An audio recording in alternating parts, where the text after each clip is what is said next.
All righty then.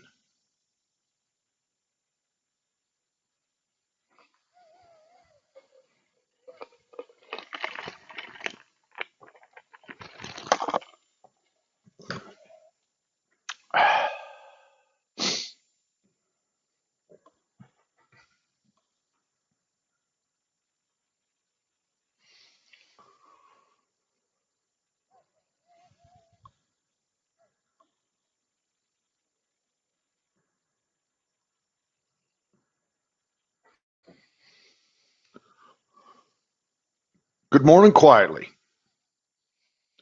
And good afternoon, Mr. Smiley.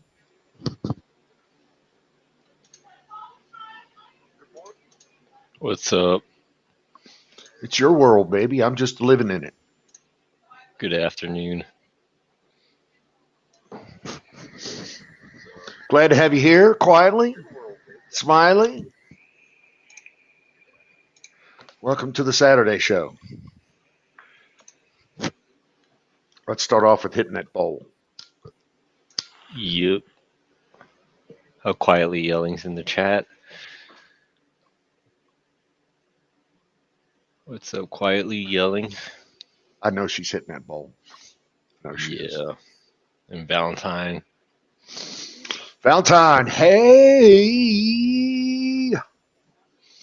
We got links if anybody wants to chat, talk. Is my sound stuff. okay? Dude, your sound's fine. Yes, sir. All right.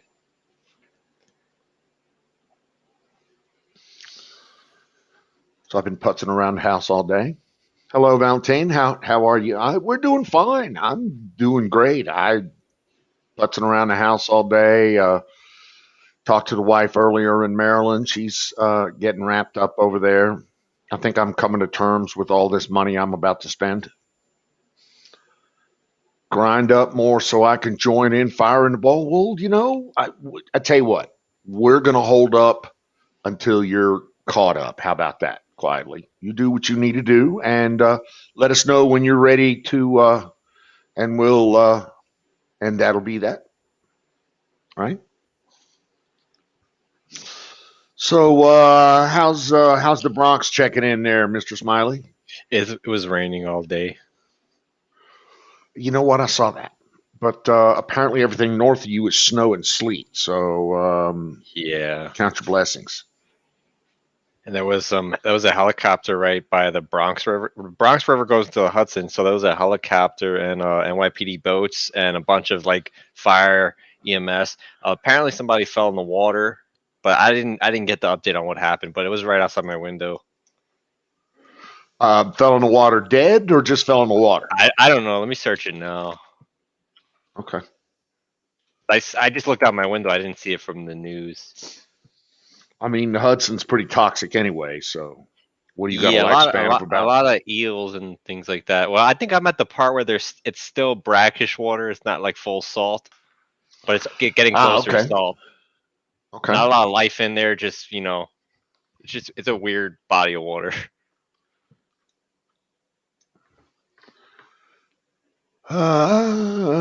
Mr. Zachary S. Mouse C. Mouse Esquire, welcome aboard. Arriving, Zachary Mouse, Zachary C. Mouse, Captain, arriving. Ding. You only get one ding because you're only a one-star admiral. What's up, brother? How you doing?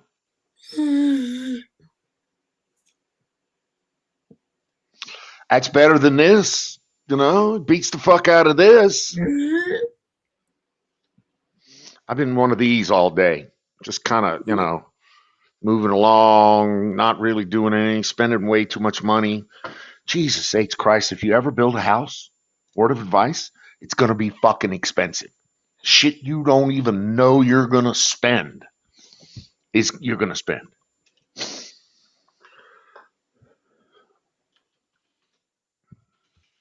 Mr. Conservative Patriot. Okay, quietly yelling is officially ready. So before Mr. Admiral Smouse indulges us with his prose, I'm going to officially call a fire in the bowl.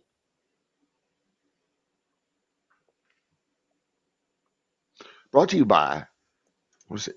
Sausage Gravy Biscuit Farms. Let's see. I wonder if I can do this. Yeah, I can. Right here. Yeah. Should be worth it. Conservative. Yeah, brother, we called on you a couple times and you were you know what? But you didn't snore.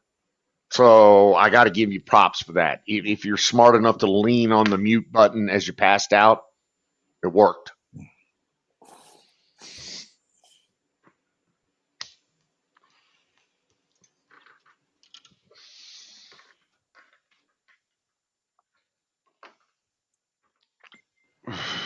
Smoke them if you got them, boys and girls. Fire in the motherfucker.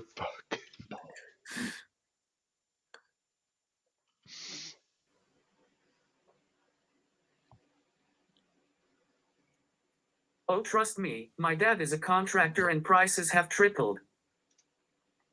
I'm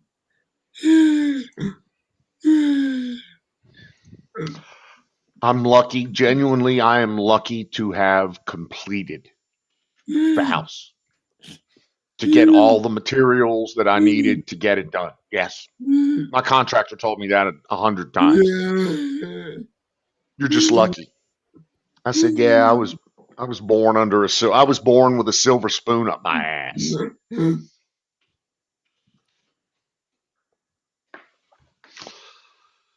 How you been, brother? How you doing with how's your yeah.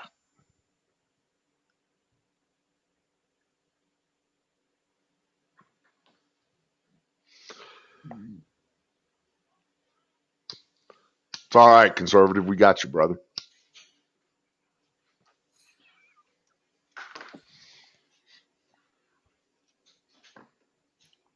So Platoon.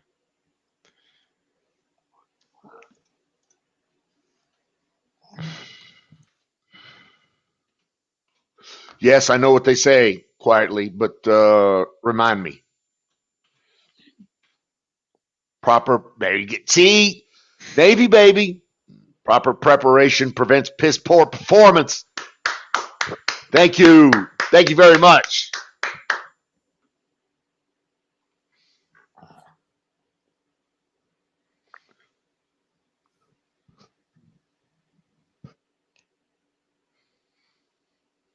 Yeah, I guess it didn't even make the news. So, but I think somebody fell in the water. That's what it looked like. Okay. Well, if there's no blood, then then there's probably no news story. It's probably not interesting enough. I'm looking at the top story right now is today a police man killed, another injured in shooting in Canarsie. But Canarsie, Brooklyn it's the one probably the most dangerous place in New York City, right next to Jamaica, Queens. Your mother was an Army Ranger? Holy fuck. Quietly, his mother was a... Hey, Deb, how you doing?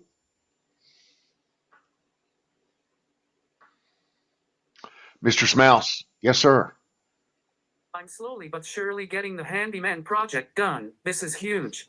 And then I'm slowly building your spot at too. So, what are you doing for the handyman? Tell me about that.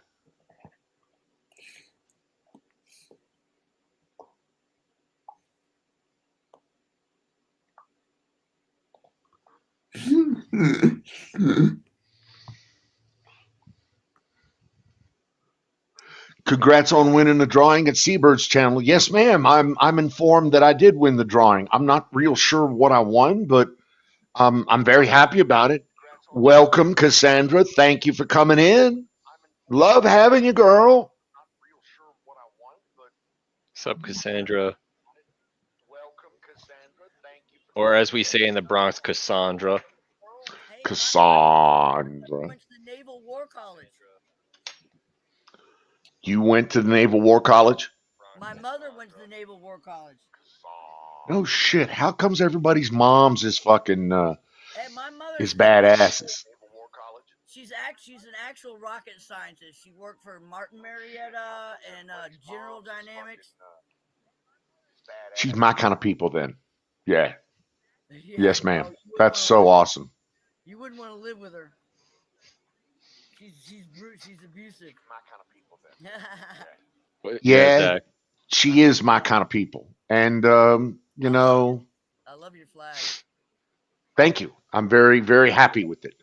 And so you're choked full of toxic masculinity. Does that say choked full? My spelling is not, I don't spell very goodly. Yeah, no, you don't. And hey, and all you guys are new to me. You gotta remember, I'm from way old school Ron Gibson, Alex Jones days.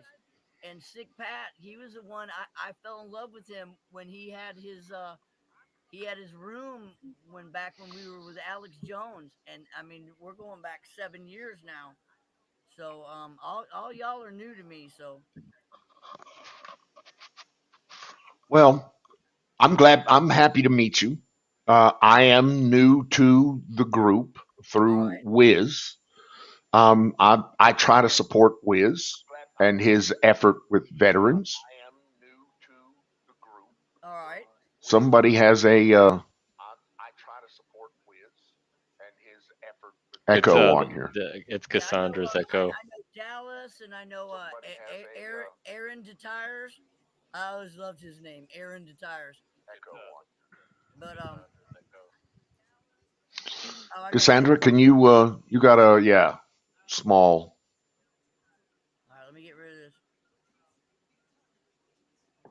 this. Yeah, Zach, go ahead. That's what I'm doing right now. Don, it'll be like Uber, but instead of requesting rides, customers request handymen. Dude, that's Yeah, pretty but cool. you gotta make sure you write man and not just customers request a handy. Because that could be confusing. You might attract the wrong clientele. You know, and you may want to be, you might want to have handy chicks in there. I don't know. You handle that how you want to call it, brother. I'm just saying. But yeah, dude, I think that's awesome. That is awesome. I realize that Zach's like sound is perfect because he doesn't use a mic, so he has no echo. It's like perfectly clear. Okay, Well, he has a mic, but he's not, you're right. not using You're it. right. For some reason, his sound is exceptionally clear, is what I'm saying. Well, he's got all that high-end gear there. Plus, he's got all that Yeah. tech support shit there in the background. So, he's got a couple of Indians there in the fucking other room that he beats on a regular basis, I think.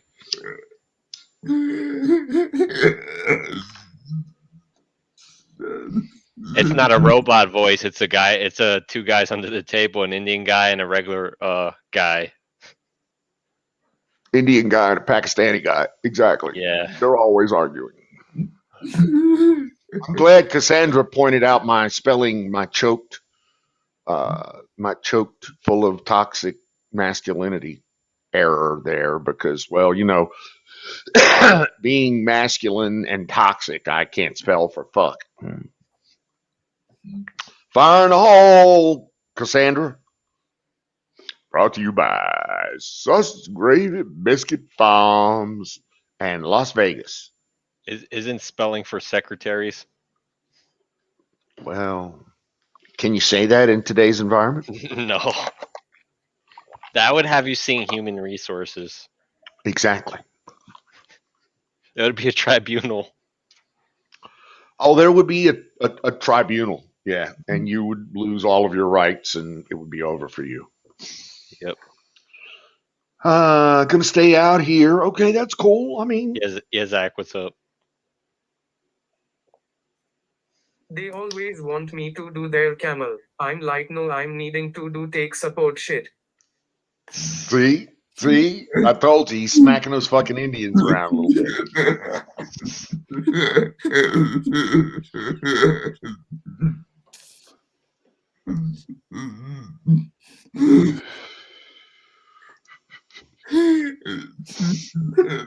You're a nut. You know that?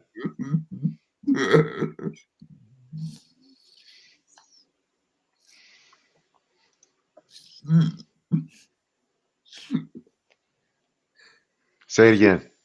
Do it again. Hit it again. They always want me to do their camel. I'm like, no, I'm needing to do take support shit. Dude, that's funny. I like that.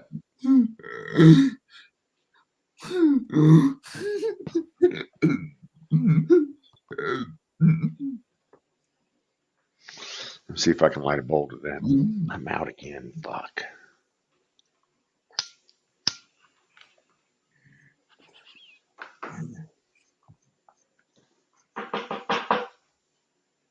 All right.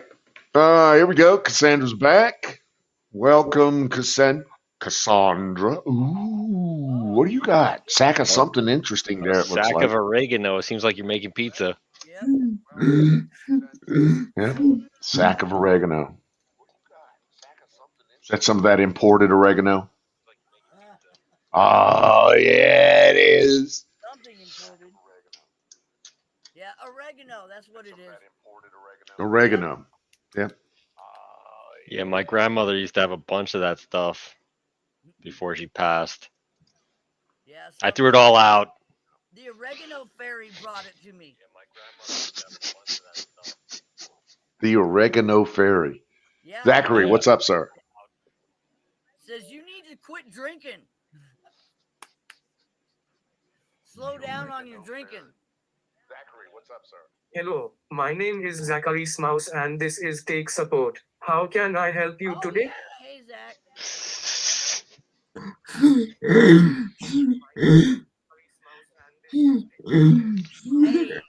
Hey, Chalked. I've seen Zachary before. Long time ago. Okay. I haven't. He's pretty cool. I'm new to Zachary. New to All everything right, here. well, I'm the new guy. Let me tell you something. He's pretty cool. I got that. Yes, ma'am. He could do tricks and stuff.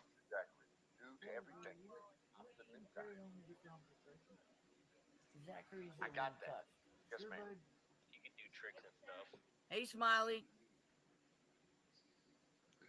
What's up? Oh, mercy. Well, hey, Chalked. I'm glad you're keeping up the Sick Pat chat. You know, I mean, there's a girl. I can't remember. She loves guns. I can't remember her name, but she used to come in the room all the time. And there was a girl named It's not Kay, is it? yeah, Kay loves guns. Kay. It has to That's be. that's Mr. Smouse's target of his affection. Yeah, and Mr. Smouse's target of his affection. Okay, yeah. Well, I see why. Yeah, and she's got a lot. She's got some guns too. I think Mr. Smouse is currently stalking Kay. Is that right there, Mr. Smouse? There Currently stalking Kay? There was a girl in here one night called Smouse is currently stalking Kay. Is that right there, Mr. Smouse? Currently stalking Kay? All right, tell us the truth.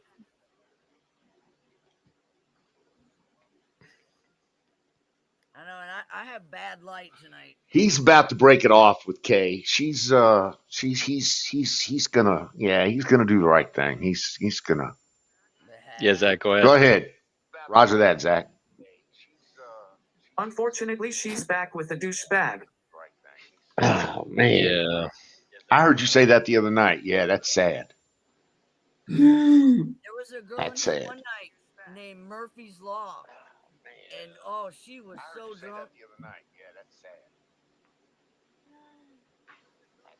Murphy. Never saw her. Well, she's got a mouth on her. Yeah, I've noticed that drunk people tend to be awful lippy. And they could do magic according to their own testimony. Exactly. Stone people, on the other hand, they get up there and they just kind of. She was real lit. magic according to their own. And then the next morning, she was on the. On the other hand, they get up there and they just kind of. There's two of me.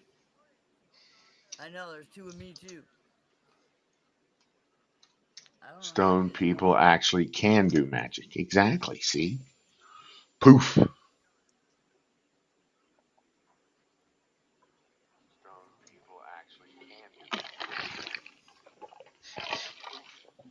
Well, I wanted to bring the stream up a little early tonight because it is Saturday. And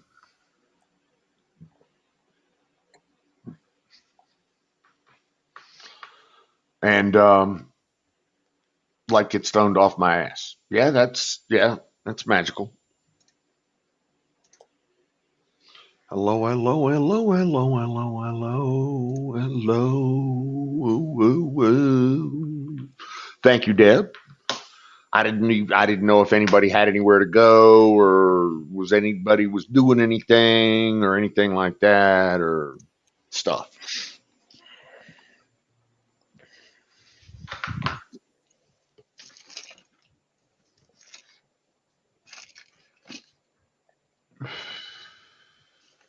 Anything new?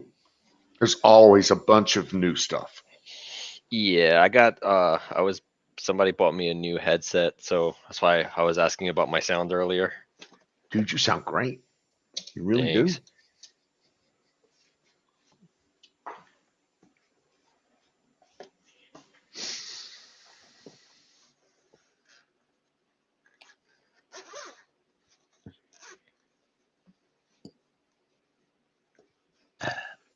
So Jake from State Farm is actually Jake from NSA. Yeah.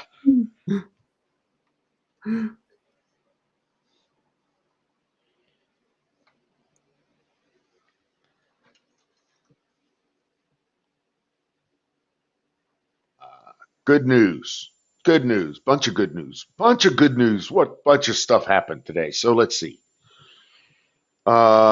We got the garage packed up into the pods container. We got the all of the touch-up work done and all of the painting done and all of the cleaning done in the old house in Maryland. We got most of the garage done. We got the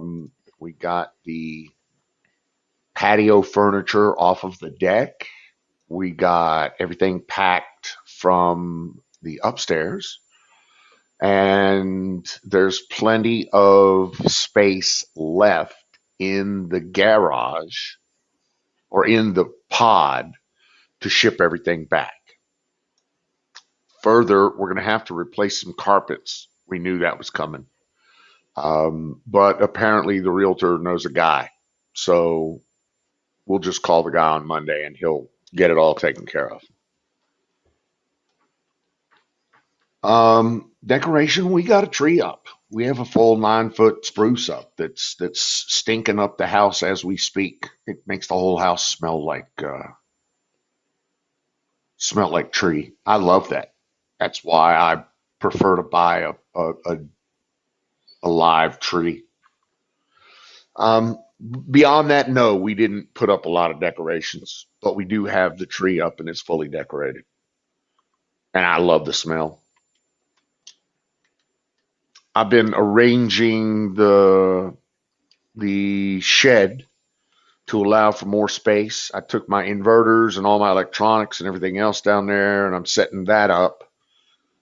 I pulled the Jeep around to the side of the house where my office is, and that means that I can go out and play with the Jeep and do stuff and things.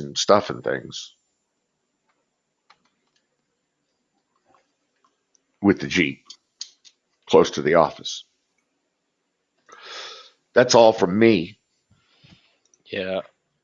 My brother had bad news on his end. He bought tickets for his family to see the Rockettes in I think it's Radio City Music Hall.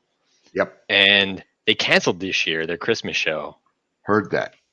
That's Are they crazy. not He, going to he was like, refund any tickets? I think they are, but like he wanted to he wanted to see the show, and Yeah. he can't do Okay. that now. Sorry to hear that. He bought my parents tickets and everything, and they were all gonna go, and it's not gonna happen this time. Dude. Shut it down. Yeah, they did. Like everything's becoming even more flaky and unreliable in New York. Dude, New York City, I don't know what you're doing there, what de Blasio thinks he's got going on there. I mean, it's like he just wants to shut the whole thing down. Or he thinks, well, I'll just shut it down to everybody that's not vaccinated, and then everybody will get vaccinated. No, they won't. I'm sorry. Well, New York City is like it's central banking. It's like the head of central banking. Well, they have the I forget what building it is, but they have a lot of really top level office buildings. They have the United Nations building in Manhattan, and it's close to the Clinton building, and then there's the Chase Bank building, and then I can't remember the other one. I think it's the Federal Reserve's building that they have down there too in the same like region. But Yeah, you got a they're lot making of their federal money. buildings. Yeah, Yeah. they're making their money, other ways, so they don't care.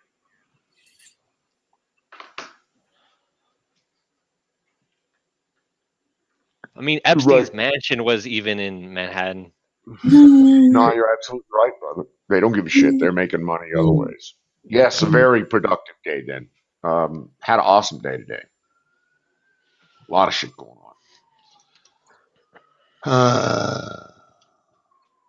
Trying to figure out what my next move is.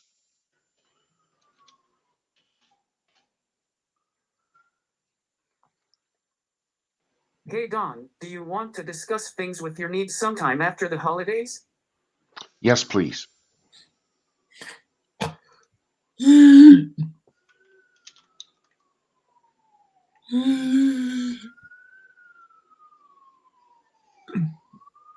Is You can hear somebody that got police a siren?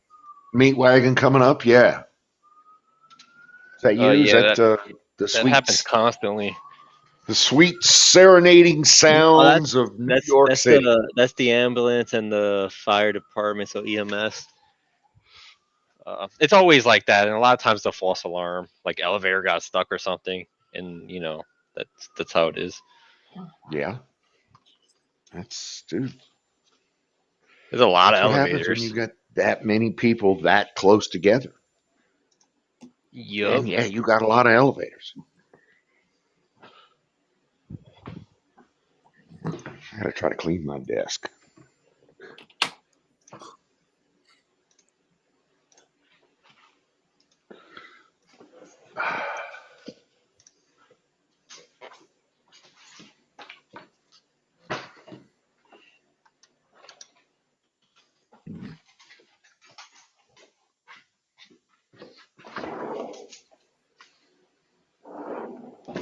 Well, I'm right next to the highway, Susan.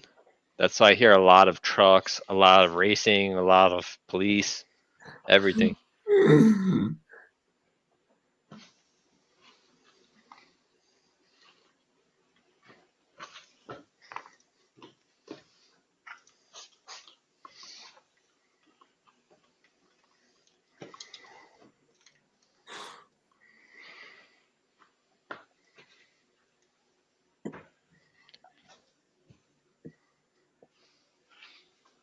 A lot of helicopters, a lot of airplanes. I hear just about everything.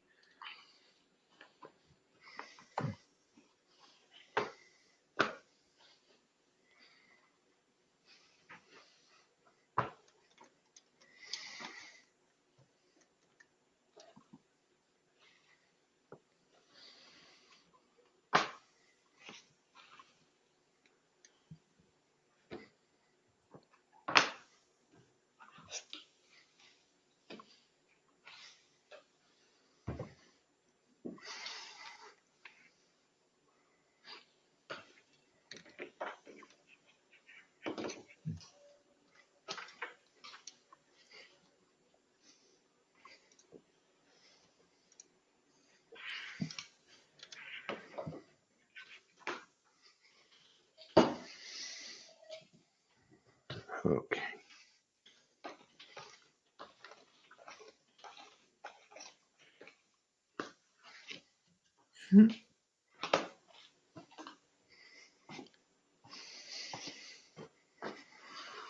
Let's see. What do we got going on here? I got a video that's funny. Okay.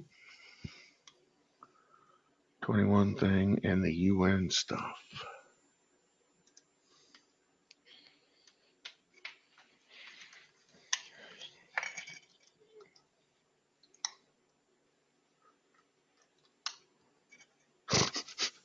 Fauci saw. That's funny. Fucking Fauci. So the mask mandate is back on. Yep. Do we know when that's supposed to kick in, or is it like now, or I don't do know. we know anything about that? I never followed the mask mandates. Like in the Bronx, it's not really enforced. It's mostly enforced in places like Lower Manhattan, where it's the type of people they're high, big money Democrats. So I clearly said that wrong. The federal vaccine mandate Oh yeah.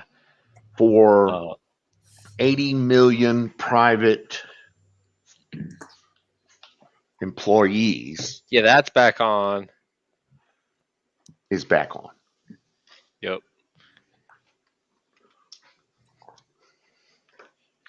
But there is currently a lawsuit that is preventing the entire federal workforce from being required to get a vaccine. Right. And so it's we've reached a point of being, well, for lack of a better term, somewhat silly. My What's up, humble Zach? opinion. Yeah, Zach, go ahead. At least my governor is saying fuck you, Biden, for the mandates. Oh yeah. Um, And you're in Colorado? Yeah. yes. And not bad for a Democrat. I got to Yeah, say. that's what I was thinking. I was like, Not bad for a Democrat. A lot of Republicans could, a lot of conservative governors could take a note there. Yeah, the Yes. whole vax thing is a lot of Democrats don't agree with it either. So it's not it is mostly political, but then you'll see it's not everybody wants to fall in line with that. No, they don't. Approach monkey. Biden's approach monkey. Porch monkey. I got you, brother, but I just want to say it because it was funny. Put people in camps. Yeah, I heard it an hour. I heard it too. Yeah. Ain't gonna happen. It's not gonna happen. I mean, the Democrats can fucking scream and gnash their teeth and stomp their feet all they want, but it's just not gonna happen. And a lot of That the kind of NYPD and FDNY don't really, it's more they don't really agree with all of that, so they're gonna have trouble enforcing it. But that's probably why they want UN troops in the US, because they want people who have no loyalty to this country to enforce their policies, and they have trouble with the NYPD enforcing their policies. Well, I can tell you, UN troops in the U.S. is going to be problematic both for the UN troops and for the U.S. Well, mostly for the UN troops, though, because they will not be well received. And to think that, whoever thinks that they're going to put UN troops on U.S. soil without any kind of fucking problem with that is an idiot.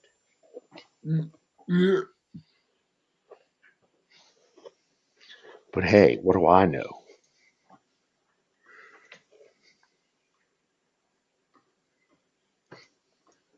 Well, over here in New York City, a lot of people think the UN is part of the government. They think it's some like a super official, superior form of world government. They believe that here. I'm not saying it's true. It's just what people believe here. And the colleges, the universities have UN clubs and organizations where they mock UN. They have mock UN trials, and so they Sure. take it very seriously here.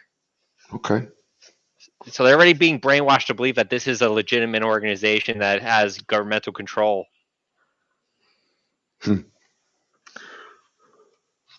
That should be fun.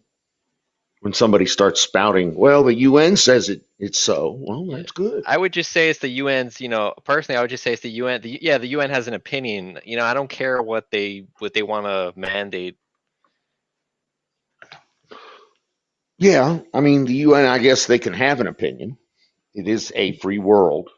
Yeah. Of course, depending on who you talk to, it's not necessarily free country or free speech, but yeah, the UN can have an opinion. But for anybody to think that that opinion is law or in any other way authoritative is just problematic. And those of us with guns will make sure that we point that out, if you know what I mean. Yep. It's just like the vax mandate for the federal workers thing that's being pushed by OSHA. Like if OSHA is this, like they can't be questioned. They are the final authority on health matters. Well, they're not. And as much as, the Sixth Circuit wants to think that they are not. So yeah, but it's all about brainwashing kids early on that these are legitimate government organizations that have authority. That's what they do here in New York City in the schools. They talk about government, or even like NASA. They talk about NASA like it's some weird superior high tech. You can't question anything NASA does. They talk about the way they talk about NASA. They talk about OSHA and every other organization. They worship organizations in here, but practically they worship authority. Well, I can speak with somewhat authority for the rest of the country when I say that we don't do that anywhere else. Yeah, I Sorry. believe it because I lived in Texas for 4 years before, and it's completely different. So I know it's not. That gives me hope. The rest of the country is more like Texas and Tennessee and Kentucky and Louisiana, for instance. I'm actually somewhat excited about the possibility of the Louisiana senator actually becoming the fucking minority leader. That would be cool. That would be just John badass. Kennedy. Yeah, Mr. Kennedy. Yeah. Because I like him. He's a fucking. Yeah, I love to hear his question. He says what is. Yep. And he sets it up slow. He makes you feel like welcomed, and and then he catches them like he's fishing. Yeah. He's fishing is what he's doing. Yeah, Zach, what's up? Well, hey family, I'm going to hop down. All right. I'll let you know sir. if Kay comes in. All right, Zach. Yeah. We'll beep I'll send you when the Kate signal. Just don't stress your fingers too hard when you get the bat signal. Okay. Yeah. Just be cool. Don't hurt yourself. All right, Zach. See ya. Be cool, brother. Take care of yourself. La, la, la, la. Kennedy is cool. Yeah, I like him.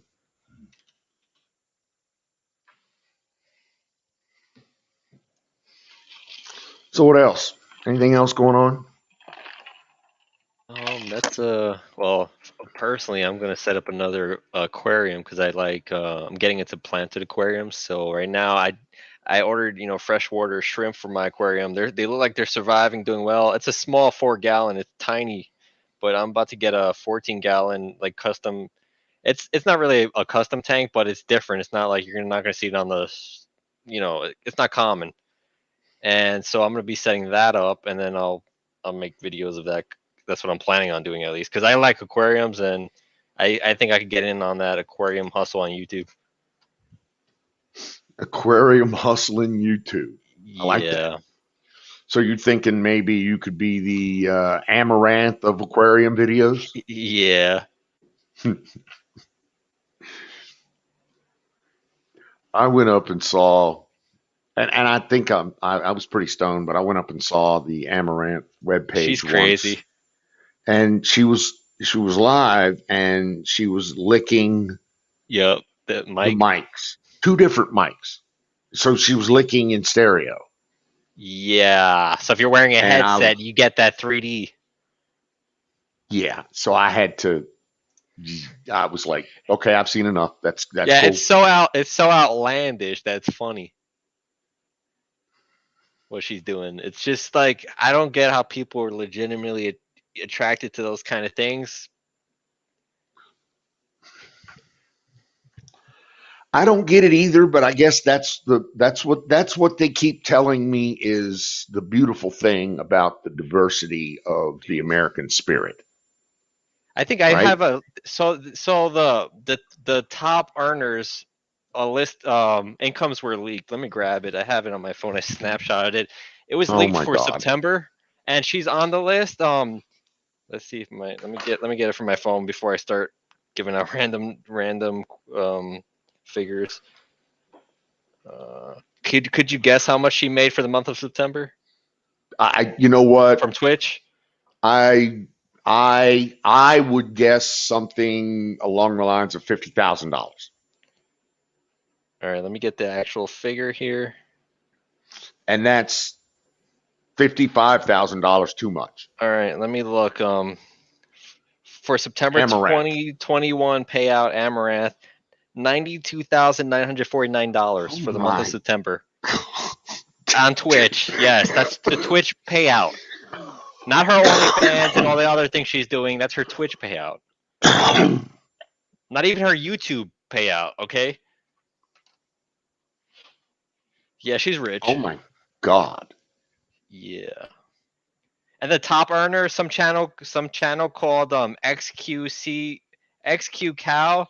That channel, I don't know anything about that channel, but that channel made for the month of September 752,467. Oh my And Lord. and another guy, some dorky guy who plays World of Warcraft. His name is Asmongold. He's popular on Twitch. He made 141,000 for the month of September on Twitch. These are Twitch payouts. Yeah. Streaming his game? Yeah, Is that he mostly plays World of Warcraft, streaming it. Makes that kind of money. son of a bitch? Yeah, that's why they're always on because they're making serious figures on Twitch. I'm floored.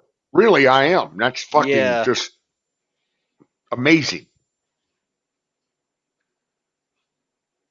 but yeah, Amaranth making $92,949. That explains all of the strange behavior. Well, I mean, that's just amazing. It really is. Truly amazing. I, it goes to show you, well, it goes to show you a lot of things. It shows you, it speaks to many, many, many, many, many things in our society. Yup, where the flow of money goes.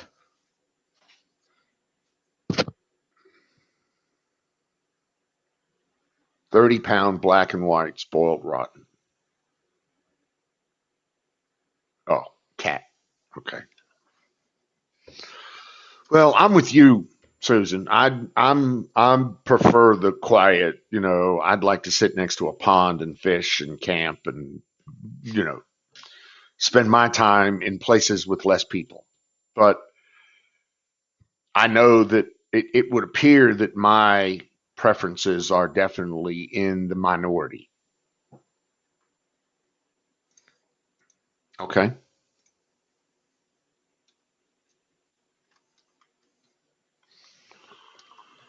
But hey, what do I know? You know? Yeah, I'm like Ah, that there it is. too. Believe it or not, I don't like a lot of crowds of people.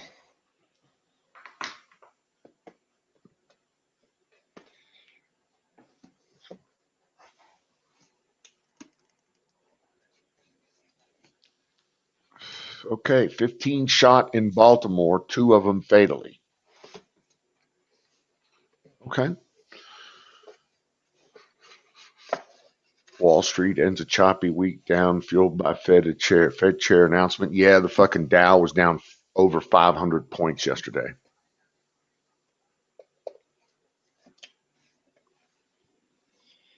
Yeah, I got a thing for animals. And I got a real hardcore hatred for people that abuse animals. And I But how mean, is it abuse if it's consensual? No, I'm just joking. You know where that's going.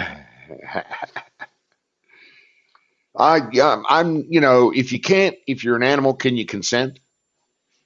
I don't think you can consent. It's kind of like a Some people child talk to their consenting. animals. Yeah, but you can't.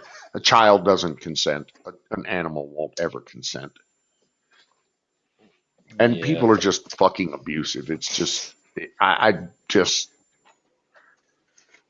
don't even get me started. I don't even want to get on that thing, on that bandwagon.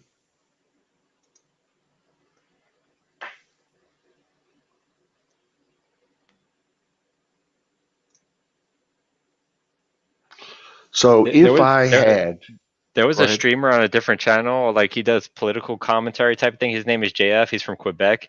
He's kind of like this. He's kind of a goofy kind of guy. If you look up JF on YouTube, you'll probably find him. But anyway, his there was a court case in Canada, over him because the lady he married, she's diagnosed as she's mentally retarded. She has like the mind. They say her doctor says she has the mind of like a 13-year-old or something like that. So her parents were trying to say that she's being, abused, and like how can she consent if she has the mind of a 13-year-old? So I mean, he won the case, but it's an interesting case because she's retarded. You could hear her and everything. And he's like, and he explains in his Quebec accent, but yeah, she may be retarded, but what is love? You know nothing, you idiots. That's how he was talking about the court case. It was funny because of his Quebec accent, especially. But yeah, Well, that would, she has the mind of like a 13-year-old. She's retarded, So they were trying to say it's a statutory kind of thing. well, I mean, it would come down to whether or not she's emancipated. So if she can make the decisions for herself, then that's it. That's the end of the road. If she decides to do it, then she decides to do it. We live in a free country Yeah. that allows her to make those decisions. Yeah. If, on the other hand, she's not emancipated, if she doesn't have all of her faculties, if she's not out living and taking care of herself, then her parents or guardians or whoever, manages her shit has that say. I'm not saying it's right. I'm just saying that's the way it is. Yeah, it's just interesting because if she has the mind of a 13-year-old, it's interesting the whole consent thing. Yeah, that's the thing. How can you consent if you're 13 years old? Yeah, so people look at him as like predatory. Well, I can see the view. I can understand the view.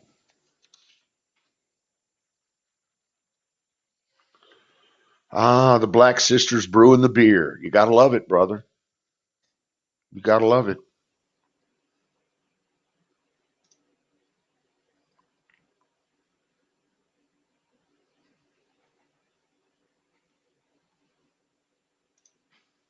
So as soon as I can work out getting the proper StreamYard credentials in Chrome, then I should be able to give us a channel here with some audio.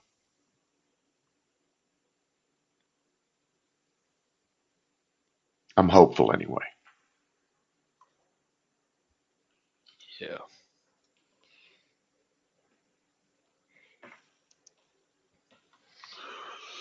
All righty then.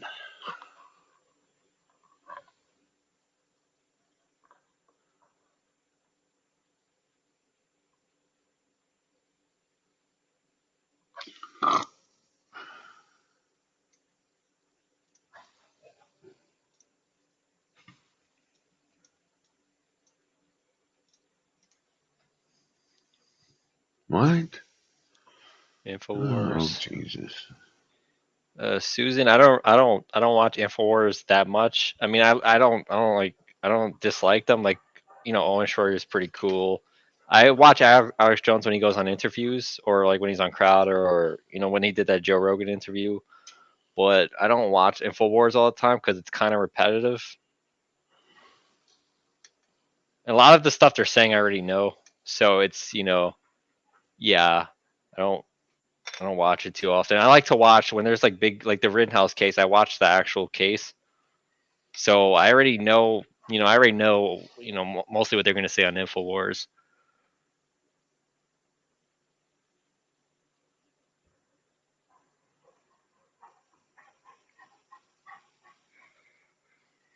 Alex Jones is right now. He's starting. He says a lot of the funding is going to starting servers here and overseas. So he's doing his own server stuff.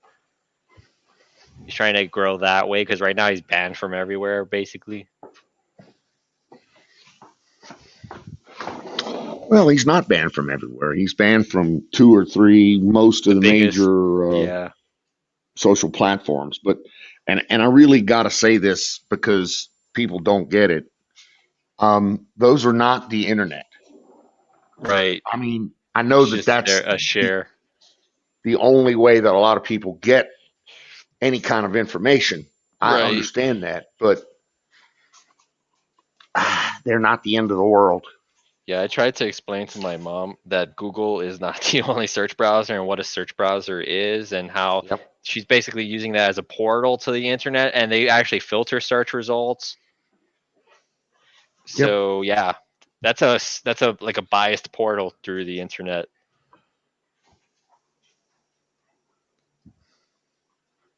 But a lot of people think Google is the only search engine, and they don't understand how search algorithms work. They don't know how to search, terms in the search box. And the other thing is, what do you call it?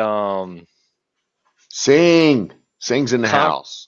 Confirmation bias was a big problem in research in general.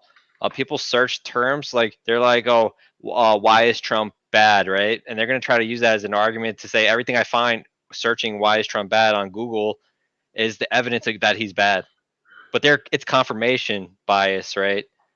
Because they're searching specifically why is Trump bad, right? They're looking for answers to that question, and they're going to get answers to that question. So that's the dangerous thing with search browsers. Absolutely agree, sir. Absolutely. It gives you exactly what you're searching for, and it ranks searches.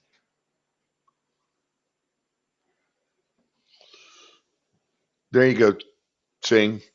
It's all you, brother. And yeah, I use DuckDuckGo too.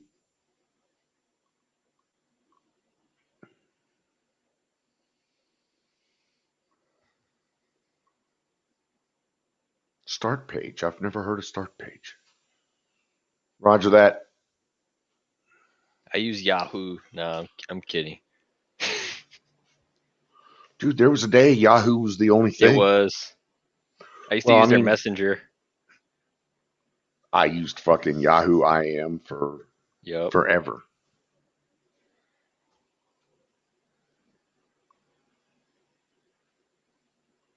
I like that. They had a good slogan, a catchphrase for their commercial, the way they pronounced Yahoo.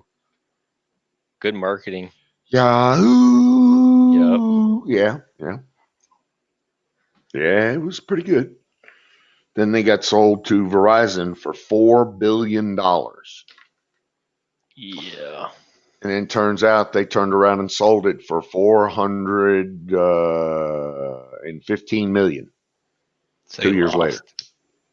Oh God, they lost money. But they got what they wanted. They probably wanted a bunch of data.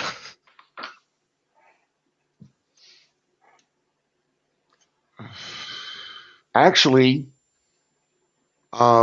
they sold the search. They kept the infrastructure. So they kept databases, mail, IM, that kind of thing from Yahoo. And then they sold the search and the marketing, and then some overseas offices. Some branding stuff. Yep. But Verizon wanted to get into the internet, get a pre-made package built Yeah, already established. that's already established. Bruce batshit fucking crazy Batman. Yeah, he's all right, I guess. Make some coffee. Gotta have some coffee.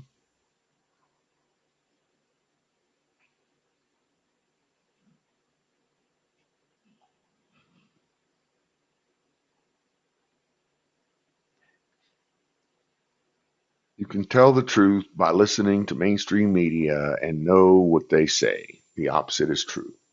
Yep. Truer words have not been spoken. Mainstream media is horrible. Bunch of lying bastards.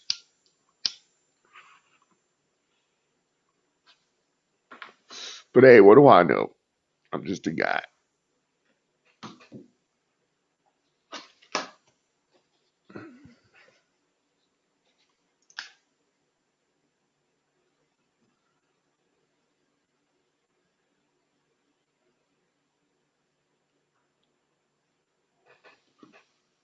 I too need to do that. I need to call T-Mobile and get a sync up drive installed on my Jeep.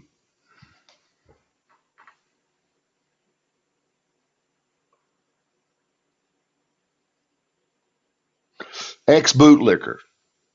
There we go. Cassandra. I see you. Hello. Watch MSN during the lockdowns. No, we educated ourselves. Government is lying. The media is lying. Big Pharma is lying. Fauci has always been a lying piece of shit. Where some people say they watch CNN to get both sides of the story, and I'm like, that's not a side of a story. It's completely fabricated. Yeah, that's not a story. That's a piece of fiction.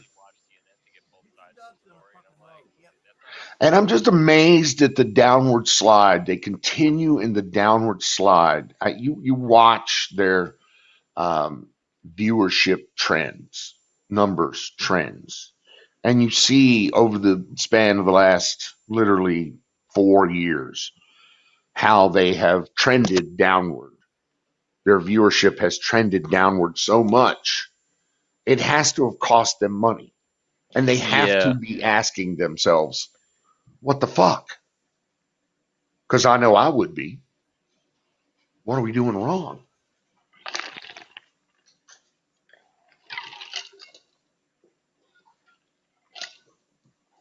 I just don't understand that.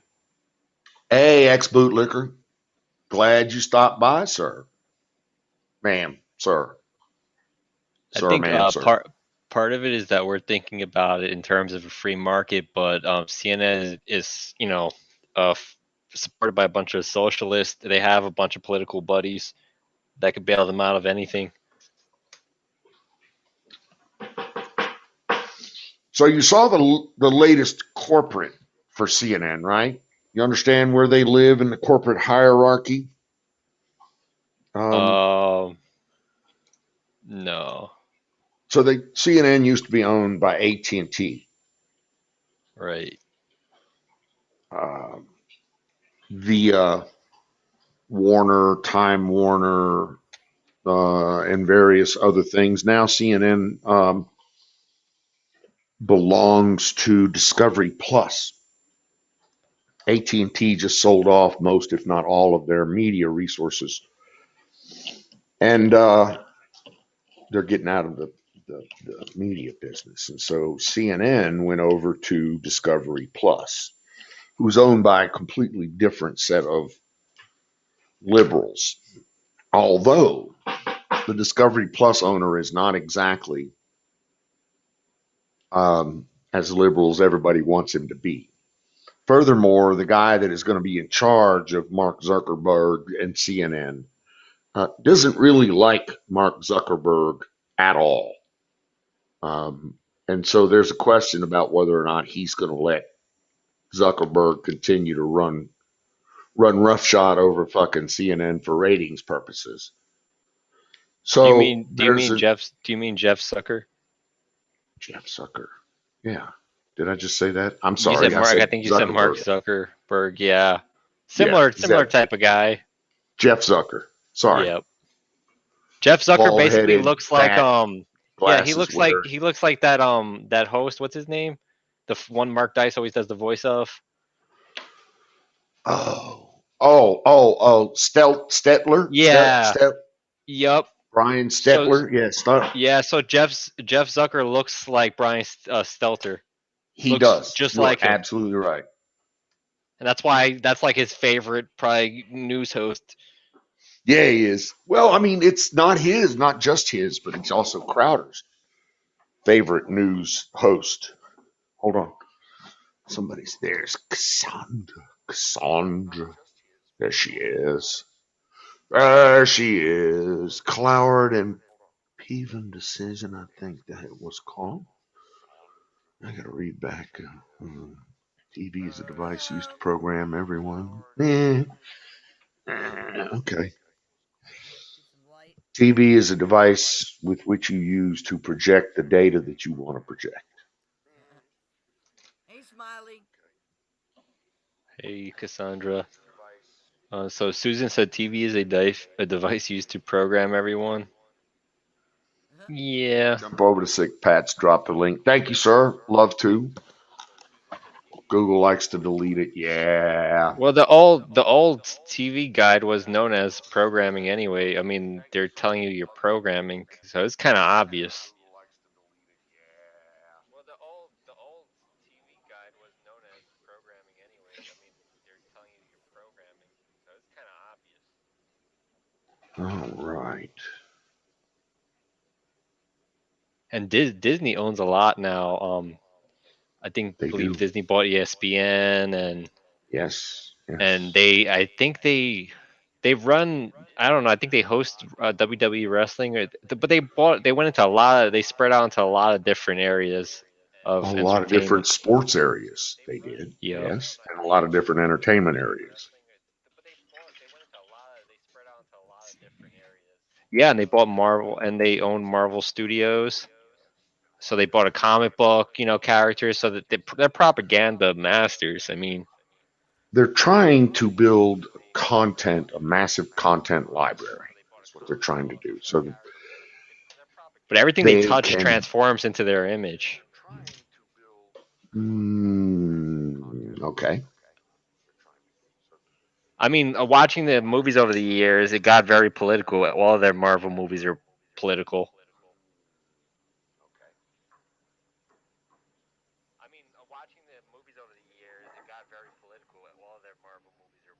Like before Disney owned Marvel, like Spider-Man, the old Spider-Man used to be. It was actually, I enjoyed it, but I don't really like what they're doing now. Everything turned into super diversity hiring. You could literally count the percentages of different types of people in every movie. There's Star Wars. Everything turned into super diversity hiring. You could literally count the percentages of different types of people in every movie. There's Star Wars.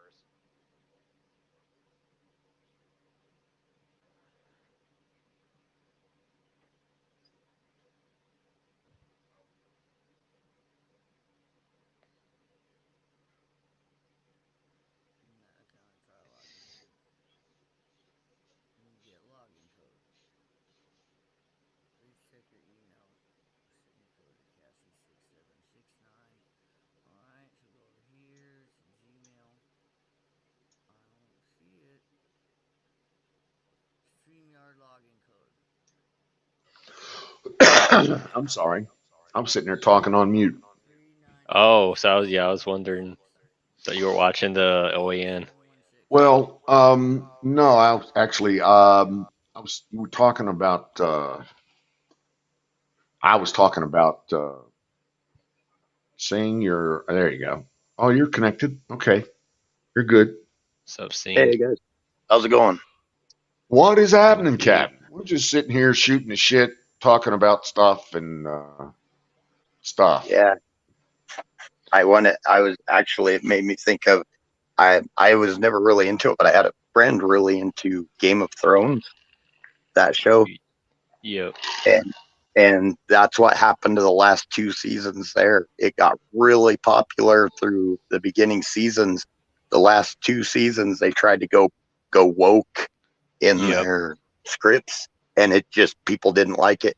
They just, I mean, they got hammered on ratings.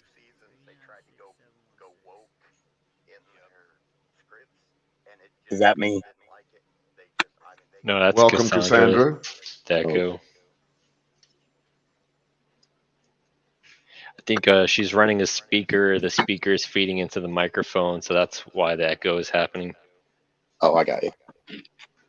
You know, you think they'd figure it out, though, that every time the largest portion of the population does not like this woke stuff, and they're the Right. ones that are buying, you know, buying everything, buying the subscriptions to HBO, stuff like that. I don't know why they keep trying to go woke on all this stuff and tell people how Right. bad they are. You know, you watch a movie, you want to feel good. You don't want to get told how shitty of a person you are. Right. But propaganda is not really profitable. I mean, Yeah. it's a tool, so they're willing to pay to use that tool. And they Right. have near monopolies, or if there's a competitor, it's like a duopoly. There's not really competition with those companies, and they buy And out competition really fast. and with the duopoly, they are typically kind of on the same side, because with just two Yeah. of them, they can still monopolize, you know, and raise Yeah, prices. they basically work in unison a lot of the time. Right. I'm a firm believer in the antitrust laws. We need to start hammering on Right, but those. it never works out the way, it's in theory. You would think it's gonna break monopolies, but it just doesn't. They end up, yeah. I think if they were originally, I can't even remember who it was, but I think it was in 1920 when they first started. It was a Kansas congressman that got the antitrust laws passed. It was some kind of middle of nowhere congressman got tired of it, and he became really popular at the time and got the antitrust laws passed. And how he had them written, I think they would be successful. But it becomes so political because, well, these guys support me. I'm not going to vote for that, you know? It was probably against Rockefeller or somebody back then. But Oh yeah. He went after what the it big was, the three. problem is that they target. All right, so the left wing economists in general target what's natural. So when they push antitrust laws, they attack natural monopolies.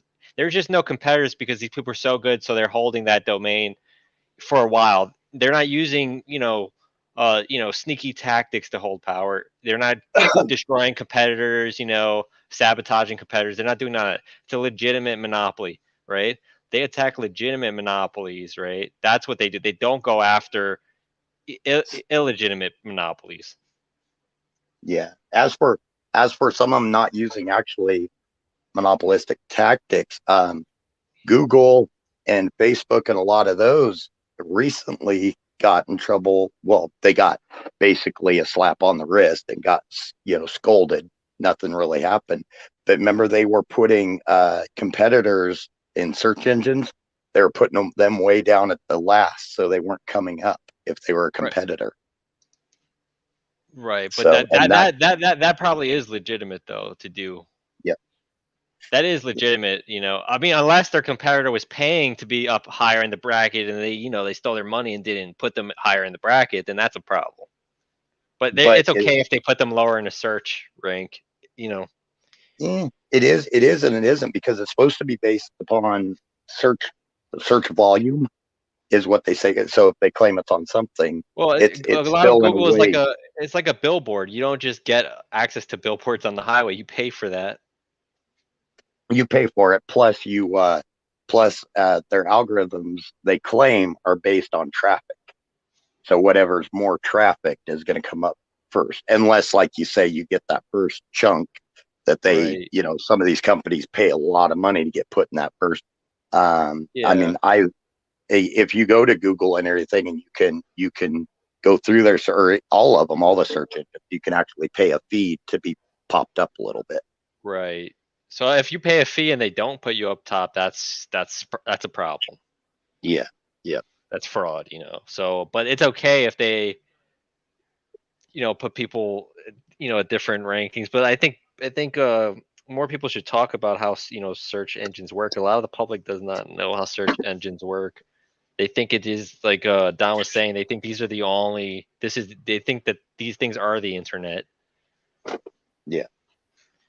But they're just like gateways. They're like windows. I mean, a window, Yeah. not the company, but a window into the internet. Right.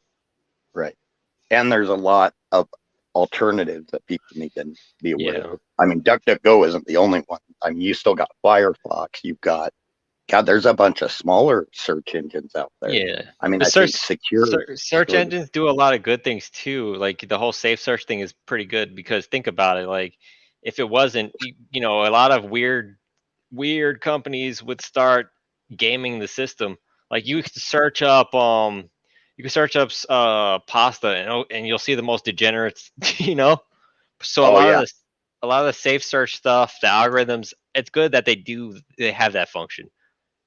I like it. Yeah. I mean, a lot, you know, but it's good for young people especially. But as I get older, I really just go to the websites that I'm going to go to. I don't use search browsers that much, but seeing what search browsers could do to kids, you know, is crazy. So, I do like that there is, you know, filtering of content. Right. Oh, okay, But, Cassandra. yeah, I remember you. She changed her name on me. I didn't recognize her. yeah. But the Yeah, answer, Cass like remember. the answer is going to be competition. Like you just need more search browsers. That's Yeah. that's Yeah. all.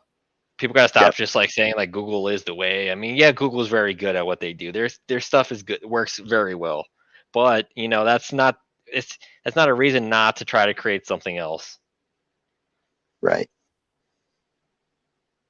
No, I completely agree. And they do, and well, and Facebook. I'm not a fan of Facebook. Let's face it, they put together a good product, and that's It why they works. became so popular. Yeah, because they make it simple to use. But the fact that I don't know, I think for one thing, they need to get rid of this distinguishing a publisher from you know, all that. They need to, if they're going to control what goes out, then they are a publisher, in my opinion. Right. So yeah, they should file as what they legitimately are. Yeah, and not have all these protections built in that they were given to begin with. Right. Yeah, I agree with that. But monopolies, and see, Walmart's a tricky for a monopoly. I know they're still considered a monopoly, but there's like this funky loophole that they're able to get away with it because they're so-called employee owned. And I can't remember how the guy put it. It was a professor of business that basically pointed it out. And sorry for my slurring and stuff. I'm really not drunk. I still got swelling in my jaw. So, but Oh yeah, you had your mouth sewn. yeah, Is that you? they had to do surgery on my upper jaw. They removed all the stitches and everything already. Yep, stitches are out. Everything. Well, that's So good. You healed up. You're healing up pretty quick. yeah. They did good work. It was. I'll admit that first week was torture. Yeah, I 'cause all those I nerves could, running down your jaw. yep. I could not believe how just Mhm. spiking the pain was. I mean, it's. I will admit that I've never had a lot of problems with my teeth, but you know, I've had a tooth where something happened and everything. And people that have had bad teeth, it was worse than when I got them knocked out that created this issue, because I got them knocked out, but it hit on the bone and it just Yeah. jammed a lot of the roots together. And this was 15 years ago, didn't realize that at the time. And then I went into the dentist to get that replacement one because they were going to put an implant in. And they did that x-ray that goes around your face.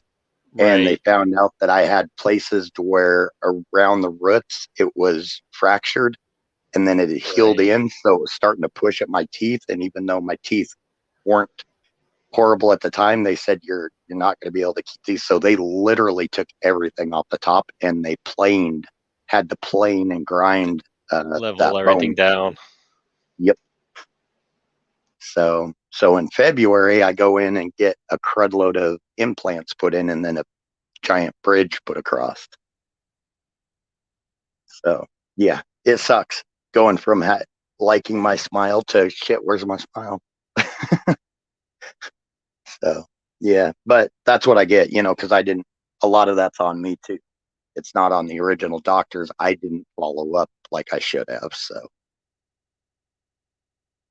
but it's all good. They fix it. And luckily, since I did have all my teeth and everything, they were able to take a imprint. So the bridge they're putting in, they showed me the piece they're making. It looks identical. You can't even, they look identical to my old teeth.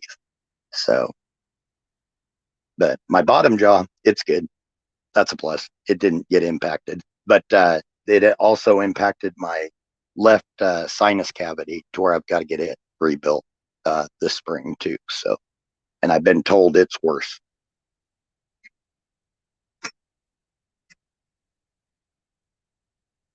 Oh, where'd you go, Smiley?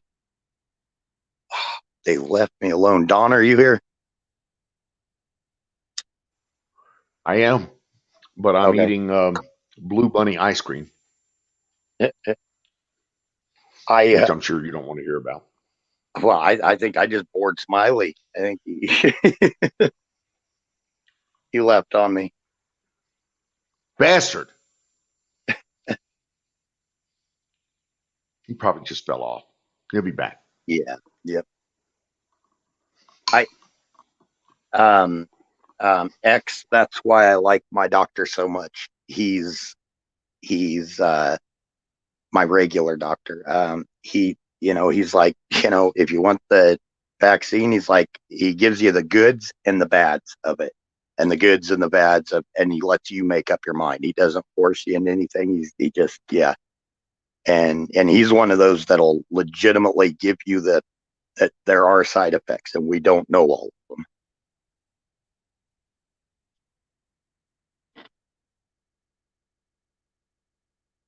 I shouldn't get too into the vaccine. I know it's kind of a touchy subject.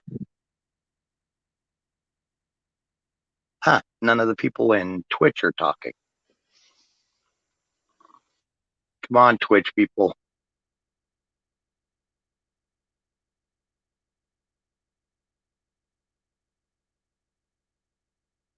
Hey, Emerald, get up here and chat with us.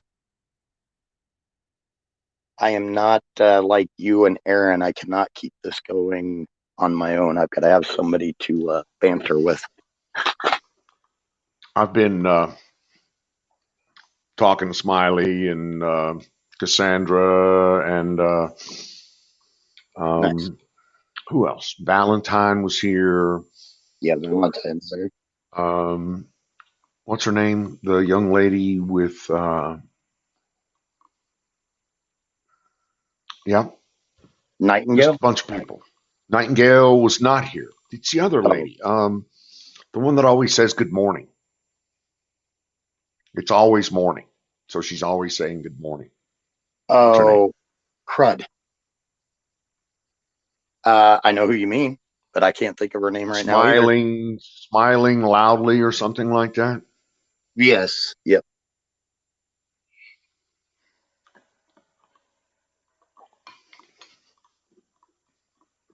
Yep. Emerald's eating 3-bean chili. Just start singing. No, y'all don't want that. Trust me. Quietly Quiet yelling, exactly. yelling. Yep. Thank you guys. She's so nice. Apparently, you suck at names like I do. Yeah, I'm terrible at names. But I can remember your phone number, your IP address for fucking ever. Yep. You throw numbers in it, I'll remember it, but it'll take probably a good 10 times of asking before I remember your name.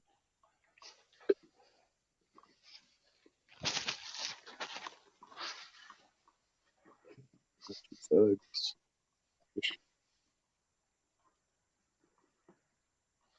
Oh, yeah. Yeah, that's the part, one of my biggest issues about church needs to stay out of government. Government needs to stay out of church. There's the reason they separated that. And we seem to Well, forget that. government needs to stay out of as much as government can stay out of. Government Right. doesn't need to be in anything. Well, it does need to be in some things. Makes a person wonder. I wonder if anybody out there has ever had time or done a study how much. I mean, we all know the government's wasteful, but if we put our federal government back to the size that it's supposed to 10% be, government is a normal Republican conservative. If we can keep government to 10% or less of our daily lives, then we're good. now imagine We the can't. money we would save, Oh, fuck. right? Well, I mean, It, just take 10% of our daily transactions, which is in the trillions. yep. It's, yeah. And then they bitch about keeping our military strong. And that's another thing. I think people they feel too safe. They know that it's safe here, but they don't understand, I don't think, fully how there's, what is it, the world's walking on the razor's edge or whatever they call it. It could go either way pretty quickly with a lot of bad actors out there.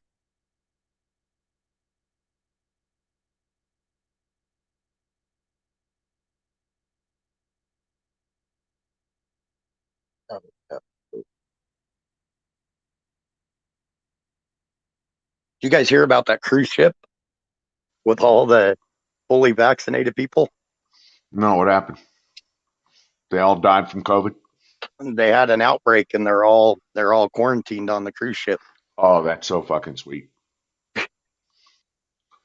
And 1,900 people have died from J&J's vaccine alone. mhm. Died I've got from the vaccine. I've got a sister and brother-in-law that got the Johnson & Johnson and several cousins in it. I'm nervous. They're getting ready to pull fucking Johnson & Johnson, and people are not telling you this. They're getting ready to pull the whole fucking Johnson & Johnson vaccine because of the people that it has killed. Yep. And if it wasn't for South Africa doctors and a few others that were reporting it, because not many doctors here. They're shut down so quick. Well, remember at the beginning, legitimate doctors were coming up with concerns, putting videos on YouTube, and they were taking them off. Yep. Real certified MDs, and they were saying, well, you don't know. Well, you're wrong. Yeah. They do know.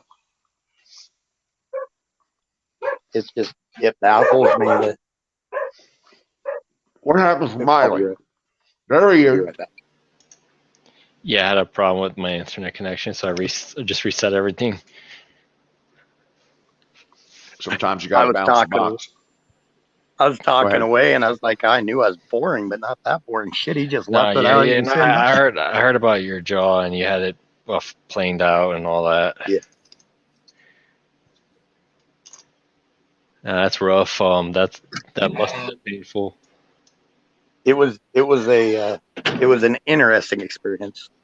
It was actually worse than when I got the originals busted out when all this happened on the rigs. But yeah, that Johnson & Johnson vaccine, they're taking it off. I mean, which one's next? I didn't get it. I didn't want it. But see, I don't even have tattoos. I've got an issue with needles. Yeah. So, and it's not like it's weird because I can watch my blood being drawn, but if something's going in, I don't like it.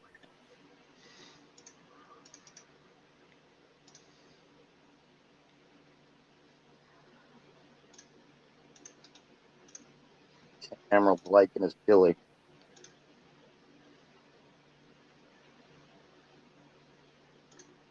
Smiley, you said you're in New Jersey?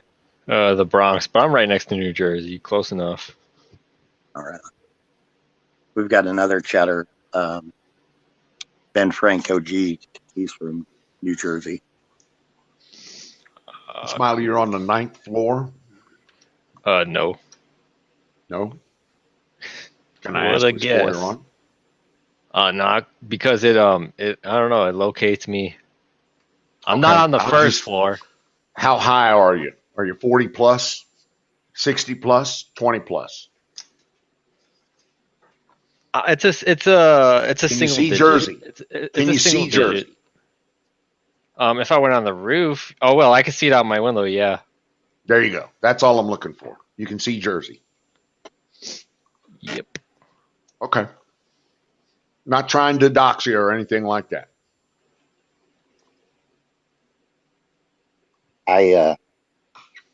Man, I don't know how you guys do it. Living that crowded. It drives me Yeah, nuts. you just adapt. You kind of grow thorns. Yeah.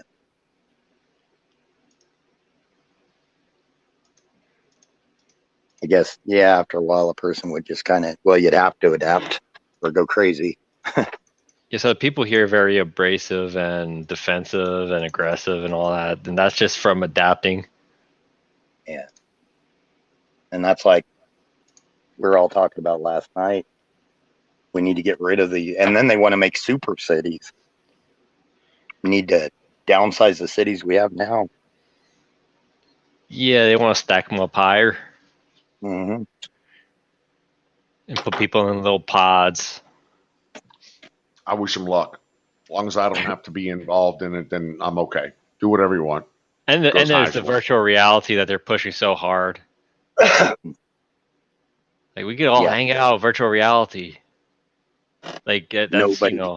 It's crazy. Yeah. It's a little bit too invasive putting on the headset and all that, and then the little handheld paddles and just swinging around in your living room like if you're in reality.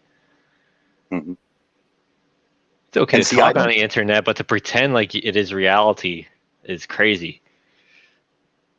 Right.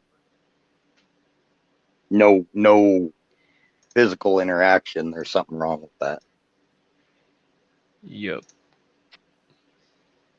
And I mean, you can get to know people better by actually physically being able to see them, see their responses. Well, yeah, and stuff everybody, like a lot of people become keyboard warriors on the internet or experts in their field. Everybody has a black belt, and that.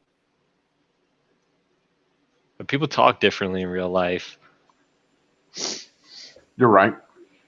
People on the internet wouldn't talk to people in an elevator or in the hall like they talk to people. See, and myself, I like the idea of, 1,200, 1,400 square foot house, but I want to plant it in the middle of 80 to 100 acres. Dang. And I want to be, have that to where I can go out and do stuff outside. So there was a video on the Diesel Brothers channel. They visited this guy in Utah he's building a like a commune type of thing on a mountain top. It's very unique. This is not something you've seen before. And he's tunneling it, building tunnels, multiple stories by himself. Like I'm gonna put the link just because you gotta see it. This is not something common. This is in Utah, the middle, like he's not next to anything. He's building literally on top of a mountain. Okay, so let me get this straight. Utah, mountains, tunnels, communes. A lot of minor stuff. Well, he's by himself. I mean miners as in, the guys who break rocks. Yeah. Not that there's a lot of miners. Minor compound. Okay, yeah. All right.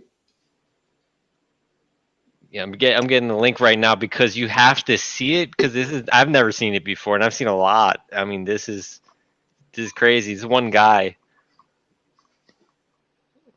Let me see. See, I've always told everybody I want a few acres to build my own eat to where I can go in and That's my place. Well, you gotta see this guy's video because it's possible. You could buy you could get land cheap if you if you want to build on top of a mountain by yourself. Right. Unfortunately, some of those things though you make up for the cost difference on getting the materials to location. Or finding somebody that can build a structure All right. that'll. I posted the link to it in the private chat there, but you gotta watch. It's a Heavy D Sparks channel. He's a monster truck driver, but he does this like vlog type of thing. But you gotta watch that. If you watch any of his videos, you have to watch that. It was just posted 4 hours ago, and I saw it. It was good. Diesel Brothers, is that? Yeah, and the guy who built on top of the mountain also collects a lot of military vehicles. Are those is that the guy with the big black beard? Yeah, that's Heavy. His name is Heavy D, and the other one is Diesel Dave. Yeah. Yeah, so you got to see that video posted 4 hours ago, just because the weirdest this one guy in the mountain by himself building stuff, and they found him because they were flying over with their helicopter, and they tried to track him down. They finally were able to get in contact with him. Yeah. So he took it down, but the video's still out there. He kind of ticked me off because he was going off about calling everybody racist that disagreed with them about because he hired a guy but he was an illegal immigrant, hired him to do all his painting for him.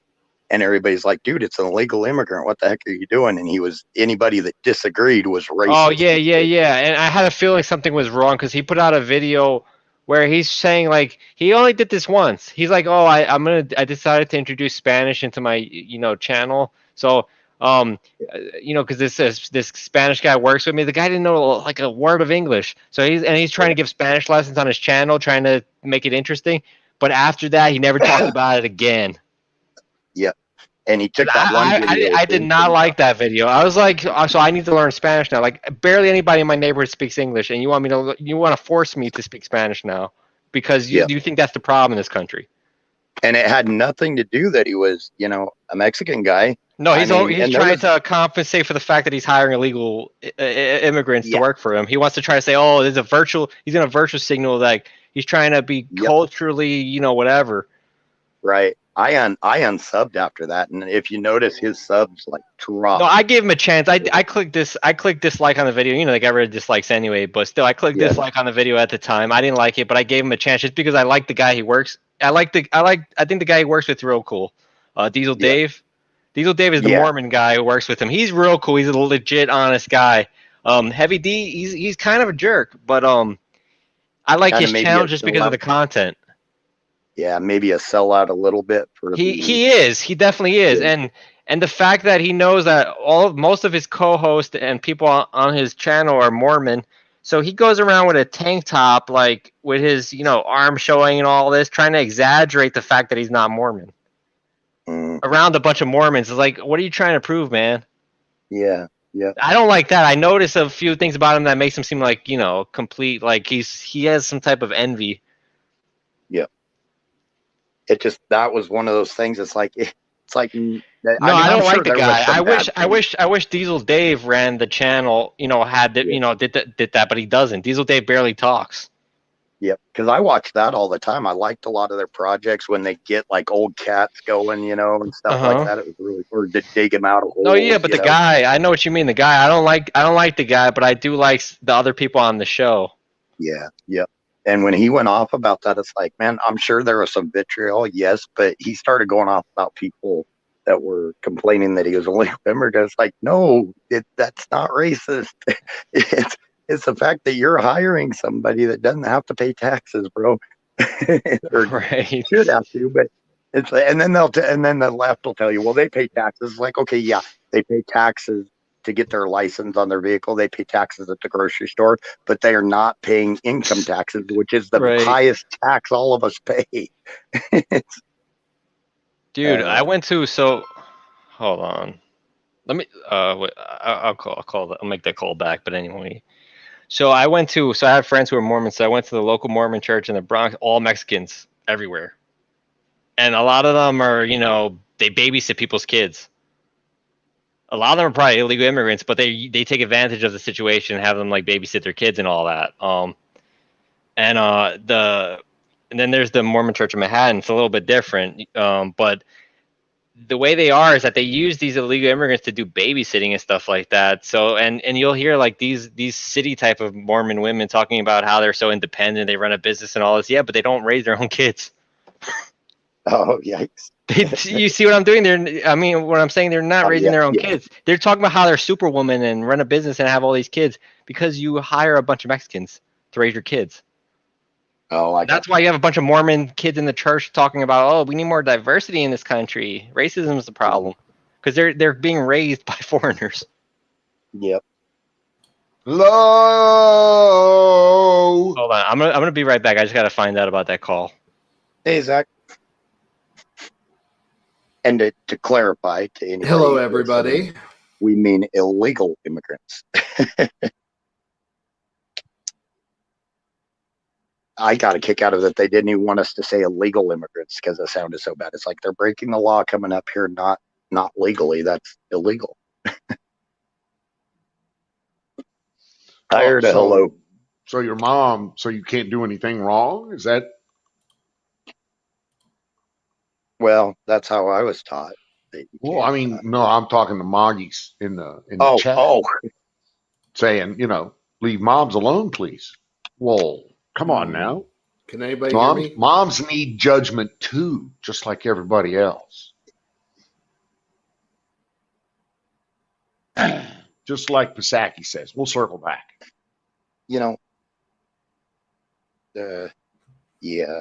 Leave.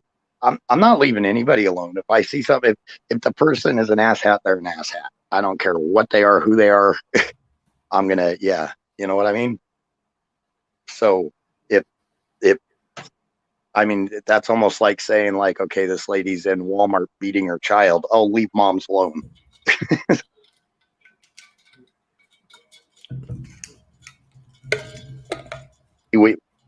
I don't know if that came out right, but it meaning that we've got to be able to, call out our difference of opinion.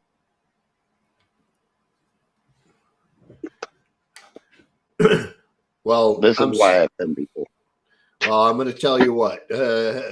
I will offend somebody if they're radically beating a child in a store, regardless. I mean, parental decision, the whole 9 yards. However, there is a limit when you have to stop. You know what I mean? Because if not, now you're crossing the threshold of abuse. You know what I mean? Get the point across, the SWAT across the bottom, good. But I've been in stores where it looks like they're being pummeled. Oh, yeah.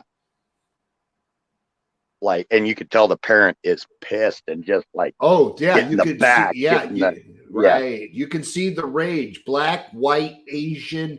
It doesn't matter because I've seen it all. I used to be an MP. Getting called to certain events, you see everything.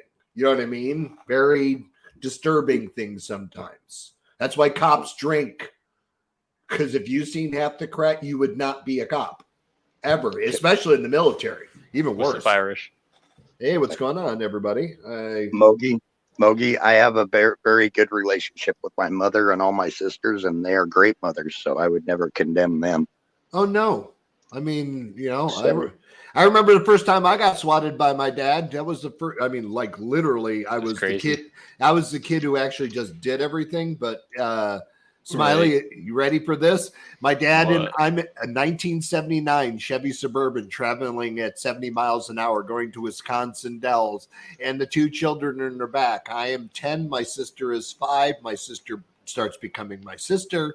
I, of course, battle. My dad turns around and says, if you guys don't stop that crap, you're going to be in trouble. And I said, ready? Or what? Well, I never knew. It was war at that point. I never knew how fast a Suburban can stop on a major highway and get off. Were you wearing your seatbelt? Oh, I really want to know how that worked out for you. Oh, yeah. How did that end up? I know he gets out of the vehicle from my mom's side because it's a bench seat in the front, and then he gets in the back. I scramble because I could see the rage. He goes to the back of the truck and opens it up, grabs me by my legs, puts me right on the side of the highway, and said, "Here's for what." You know what I mean? And I was publicly humiliated because cars were driving down the street. And people were honking their horns in approval. Yeah, the arms are coming out of the windows because it was summertime. That's right. Woo, woo, yes, you deserve that. You know, that kind of stuff. So you know what I'm saying. So yeah, I never did that again. Ever. Well, I was an Sweet asshole learning. child, so I got an ass beating by both parents several times. Oh no, my mom, it took her till I was 35 to figure out. I felt so guilt. You know how guilt gets you when you've done something and your parents never found out? Well, I had one that my mom and dad never found out, and I continued it through my entire high school experience because my dad, being from Scotland and Ireland, literally, and my mom, European rules. The European rule is you may go out and do whatever the fuck you want, pardon my French. However, you must be home the same day you left, which translates you have to be home by midnight, no matter what. Okay, so I was at a party and it was almost 2 a.m. I know my dad had to work the next day, and I know my dad goes to bed at 9 and my mom goes to bed at 10. So I was safe. They were out cold, but it was 2 a.m. and if I crawl in, I'm dead. So what did I do? This is back in the days when phones inside the house had the big long metal antenna and you pull it up. So I had my friend call on one phone to the house, and when my mom picked up, of course, going, "Hello," and it was my friend Joe Diacoba. He goes, Mrs. McGuigan, is David there? And then what I did is I turned on the same phone right next to him and it bounced it off the table. So it sounded like I scrambled to pick it up. And I said, "Mom, go back to sleep." So she did. "Tell your friend not to call so late at night. It's 2 a.m. "Okay, Mom, I got it. I'm sorry." Okay, click. Well, I did that I did that the entire time. So she was busy telling her friends how good of a child I was after the truck incident. And I had to disclose, "Mom, every night you thought, every weekend you thought I was home tucked in bed at 12 o'clock at midnight when I went out. I didn't get home till about 4 pretty much every time because I did that." Dang. I think she wanted to spank me, honestly. my junior year in high school, one of my buddies was bringing me home, and we had a big party. So I was hammered. Cop pulled us over. We're past curfew. So he knew he knew we were drinking, or I was obviously drinking and everything. He's like, "You guys need to get home now." So my friend was okay to drive, so he let him drive and everything. The cop follows us to make sure that he brought me home. He drops me off. As soon as I get the key in the door and unlocks, he kicks his siren and his lights on and waits for my parents' bedroom light to come on. And then he shuts them all off and takes off. I just look back at him like, seriously. I mean, my parents were so cool. I mean, my high school graduation party, pretty much everybody came to mine. And the only reason why it wasn't meant for that, I was the jock geek in high school. But the whole point was my mom and dad said drinking will be allowed. Parents are invited to join. In other words, got parental consent, invited the parents. They had their own section that they could hang out in the backyard. The kids could drink. And the local law enforcement was parked at the end of our cul-de-sac. We had one way in and another way out, and they both parked their cars at the end. When you came in, you're not leaving unless you get checked. You see, they paused it on a picture of Ghislaine Maxwell. You could drink your brains out, and if you wanted to pass out at the house. That was pretty much it. It wasn't a big house, you know what I mean? But that was the rule. My punishment that night, I mean, I went through. They knew I was drunk. They're like, "Well, get to bed," and I went in and crashed. My punishment, the next morning, my dad woke me up at 5 o'clock, and at this time, our yard was a few acres. I mean, we had a fenced-in area in the middle of a pasture. Okay. He took the muffler off the lawnmower, and I had to mow all day. And I mean, there was no way I was getting it done. And I had to use that push mower on all of it all day. So that was that's how a lot of my punishments went. They knew. My dad did it productive. You know what he did? He had a car. He was always working on a car because he was an engineer, but his hobby was cars. And so he said, your punishment is I messed up that engine. I know what's wrong with it.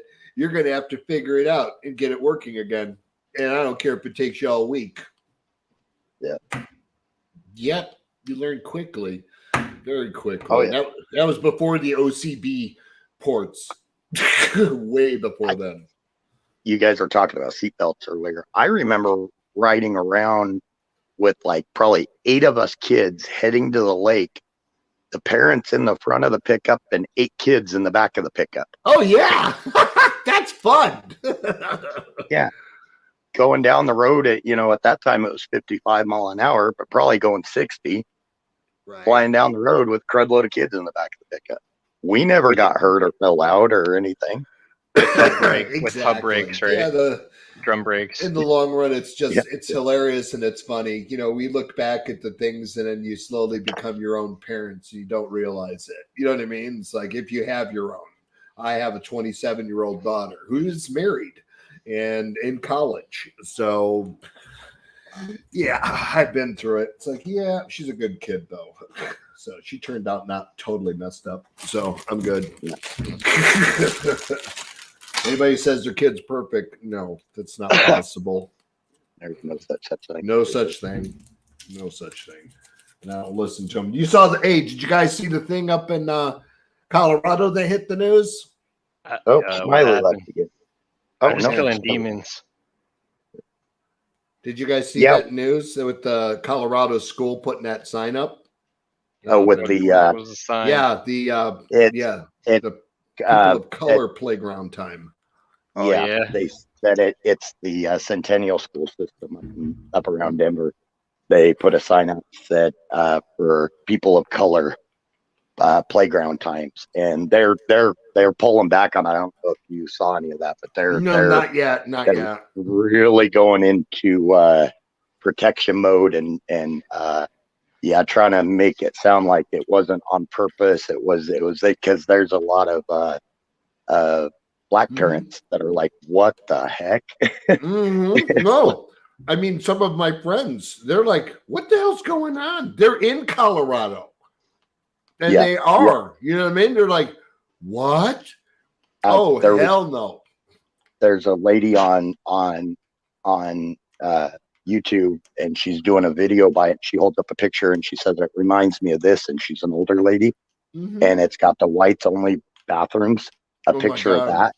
She's like, this reminds me of this. She's like, now who's on our side and who's against us? It's like, no, that's what I'm saying. I told my friends, I said, Dr. King must be rolling around in his grave. He have to be. Our school system out here in the rural areas, it's not bad. But in the Front Range, it's pretty bad. Here in Zionsville, Indiana, which is a northern suburb of Indianapolis, they refuse. They refuse. They're not doing none of this crap.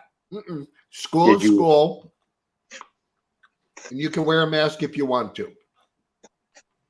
Did you also hear that Coloradans got the governor and the House and Senate Democrats the state level. They got them to cave. They came out with a statement. The emergency is over. There will be no more vaccine or mask mandates. Good. In Colorado. Yeah, they're not doing it here in Indiana. Oh, they had to do it here to protect themselves because they were not going to win another election. So I'm curious, saying is everybody in Colorado? And then once racist, they get in, they're just going to go back to their old ways. I mean, seriously, come on, guys. You know what I mean? What's that, Don? No, yeah, go ahead, Don. Sorry, wife's calling. Gotta go. Oh crap. Okay. Anybody catch what he asked? No. I don't know. I was killing demons. Popped out, and I mean, I got my sound up to the I'm max. too busy saving the world from demons. Is that what you're playing on your? What is that game? This is the Doom 2016. Oh, one before the newest one. Hey, Dallas. Hey, Washburn. Oh, there's Platoon. Hey, Platoon. I seen him. Yay. I got a new channel on Twitch, so which everybody will know, and I think it's the most cutest one. Well, not cute, but funny. 420 and me. 420 underscore the letter N underscore NE.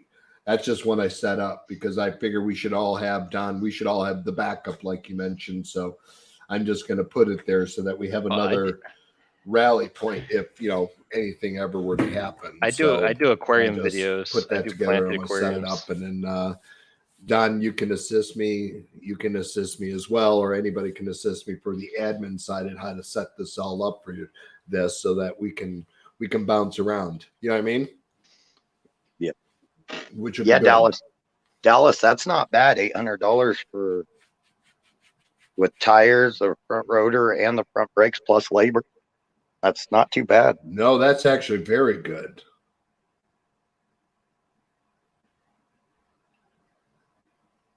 On my pickup, that I paid more than $800 just for my darn tires.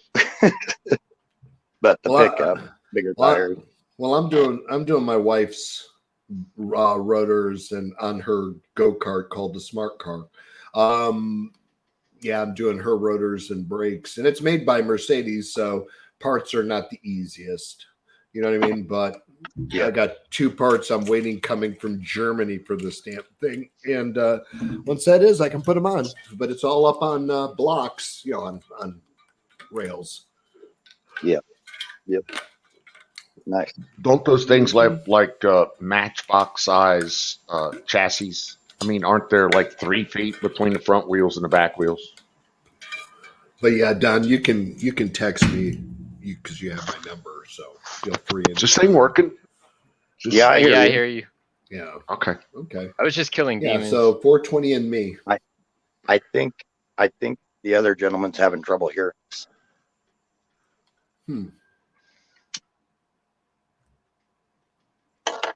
Is that Smiley, Irish? you mean? I think it's Irish. Yeah. Irish Can you hear might us, need Irish? to I can to hear you refresh. clearly. Can hear us? Okay. Okay. Cool. Yeah. What did you ask when you went off, Don? So my question was real simple: is everybody in Colorado a racist, or just the people that put up the colored play date signs, playground signs? I'm gonna It sign. depends on who you ask. Dude, but over here in New York City, black people have on the campuses, they have blacks only study areas, so they do it to themselves, really. We do have a large crowd of people that completely support these things, unfortunately. Yes, and a lot of black people support it, especially here. But To luckily, be clear, that is patently against federal law. Yep. You understand that, right? Right, but there's selective enforcement. Well, yeah, Oh, yeah. there's enforcement, then there's doing what's right. Okay. So like you said, there's safe zones for black and Latinos. The minute I find out that I'm physically close to a safe zone for a black and Latino, I'll be right back. I will be intruding upon said zone. Right. With loud and a boisterous fanfare, and waiting for the police to show up and quote me the law that said that they tell me that I'm breaking, because it ain't going to happen. because it is against federal law. It's against every state law. And it's against the fucking, it's even against the what's the word that I'm looking for? The thought, or it's against everything moral that we've ever stood for. Yeah, you're absolutely right. Yep. But a lot of people think of like the civil rights era as what racism looks like, kind of thing. But you spend some time in New York City, you'll see like they're gonna target you because you're white. You're gonna get targeted, singled out, called whitey, all types of things in your face. And nobody believes me until you actually spend time over here. I know. That's why we won't go to New York City. I've been in places, even in Denver, that I've had that. They think it's okay to rob you. Places I can't carry. They think they're justified in robbing you because of slavery. That's what they believe. And so imagine that when they beat you up as a group and take your money, that's what they believe. They're heroes. Okay. But here's the kicker. what the media tells everybody that is a real bad area and, try to avoid it at night and everything. I've been in those areas and people are friendly as could be. They're there. But if I go into the areas that they claim are, cleaned up and they're, that's a restoration of the town and they're becoming more, developed, those are the places I hear that. We had a warning around here. There's an area called Fordham Road. There was a warning that people are getting robbed in broad daylight on camera. And I won't go there right now. I won't go to that neighborhood, and even in the middle of the day, because of that. I will admit that there was one neighborhood I was driving through, and it was later because I was running late and got lost and was trying to get to a place to pick up some stuff because I had a large trailer, so they needed somebody with a CDL to go pick it up. Swung through there, and the one black gentleman, he's like, you're gonna want to turn the next block. He's like, there's some pretty, an area you don't want to go right. To and they now. they don't fight one-on-one. You're gonna get jumped by like a group of 10 people. That's before you even know what's happening. But it was a black gentleman that told me that. So yeah, and that's he's what looking out for you. The majority of they don't believe in they're like we're all this. The majority of humans don't look at things that way. That's like, who cares where you came from, what your origins are and everything. We're all people. But yeah, this far left policy of holding on to that and using it. And yeah, you would think it'd blow up in their face, but unfortunately there's still some people out there. Because some people like to feel righteous, like they're like, kill Whitey, reparations, all this, and they feel justified in everything they do. They have an excuse for all of their failures, so they have a reason. There's an incentive to believe the stuff they believe. They want to be told it's not their fault and they're heroes if they steal from Whitey. Kill Whitey, take Whitey's wallet, right?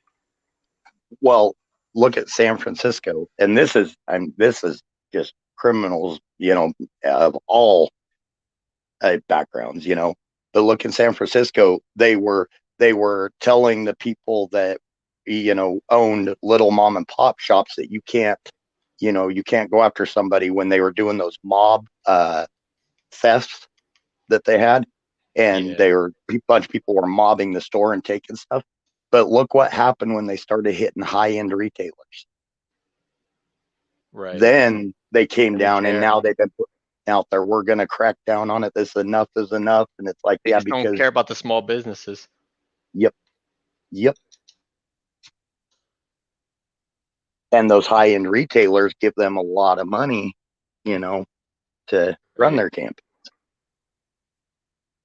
Or when the riots start to move into the rich area codes in California, then they start caring. Yeah. Yep. Same thing. Yep. Exactly. I won't go anywhere I can't carry. Right.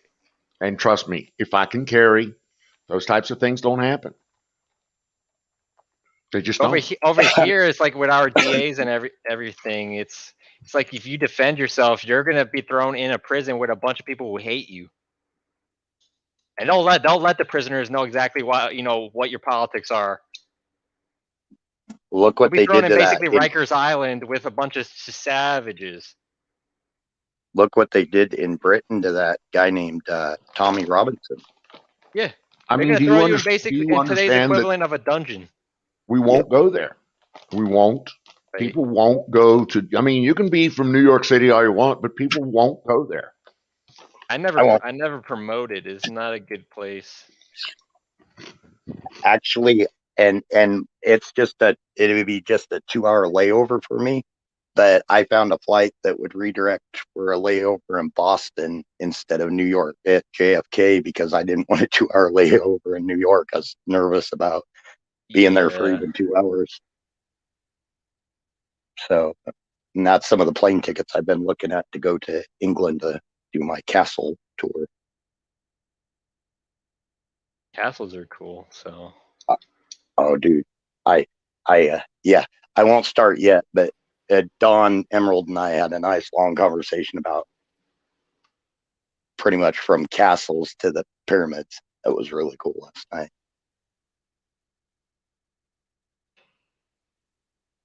the type of stuff that when humans work together that we can do. Yep, it's amazing. Yep. I mean, shit, we can get to the moon even. Yeah. Do you see that Texas is building their own wall and they are not using the containers? They are building it the same way that the rest was being built now. Yeah, I saw that. Isn't it wonderful? Texas is its own country. They're proud of their state flag. Texas has a clause to where they're the only state that could Legitimately legally secede. successful. Yeah. Yep. Yep. And the federal government needs to quit screwing with them because I'd say 90% of Texans are on board with that. They're tired of it. That's why the universities out there trying to import people from Chicago and all types of places to change their politics. Yep. They're desperate.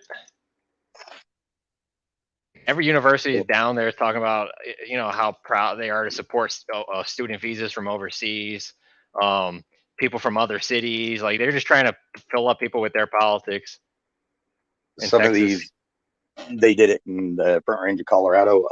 NGOs were giving people. Dude, when I was at Texas Tech, I was in the library. In the back, there was these dudes that looked like straight from Iraq, but wearing like those robes, and they were doing their, you know, their prayers in the back of the library on their little rugs, you know, facing Mecca.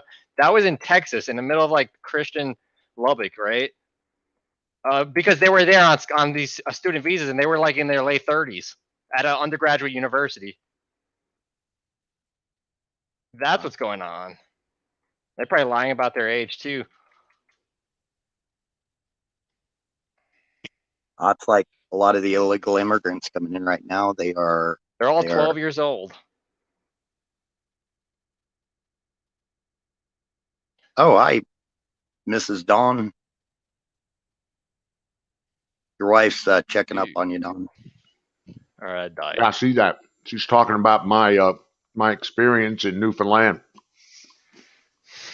When they screeched me in, I had to kiss a cod.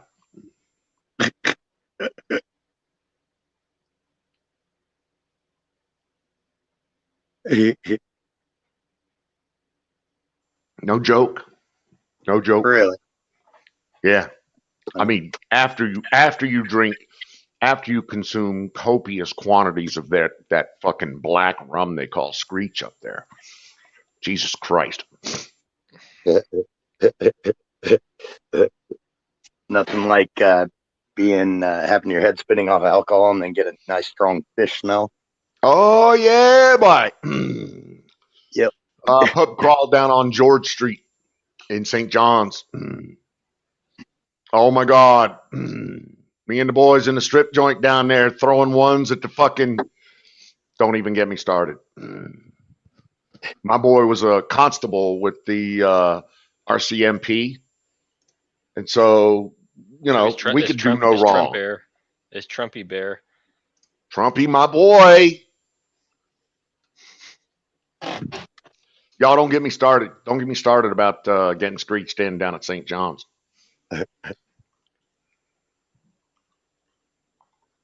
Didn't that Trumpy Bear start out as a joke and then just like took off? It's good, yeah.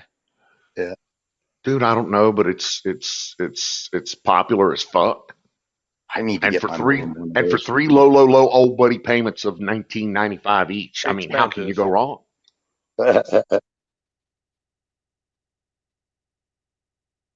Oh, dude, I paid. My mom collects like little bear figurines and stuff, and some of the little stuffed ones. I paid more than that for one that stands about 2 or 3 inches tall. That's like handmade. Oh yeah, it reminds me of those Swarovski crystals and how expensive they are. Yeah, yeah. And they do. One time I wanted to buy her one that was. I mean, of course, it wasn't a high grade emerald. You know, it was milky. You couldn't even. It wasn't even transparent through a light. But I wanted to get her one that was carved out of an emerald. They wanted $3,000 for that thing. Yeah, nope. And because of the artist who made it by hand. Yep. It's like nope. Yeah. I was thinking a few $100, and when they said that, I'm like, oh. Yeah, I like some of their stuff. They're classic designs, like when they do the tree toppers. Oh, yep. Yeah, there's something about that crystal that just, I don't know. It's not. It's kind of like the feel of diamond. It's just a very clear glass. Impressive. Yep. Well, and a lot of those crystals are multicolored too. So that too. Yep. Or they'll make a pattern out of a bunch of different colored crystals. Yeah. And to be fair, they put a lot of time into cutting those things. It doesn't cut easy.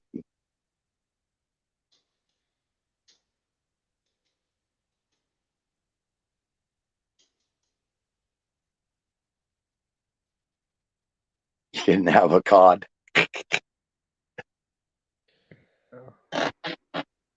This guy's head will come off. It usually does. I guess not this one. Yeah, whatever. Yeah, I think he's dead, dude. Yeah, I know, but that one's head's come off too. Like, let's see this one. There it goes.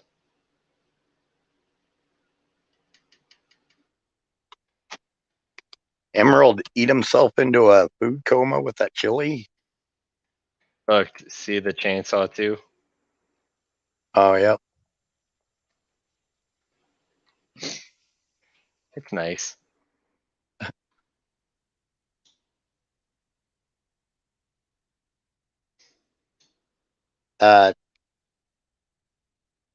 Trust wants to know if there's still a lot of Italians in the Bronx.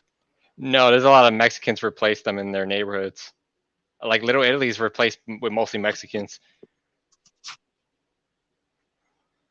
Now New York has it's not classic anymore. It's not like classic, Italian stuff. Like it's basically gone. New York has a high Cuban population too, right? No, I think Jersey has more. We have a high Dominican population. We're known for like Dominicans in this area.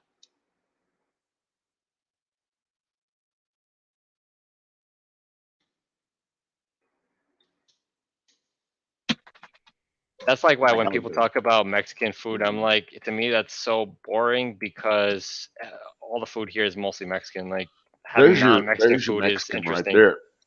There's your Mexican right there. Just got 110 years in jail for killing 4 people with his semi-truck. And of course now 3 million truckers think that that's just too much. And I personally think that he couldn't go away for long enough. Right. My humble opinion. If you're careless driving and you cause that, yeah, there's.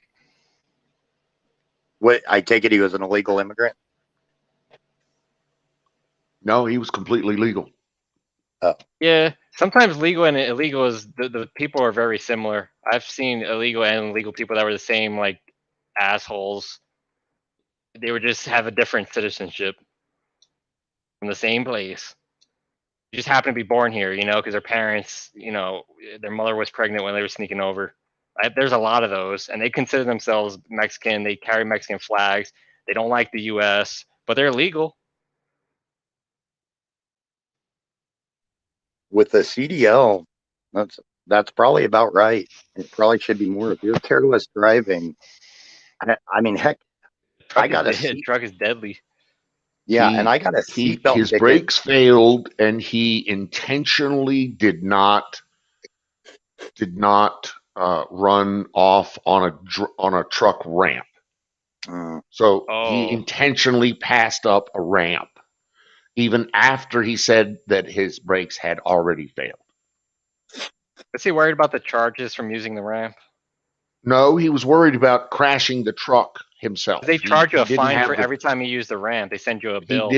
He didn't have the courage to take the ramp. So instead he killed 4 people. Yeah. So fuck him. He needs to rot under the jail. Sorry. I got a seatbelt ticket in town that would have been a $15, $20 ticket without a CDL. And I was driving a car, not a truck. I was driving a little car. It was an $85 ticket. That's why I tell everybody, if you do get your CDL, remember, it's a responsibility. And it's also like with that guy with his brakes, it's your responsibility to check that truck out, make sure everything is working properly and keeps working properly. Because there's not somebody there to hold your hand all the time. But I do remember watching something about that they're scared to use it because they get a fine, especially new drivers. Their company gets a fine to pay for using that ramp every single time that they had the ramp people have to come clear their truck out. Yeah, companies It's get expensive. a little frustrated, and they do. But I would rather take it than going into definitely the traffic.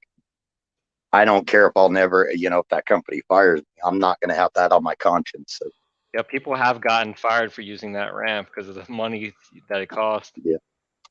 Oh, some trucking companies, if they don't have the business, they'll look for any little reason to get rid of you. And that's messed up. And it encourages drivers to be unsafe. Mm-hmm. Well, and they've also them for using the ramp.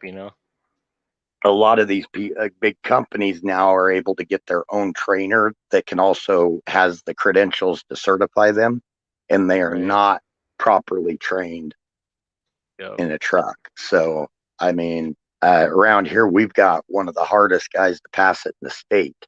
And I mean, literally everything. I mean, the 1 point I got deducted is because I didn't check my windshield wipers. I didn't click them on and off. And that was a 1 point I got deducted. I mean, you check out all your lights, all your belts, and you go through and tell them what you're doing and do all that. And then you got to parallel park, you got to alley park, you got to do all these things right in front of him while he's sitting there grading you with another person where they're also grading you. And then they go out. A lot of the trucks have cameras on you and mics. They're listening to you and watching you. Mm-hmm. Yeah, tattletales. They got tattletales they'll tell them if you're speeding. That too. Yep. It's a little box. It's called we call it tattletales. So if you get caught speeding, that's why so many of these trucking companies govern them at 60, even 60 mile an hour. So if you're going down the interstate and you can't figure out why the truck's not going any faster, they're going as fast as that truck will let them.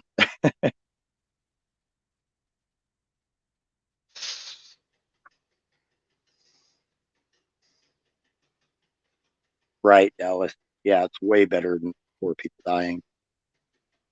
And you got to figure he's lucky it's 10 years because that's four vehicular homicide charges.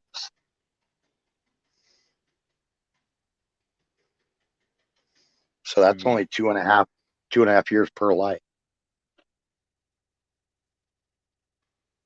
It isn't as easy as everybody thinks driving a truck. There's a lot of things to take into account. And it sounds like such a wide turn radius. It's crazy. Yeah. Well, and going down a hill, like in the mountains. Distance, You need distance to stop, all that. And it's freaky. If you're in too high of a gear, you're gonna wrap that thing. Yeah. You basically just gotta lay on your jakes, and in the mountains here, there's places you can't run your jakes because of avalanche dangers. So you gotta pop your jake off, hit a gear, let it wind, and just to hold yourself back. And you can't just lay on your brakes. That's why his brakes failed. He probably hit the wrong gear. He probably laid on his brakes the whole time and thought he could ride his brakes down. He's probably a recent driver because he looks pretty young. Yeah. I think the company they need to check into the company's training too. Well, the company is out of business now, and it was 110 years. That's correct. Oh, 110. He got 110 years. Oh, okay. I thought you said 10. I caught the 10. I was like, man, he's lucky. No, he got 110 years for four lives. Mm-hmm. I think this head will come off. It's like not a main feature of the game. Yeah, there it goes. Wait, no, it didn't. No, this one doesn't come off either. Oh, there it goes. Pretty soon they're going to want to take away our driving rights because if you think about it, that's a very fast projectile. Well, they want to do the automated driving trucks, and it's possible. No, my issue with that possible.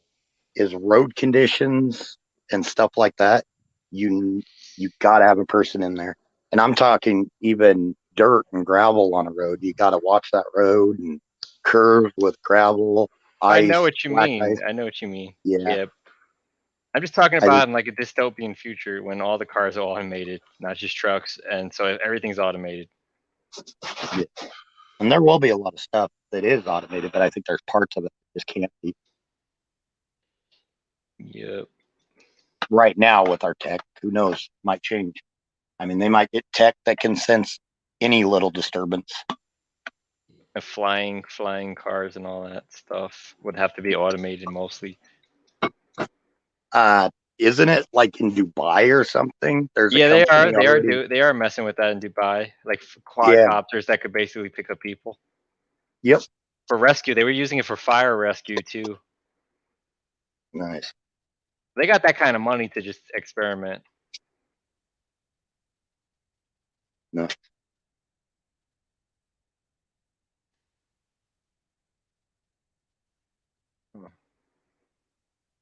That's good to be careful, Dallas. And Dallas gets some of that bad weather driving too. I know Buffalo Bill said he was going to let his CDL go. He was tired of keeping it up. If he's not using it, I mean, it's fine. Yeah. It's just a tax to him to keep it fresh. Right. The good thing about a CDL is no matter what, you're going to find work. Oh, yeah. So, and an emergency could make money quick. Yeah. So, like, if my construction company folded, I've got that to fall back on if I had to. Yeah. And to me, it's worth it to have that. Yep.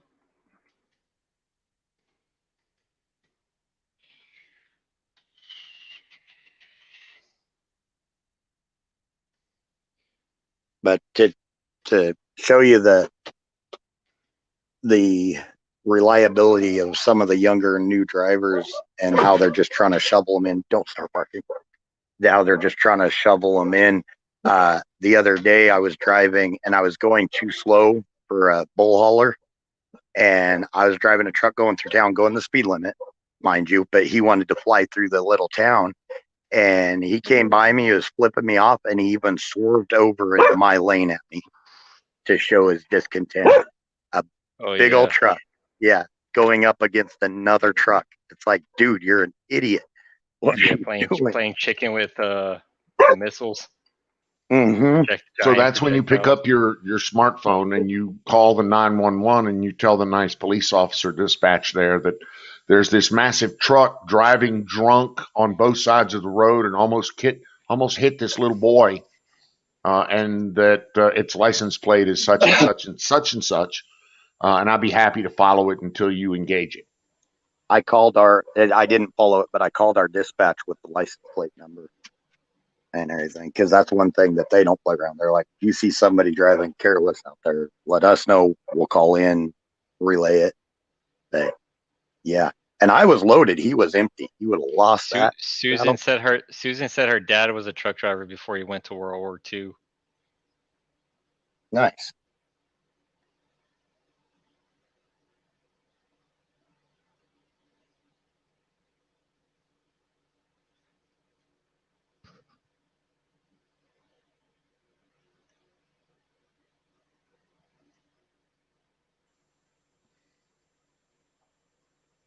Yeah, I'm worried about this Iran thing.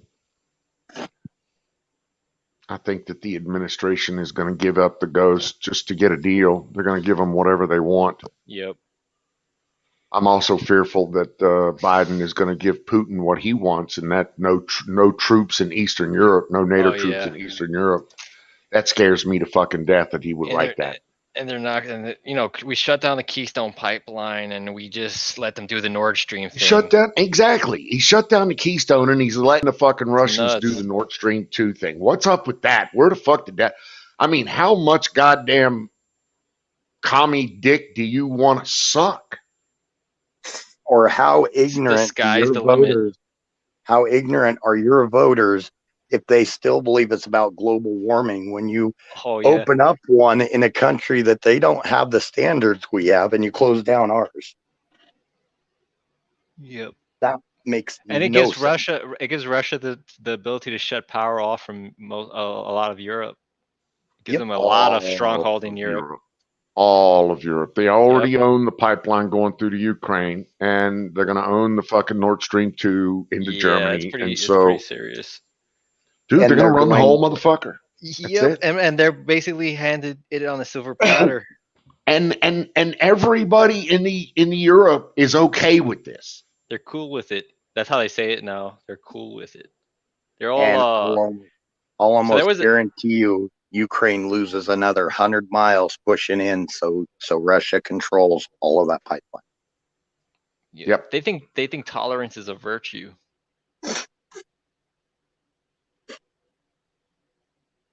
I'm surprised. Appeasement. I'm surprised that the appeasement, exactly. I was surprised that fucking, it wasn't Churchill, the guy before him. What was it?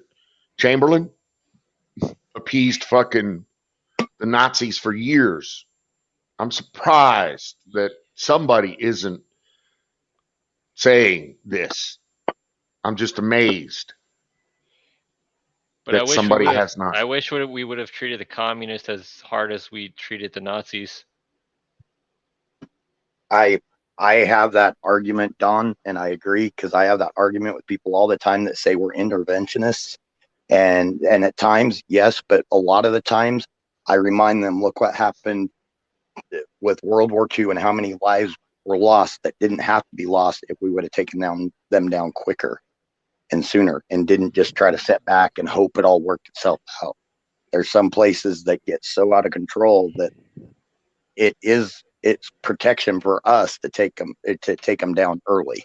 So if we're interventionists, then what are we doing in Europe right now?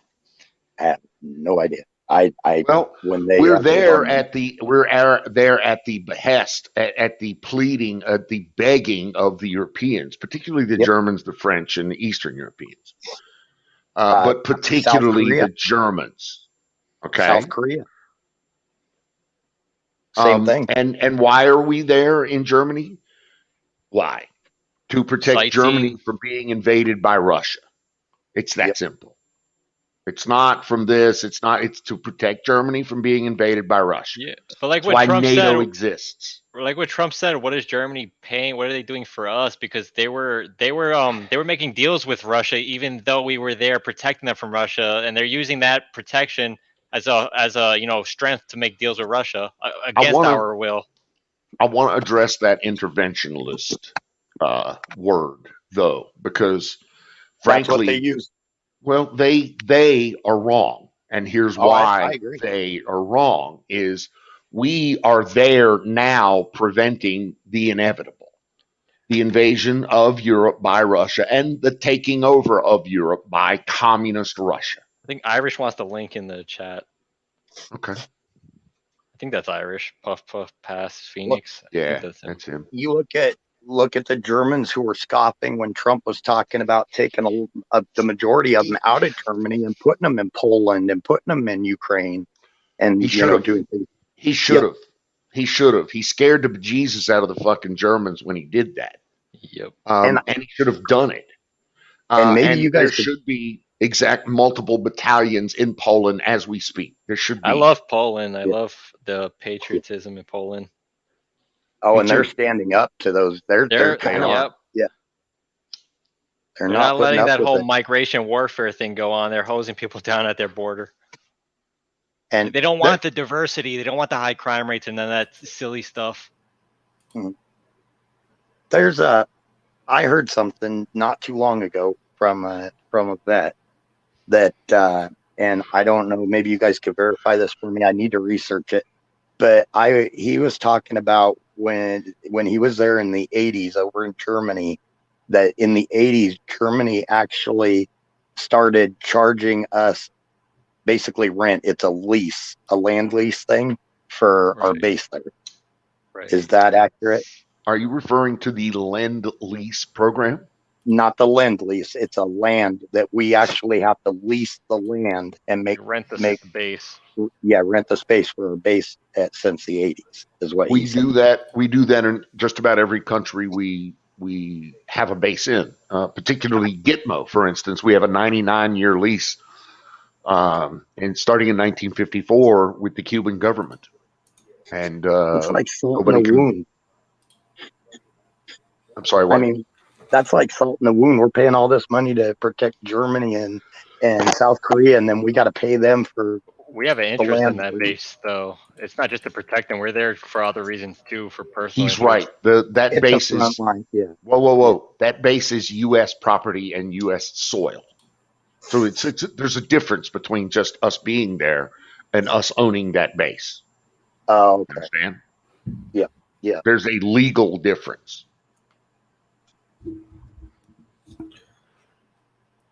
Plus in Europe, they don't have any weapons. I mean, think about that. That's how Australia got taken over. They first took all the guns, and then they did what they did. Because Behind every blade of grass. Yep. The only thing that's stopping them from doing that here is they're afraid everybody's got guns. You know what I mean? That's pretty much it. They're not afraid. They're absolutely sure that everybody has guns. Oh yeah, well, no, yeah. That's a good call. Yeah, it's a good call. In Europe, no. You know what I mean? In Ireland, Correct. Believe it or not, Ireland, you can possess a firearm. You just have to register it, just like here.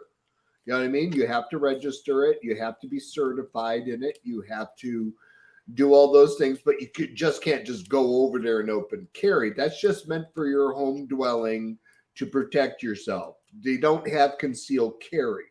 That's the one thing they don't have. But if you show up in somebody's house and he shoots you, you know what I mean? Because you tried to rob them, well, that's okay. You know what I mean? Because as long as that gun is registered, you're okay.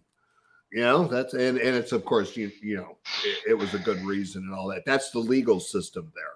It's very important. A lot of people underestimate, you know, they look at Europe as a whole, but each one of them individually, because I'm from there, Ireland is the only European nation that actually combined US style democracy as far as how we do our things and everything. Again, like I said last night, the only difference is that there is a community pool for the quote unquote socialist side of the equation, which is for healthcare and education and military protection, you know, blah, blah, blah. That's called taxes. So, but other than that, yeah, go to Ireland, it's the same as here. The only difference is you don't have to pay for school. And then after you're done with school, you got to give quote unquote the people's service, meaning you go work, you get paid. It's not free, you get paid, but you have to give, you know, like for a public healthcare system or whatever, you got to give like X amount of years for whatever, or if you're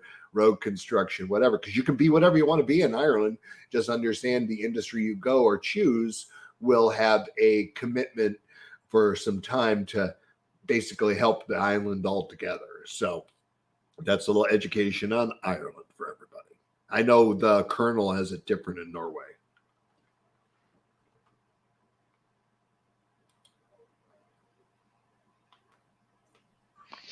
Colonel's in Netherlands. Oh, Netherlands. I'm sorry. A little high. I'm quite Hi, stoked. Miriam. How are you, Miriam? Fine. But I'm tracking everything you say there, sir. Okay, hold on.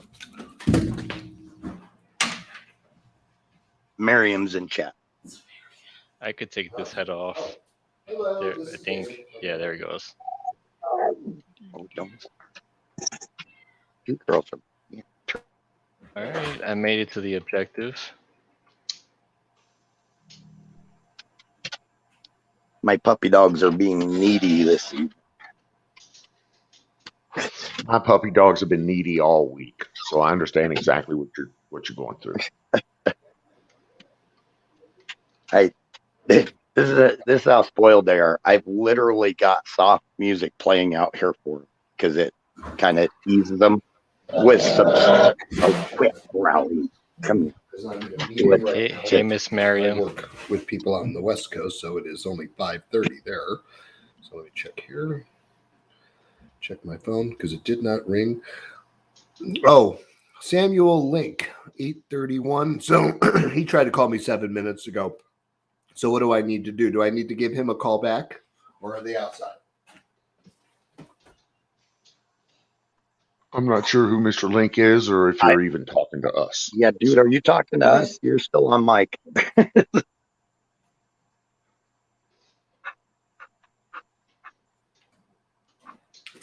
I'm just killing demons. That's cool. I mean, everybody needs to kill a few demons every once in a while. Trust me. I must say this game is not realistic enough. I gotta say hi to my honey in the chat. I've never been able to do that before. That's pretty cool. Hey, doll. Hey, Miss Hey. Miriam, how you doing? Hey, you guys get a room. Yeah, we'll get a room. They got a room. They just built a bunch of them. That's exactly. I was just gonna say that we got a room. Yeah, We're but good. you guys are being exhibitionists here. Yeah, that's true. Taking our business on the street like that. You're right. Yeah. We shouldn't be doing Uh. She's in there talking Newfoundland with Washburn Billy. I didn't know Washburn was from Newfoundland. Didn't either.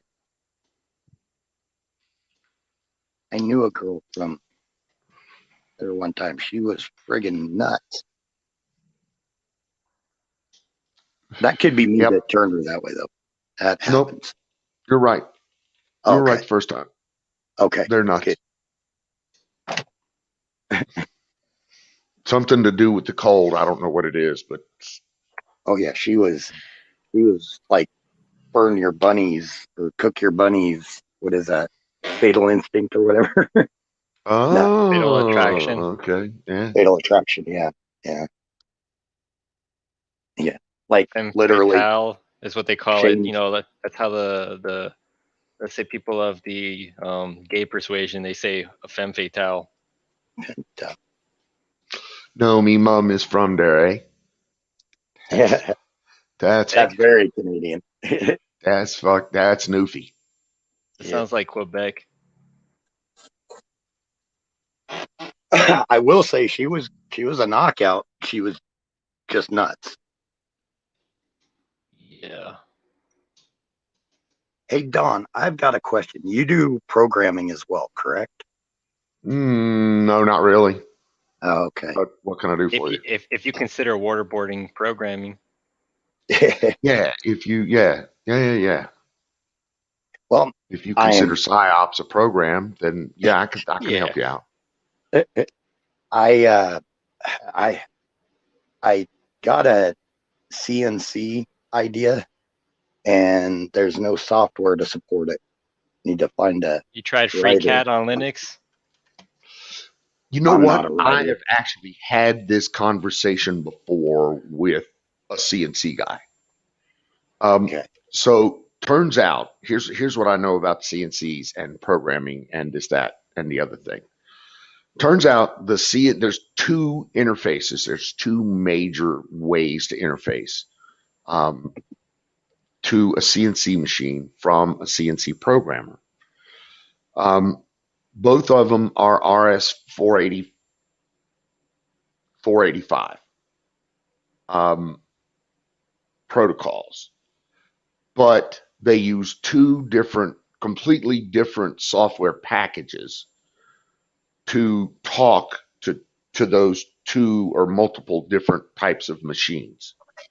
And those are extremely proprietary and highly expensive. Yeah, they have illegal copies of AutoCAD, just saying, but I wouldn't recommend it. And see, as for the structure, the design, I get the mechanics of it, I can do. The program or even the wiring of it. It's just the programming to get it to do what I need it to do. You know, the YZ, I can get it to do. The X is different to where I need it to do something else. If you show me the code, right, the script that you're looking at, I could do some programming. You just got to send me you have to send me a file like with the code. I could figure it out. Really? Yeah, I could search Stack Exchange and GitHub to find examples and stuff people already posted, and that's how I solve these type of problems. Yeah, because I can send you a basic downloadable file that is a basic. If I could see CNC it, if I could see structure. it with a text editor, then I can figure it out. Okay. Because most of your CNC programming is a set of coordinates, either straight XYZ coordinates or reference coordinates, and so you should be able to take those from those coordinates and build a model. So I do I still do hobby mathematics. So I didn't have a license to MATLAB, so I use Octave on Linux to do that stuff. So I'm good with the coordinate stuff and programming. Okay. So I could probably figure it. You just got to show me the script. If I can't do it, I'll just say I can't do it. See, on your guys' end, what you're talking about is Greek to me, because on my end, with the electronics portion and the mechanical portion, I label it as pulses, But Right. yeah, so that's how. so what you're I saying am. though is you have an idea. There's a something that you want to build on a CNC box. Is that what I'm Yes. understanding? Yes, which actually I can say it, because I mean it's not like it's proprietary or anything, but it's an auto feed for doing large runs, single runs of like crown molding, like real intricate crown molding. Right. Problem is you can't build like a 40 or 50-foot table, but you can build it to where it feeds in. You get what I'm you want to saying? build a machine, or you want to build you want to program an operation on or existing machine? No, it's a machine that Sounds I've to got. me like he wants the machine to build the product. He wants the machine to build a crown Right. So molding type. there's a syntax manual, and I could search that up and help you through that. Nice. Every Nice. 'Cause, yeah, I would. every one of these things has a syntax manual. That's how they sell these machines. But see, here's the problem. There's no machine to buy that does the auto feed part. on Right. the So you want to CNC. make an auto feed?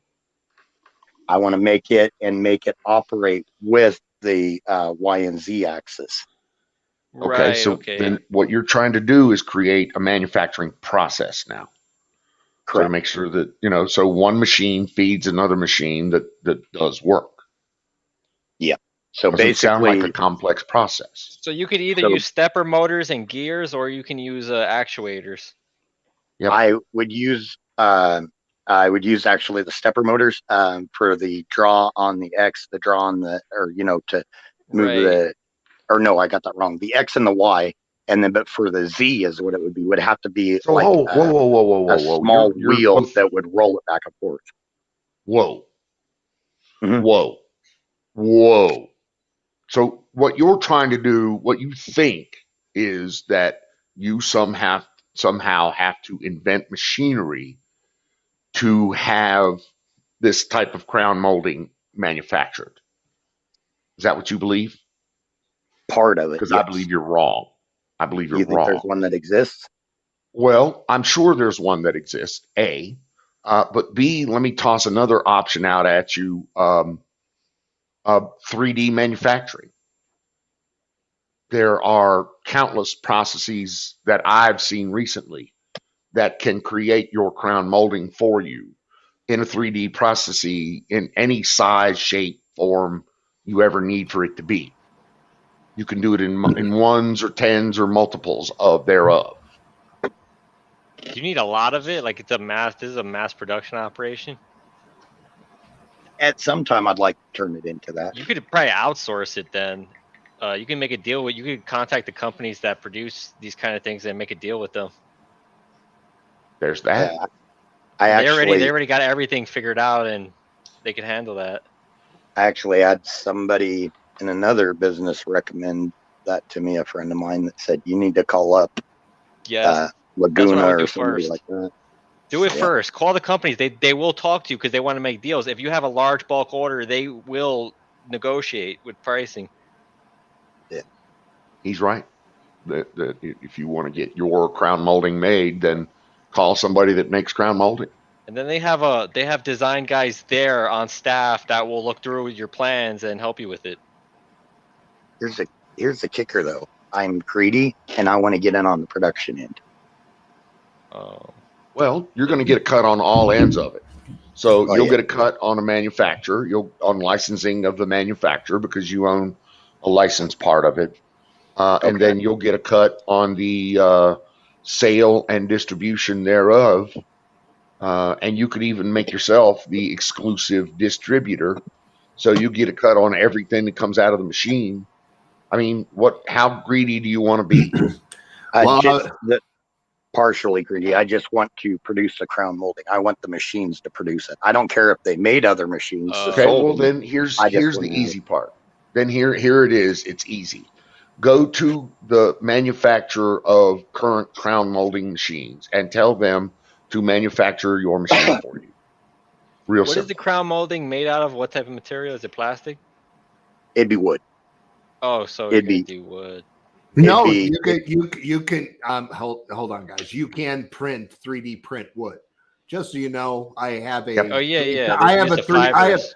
right. Well, I have a $3,000 very massive 3D system we haven't put together yet here. I mean, Nice, I can. Yeah, nice flex on your big machine there.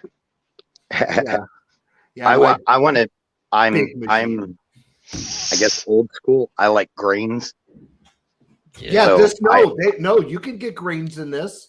Once I've done it before. There's a special polymer material with wood grain. When it's made, you can sand it. It will sand like wood.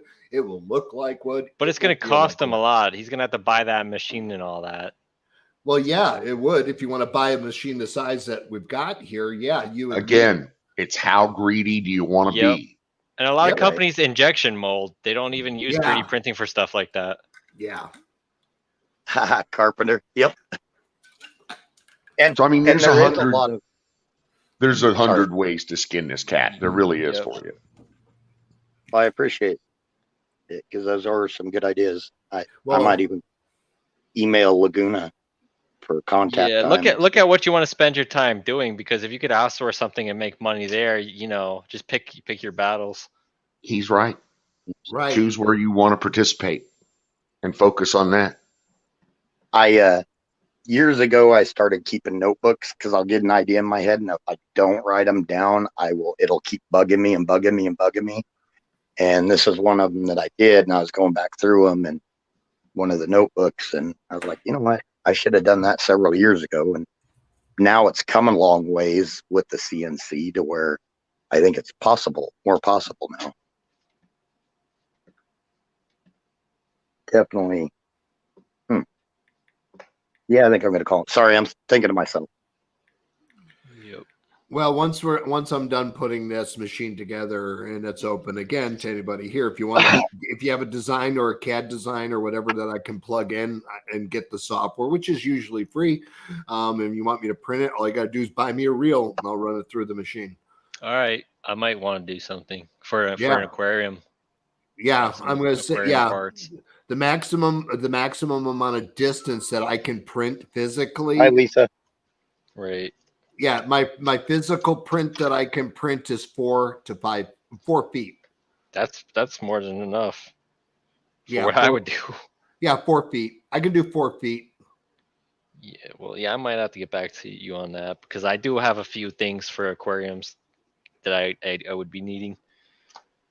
Okay.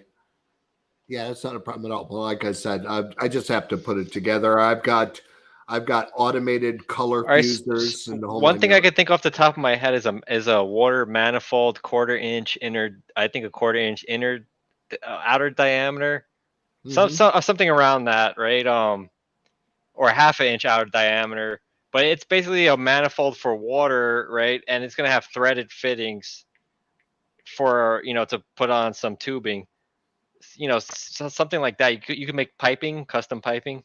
Yeah, you can make anything you want. Yeah. I mean, anything. As long as you've All got right. the design. If you sketch it, I've got the CAD system here. Right. And I've also got 3-dimensional scanners. Because right now I use like an inlet from an old filter, and I cut it and modified it to use as like a very cheap like budget manifold. But yeah, Mhm. I couldn't find one to buy. Okay. And all I could find was car parts when I was looking for it. All they had is steel manifolds for cars, and I don't need that. I want something plastic. Well, you would want something a little bit more carbon fiber-ish, which you could do with a metallic, what I call an infusion of metallic coating, which you can do. It just has to be it. inert. It has to be completely inert. Yeah, it has to be inert and has to be able to withstand temp. That's all. No leaching metals or anything into the Yeah, water. no, none whatsoever. But it has to be able to reach temp or whatever temp you want, and you can adjust that in the system so it can be that. That's what I said. Yeah. I'm gonna get it put together, and if you send me a sketch, I'll go ahead and do it. But like John says, you ready? I will need an NDA, so because I don't want to be accused or anything or legally bound or anything like that. Nah, it's not like it's for me. It's a hobby. It's not even that serious. Okay, all right. So, which is fine, but I have that availability. Yeah, I'm not trying to sell a part. I'm trying to put a part on my tank. Yeah, Here, hold on a second. Here, this is my newest thing I just got for it. Hold on, Mrs. Biscuit is fire in the bowling. So I gotta prep for this. She's new at this, so I gotta get ready. Yeah, here we go. Let me turn this on here.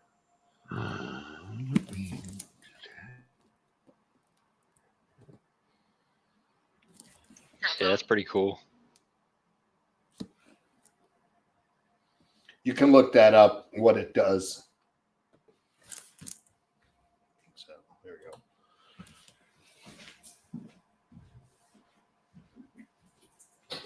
Very nice, sir.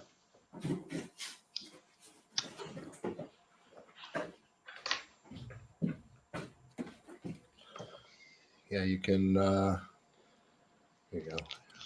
I mean, you can.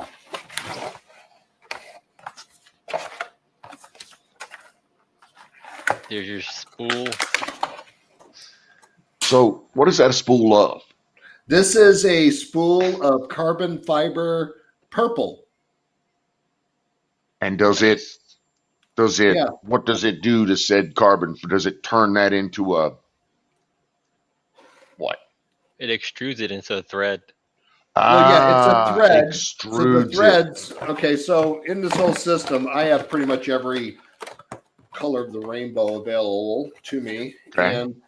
and this is a eSun filament, which is highly recommended because their lab, when they make this stuff, is quite intense, the process, and it's hard to get a hold of this stuff. But when this goes through the Mosaic Palette 2, the Palette 2 will control the color. So in other words, what the Palette 2 does is it pre-molds or pre-mixes several colors together, and then you can pick any shade of the rainbow. So no matter what color of the rainbow you want, I can make it that because I put in the base colors, which is what? The green and the blue. RGB, red, green, blue. White. You can put all those in mixed colors, or you can put specific colors and make newer colors. So that's pretty much how that What do you plan on making? Like, what's your first thing you're going to make? Well, right now I have a patent on a product, and it works. And so now what I have to do is I have to encase it because it's going to be in an engine compartment. So it's going to need to withstand high heat, especially with the Hellcat Red Eye, high heat, and also cold and rain. And large change. Right. So I have to enclose the first unit, and now I have a second unit I'm going to build, which is I'm going to make a mold of my supercharger and the top of it, and I'm going to make a liquid chamber that you mount and clamp on, just like with little clamps on the top of the supercharger, and the flow line will flow into the main line of the cooling system that is tied to my other cooling device that cools the water to pretty much race temperature, perfect, and it's monitored. Carpenter Patriot, I completely feel your pain. Do you watch Cletus McFarlane and the drag racing channels on YouTube? No. I watch it all the time. So yeah, I watch all their drag racing stuff, and they talk about the parts, but they don't. They're mostly talking about turbos and different diameter turbos. Oh yeah. Mine is simple. The device that I made uses uses no moving parts. Hey, y'all, I'll be back in a bit. Yeah. It's the turbo itself is pretty cool because it's using the exhaust, and they got a powerful, they're running methanol, and they have a powerful exhaust, so it turns the turbine to pull in more air. So they build a lot of boost pressure, and they can control the fuel injection from the computer. Yeah, well, one of the things that's what I've solved. In other words, the problem is the more air, the cooler the air, the more horse, the more drive, the more thing. So you're going to need something to move in the normal world, something to move that air that you're pushing and cool it so that when it hits the intake, that's it. So what I did is my supercharger, my car requires a supercharger pump with fluid to keep it cool. Right.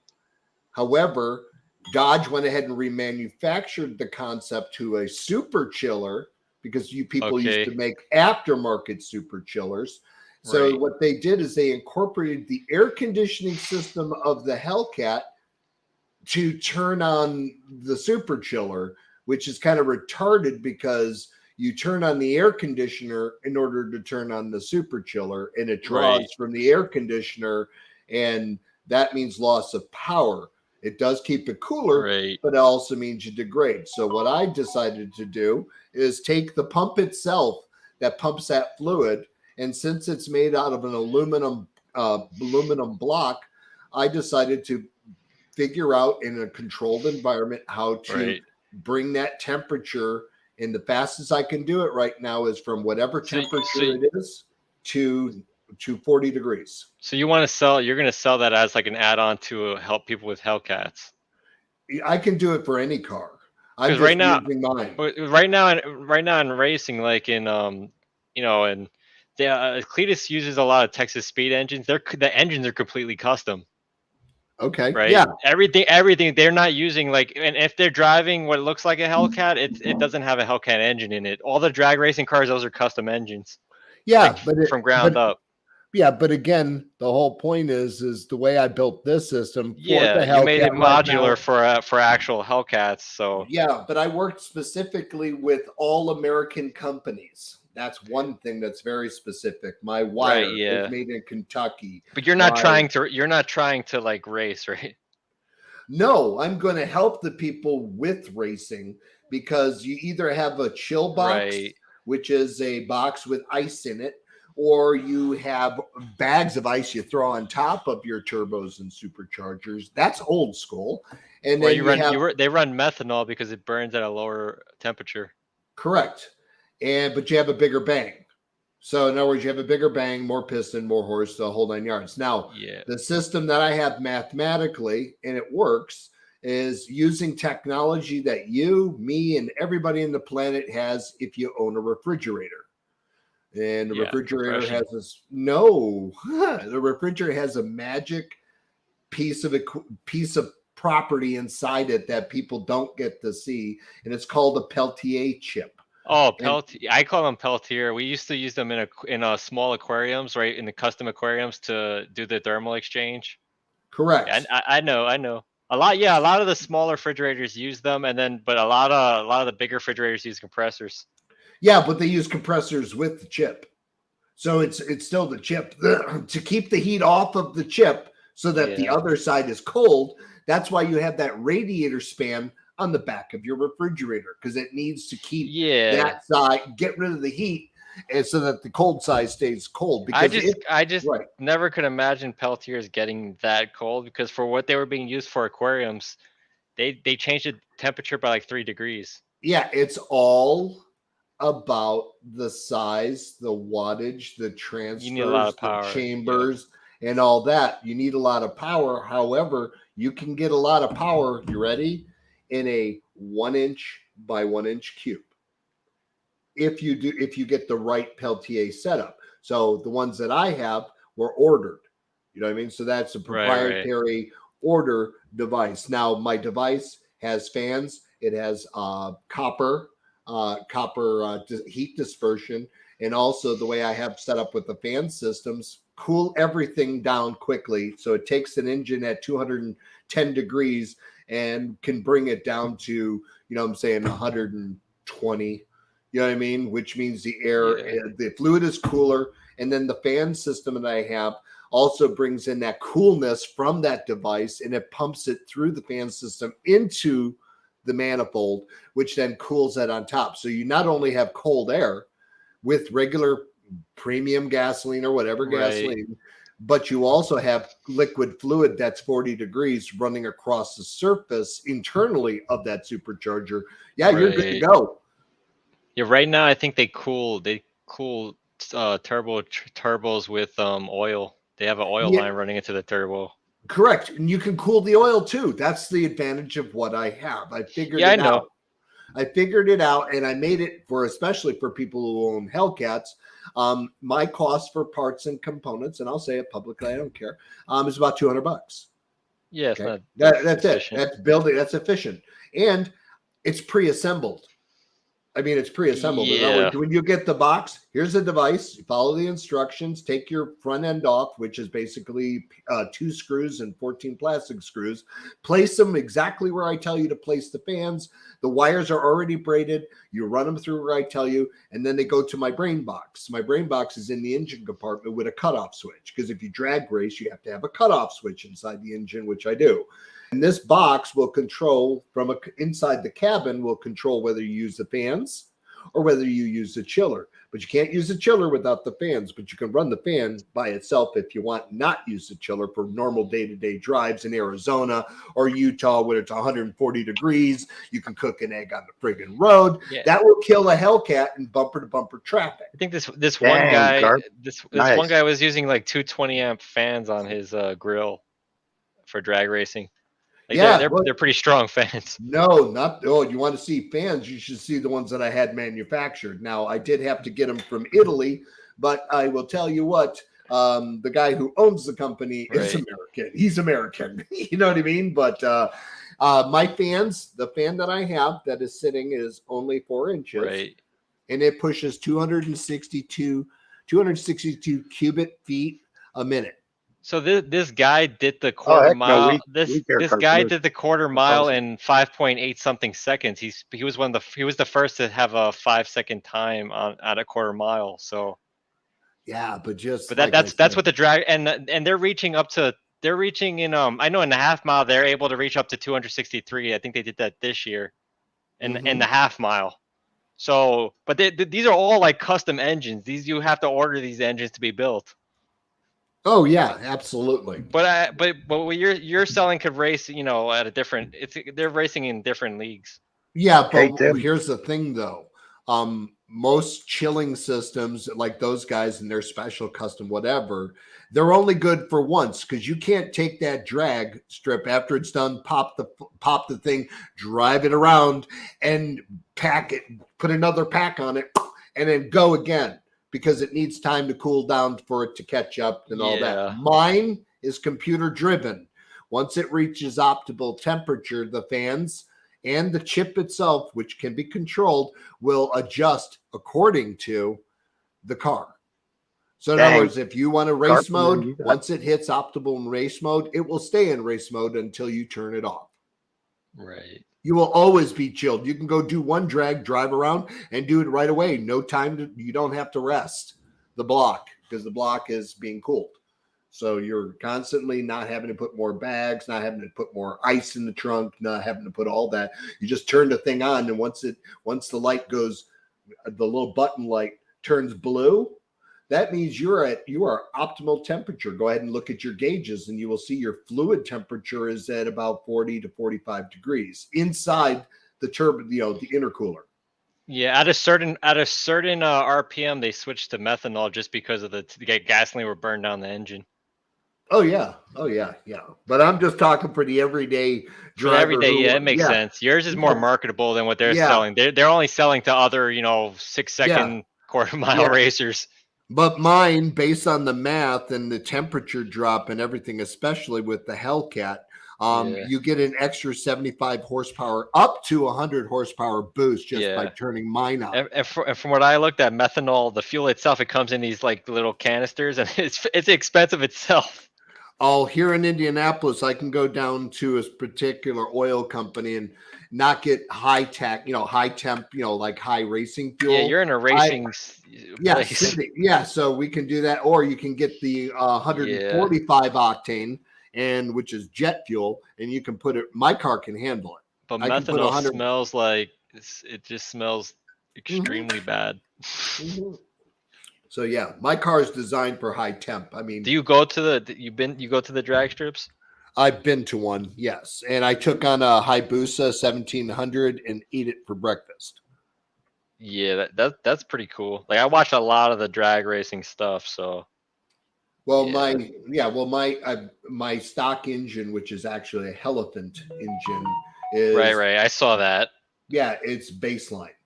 I don't have to do anything. My car is already there. If I'm going to go crazy, I can juice that thing up to way over 2. I've already been told you can put a Hennessy supercharger on top of that. The motor is designed. You can whack out. Are you easily. switching? Are you switching to slicks when you? I mean, do you get on the Oh track? yeah. I've got slicks. I got slicks. Yeah, and your transmission, is it the one that came with the car, or did you upgrade the transmission? The transmission in mine is a Viper transmission. All right, because a lot of the problem they have with increasing the horsepower so much is breaking the transmission very fast, and they're very expensive to be doing that. Yeah, no, mine is the factory transmission, but not for the Hellcat. The Demon Right. uses the Viper trans. I have the Demon 6-speed, and I don't need paddles. Fuck this shit. What kind of car? Yeah, I'm not driving like this. So you're driving automatic? Oh yeah, manual. Yeah, manual. You're doing manual? All right. Yeah, manual, but I also, because my trans is a Viper trans versus the standard transmission. They did find out that automatic is more efficient than a person shifting. Oh yeah, they know that, but part of the competition is your ability to shift on time. It's part of the sport, of it.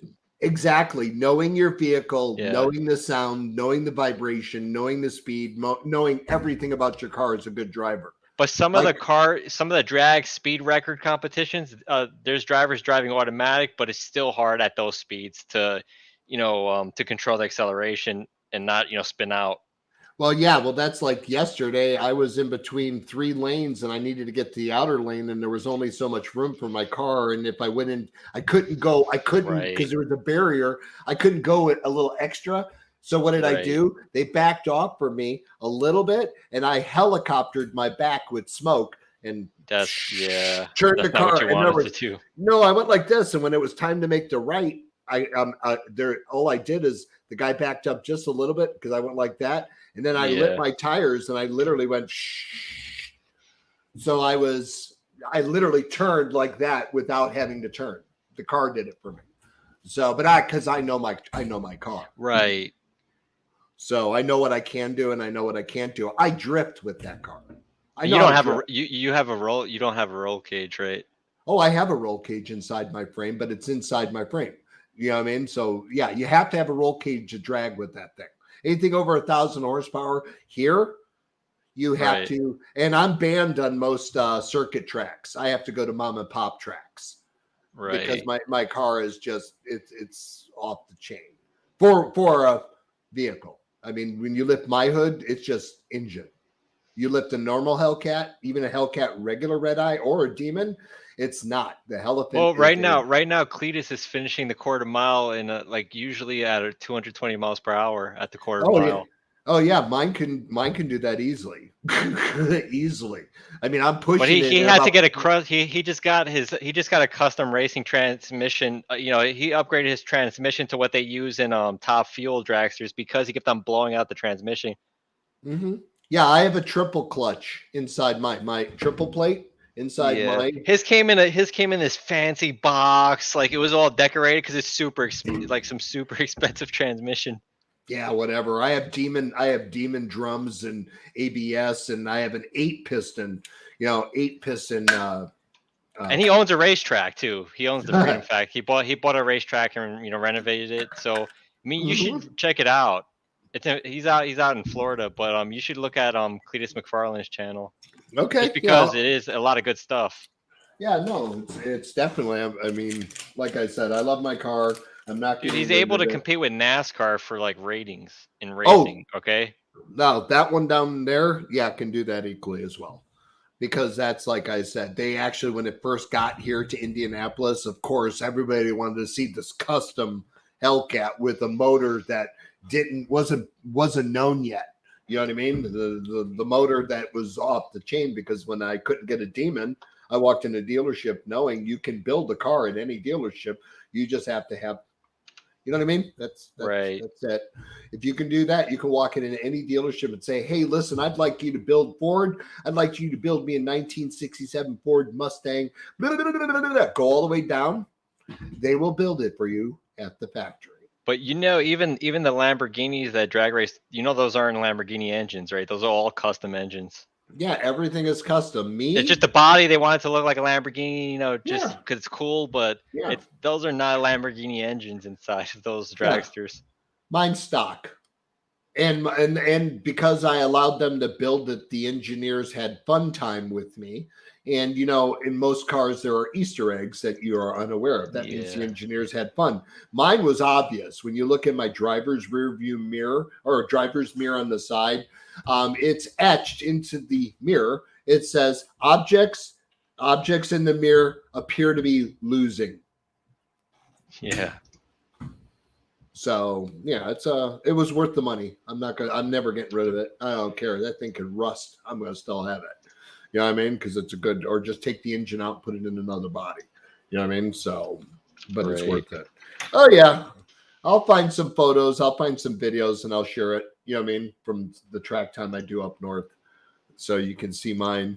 And I braced everything. I've got my rear transmission. You know, my rear transaxle is braced against the frame. See, this is Texas Speed's engine shop. Yeah. Nice. They make custom engines for drag racers. Nice. Absolutely nice. I like that. Look at that. So pretty. Yep. Look at that big block.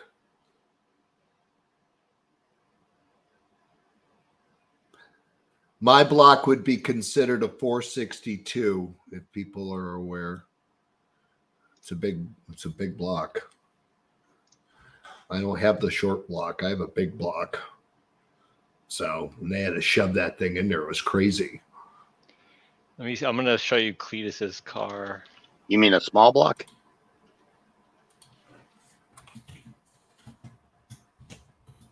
I thought you said short block. Did you mean a small block? Yeah, I'm sorry, 426. I'm high right now. This is Cletus's car. This is his engine. Nice. Those are the turbos. I like those. I do like that.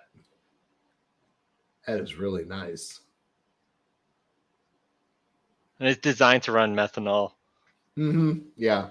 But it's also street. He could drive on the street, you know, when he changes his slicks out and he switches to gasoline on the streets. Well, I'm trying to convert mine to E85. So that's the next project. This is the car. This is the car. It's actually an El Camino. Nice. Imagine that car at 220 miles per hour at the end of the strip at the quarter mile. What is that? 81, 82? I wouldn't want to race it. Well, I might want to race it. Smiley, is that an 81? Is that a manual? I don't know the year on it. I've got a. I only want to go up against somebody who's got to manually shift. I hate the thumb. I call them thumb fuckers. See, that's the car. That's the car closed up. Mm-hmm. I have a 74 SS El Camino. Oh yeah. My grandpa bought it new, and then my dad got it, and then I got it. It's nice. Original though. The only difference is I put a 4-barrel on it. It's the 400 small block. Well, gentlemen, Don and all, I'm going to have to get going. I'm waiting for a delivery of propane that they mistakenly didn't do today. And so I had to make a call, and they are sending a driver out immediately because of their error. So yeah. I had to turn it off because my heater, all of a sudden, the wife says, "Hey, it's getting cold." I'm like, huh. Oh, look. Before you go, that's his Corvette. Ah, look at that. See, the only reason why does your engine stick out of the car? No, not like that. See, that's called, hey, look at me, look at me, look at me. I like mine because it looks like a Hellcat, and that's pretty much, it looks like a Challenger, and you got to look closely, and then you see the emblem, and you go, oh, it's a Hellcat. But I did do one thing to the car. I did put the Phantom grill for all those elders that know what a Phantom grill on a Challenger is. I put one. I had one custom made for my grill. So I have a Phantom grill system with the Hellcat. And then I also, because the other little Easter egg they did with my headlights versus every other Hellcat on the planet, mine look like cat eyes. Yeah, that's pretty cool. Oh, it's very cool. When you look at it and they light up, they look like cat eyes, the slit. You know what I mean? That little slit. Yeah. Oh, yeah. That's so beautiful. And now I haven't installed it, but the intake covers that I have right now, I'm getting them illuminated to red. So when it fires you up, should make videos of it. I'll watch it because I watch a lot of car videos. Oh yeah, and I also figured out, since I'm a programmer, I turned on all the features of the Dodge PCM, which includes law enforcement flickering, which I can easily do now. Nice. And then and I also showed the engineers at SRT that you can put in their diagram of their electronics, you can put a second OCB terminal in the trunk of the car. So there's one underneath the dash, and I needed another one so I could put my monitoring equipment onto it. And so I went ahead in the back, lifted all the stuff up, saw the control panel boards, and then I went ahead and wired a second OCB in there. And even the Dodge dealership's like, how the hell did you figure that out? It's easy. I'm a programmer and an electrical engineer. It's not hard. Just the engineers didn't put that in the manual somewhere that you can do that. So, which is fine. Look, this is one of his show cars that he does burnouts with. I think it's an Australian. That looks like a DeLorean. It's a Camaro, but it's an Australian engine that he had shipped in. It's all Australian. I forget what exactly it is, but he had it shipped in from Australia. But just check the startup. Okay, let's see it. Oh yeah, look at that. Yeah, he's just practicing right now. Yeah, that's his show car. Yeah.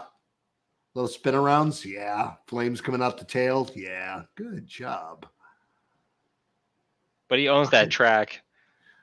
That's his burnout pad. Yeah, look at that thing. That's taking in a lot of air. A lot of air. That's being rammed. You see that that intake is from Top Fuel Racers. He ordered it, and they had to try to. I saw when they were figuring out how to attach it to that engine. It's always good to save money. Nice. Good idea. And that's carbon fiber. That thing is carbon fiber. Yeah, that's what I'm saying. And you can print those. That's what I'm saying. Yeah. And they sell they're very expensive to buy. Well, I'll tell you what, that thing probably looks like it's about 10 pounds of material. So in reality, just so you get an idea, 10 pounds of material to manufacture that, and probably about a 3-day build will cost you $100 in material. I'm trying to get a few words into chat. You want custom? Irish is like the Energizer Bunny. Running, we can build it. Like I said, I'm trying to build my one little device, which is a bullet tip. That's I got the math. I just got to see if the design works on spin. So, well, all right, Irish. I'm gonna let you go, but let me know about that update. Yeah, I'm gonna put my number. I'm gonna. Well, can you see the private chat or no? I have your number. Already. Yeah. Okay. Yeah. Just text me now so I can make sure it's still there. All right. Cool. Because I think, let me look. Hold on. There. Yeah. There you are. Yeah. I got you. Watch. Ready? Here you go.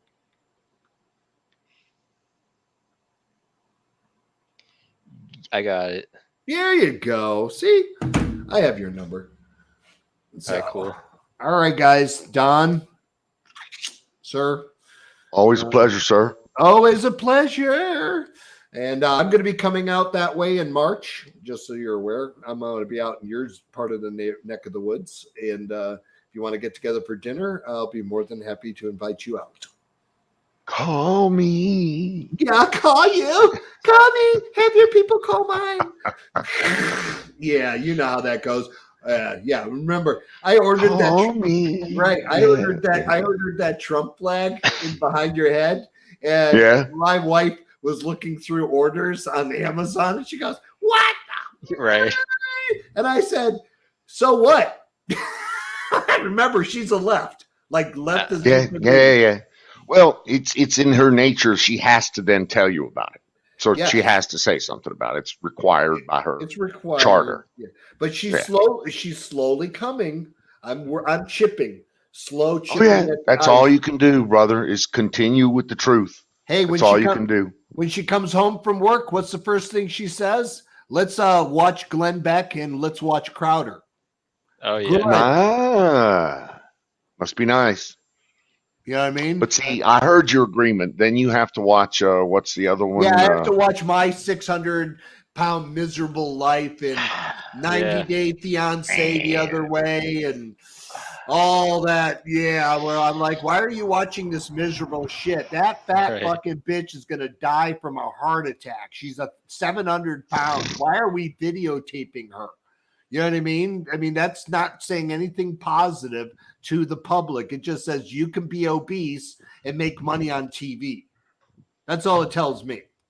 You know, no heart healthy, no. And I can't even believe the director's videotaping it, not trying to get this woman help. You know what I mean? You got to reel her out with a fork truck. So, and don't get me wrong, weight is not an issue. It's inside. I get all that. But if you are at a level that you are endangering yourself, then as a society, we should intercede. 1,000 pounds, a 1,000 pound human needs some sort of psychological, mental, or medical intervention. But you don't need you don't need a forklift. You'll get her out of that room faster with a cheesecake. Yeah. No, it's just the whole point. It when you get to that morbidly obese, it's an eating disorder, and that's and that's a disease. It's a in the term of disease, not physically. It's a they were able to genetically modify rats, and the rats ate until they died. Yeah, so there's been studies on this that there is a defect in the brain. Yeah, that's all it is. That's all it is. And the show's just going to capitalize, but yeah, that's all. Money's good. The money's good. Yeah, it's all about the money, baby. Exactly. It's all about the money. And I hate it because it's just sad. You heard that it's a 90 something plus failure rate for those people. They usually relapse and die very soon. Oh yeah. Like the success rate, there's no therapy with them because it is a brain defect. Yeah. Well, one thing I can admit to, so y'all know, I was wounded in service, and I ended up. Thank you for your Purple Heart. Yes, in Mogadishu, I can't watch that movie because it's too goddamn realistic. Did you get a broken heart? No. Dude, he gets a Purple Heart. Yeah. Wounded in service gets you a Purple Heart. Yeah. No, I said a broken heart. I said a broken heart. There was a broken romance in service. Well, in 2001, I'm saying years after me leaving service, I gained 100 pounds in less than 4 months, and I didn't have an eating disorder. I found out that the stomach that got splayed open in combat and sewed back together collapsed with scar tissue so much that 97% of my stomach was inefficient. So they had to remove it. So they put a defective tummy back in you, and that one is fucked up. Yeah, they took the tummy out, and then took the top part, and then brought the fixed bottom it and part. put it back in. Well, they sewed it together, and then they right where the flap is was right below where they cut, and then they sewed those two tubes together, and then they put a bladder in there that made it expand. So now, how do I not eat? You know what I mean? How do you get full when you don't have the second brain? No sense, no feedback. No feedback. So what did my doctors do? Not a joke, and I'm not going to do it visually, but right here is where your liver is, and this is your stomach on me. Okay, so just flip it when you're watching the camera. Right here is my rib cage. Right underneath my rib cage is that bladder, that little natural bubble that they created for me to eat. Because when I eat too much, it pushes on my rib cage, forcing my nervous system to cause pain. Which is the feedback. Which is the feedback I That's need. good. Because I can honestly say that when I first had that surgery, the first year I had to constantly make sure I ate because I didn't eat for 4 days and didn't realize it. Right. Hey, can I interject for 2 seconds? Yeah, go ahead. Night Doll, have a wonderful evening. By the way, I found the printer if you're interested. That's all. I'm good. Thank you. Oh, yeah. I think Singh wants to say something, but go ahead. No. Singularity, go. I just said good night to Mrs. Dawn. Yeah, good night. Did you have something earlier, Singh, that you wanted to mention? Shit, I don't remember. Also, hi, Nightingale. I tried to get it a few times. I don't remember. I'll shut up then. It's all you, Misfit. By the way, I was listening with great interest. The supercharger that you built for your Hemi, you've got the 426 version, which, Jesus, I am so jelly of. Yeah, by the I way. knew it. Yeah, I'm fucking jealous as hell. And the best part about it is Dodge put it in. Did you know that? Oh, yeah. You know, there's a custom shop that puts the Helephant inside of Jeeps. It's just a Jeep shop. Yeah. There is a shop that does that puts Hellcats and Helephants in Jeeps. Yeah. No. So Don, go look that up. Don, just so you know, I'll look it up. Well, guess what's happening? Dodge is no longer going to make the Hellcat. Just so you know, that motor, that system is now in effect extinct after 2022 because of all the sanctions and costs and tariffs that are being put on these things for the They invited Cletus and his race car friend to go visit the Jeep Hellcat place, and that's what they're doing to Jeeps. Yeah, there it is. Was it the 6.8 Hemi? Holy fuck! That's the Gladiator. That's the new Jeep truck. Yeah, and what's really fun about it is Dodge and Jeep, which are all the same, are doing it. You have a Durango Hellcat. You have a Jeep. Yeah. I've seen those. Holy fuck! The track car. Yeah. Don, that could be you. And that vehicle there, they did it custom, but Dodge is going to do it for the last year, 2022. What this guy did privately is going to be done by Dodge. Hi, Nightingale. Done by Dodge, which is exciting. Oh, I remembered what I was going to say. All right, guys, I got to go. I got stuff I got to do here. But thank you. Long live America and our people. And thank you guys for people and stuff and things. And go on, do your thing, Dave. Appreciate you coming up, brother. Yeah, all right, brother. If you guys are on later on and I see you, I'll pop back. All right, man. All right. Roger that. Peace, everybody. Bye. I was going to respond to Carpenter. They order you custom engines for your Jeep, and this is a Jeep shop. They do Jeeps only. Carpenter earlier was talking about that he got a 10-point buck with his muzzle loader. Got his doe off his doe license with a crossbow, and then with the rifle he got his.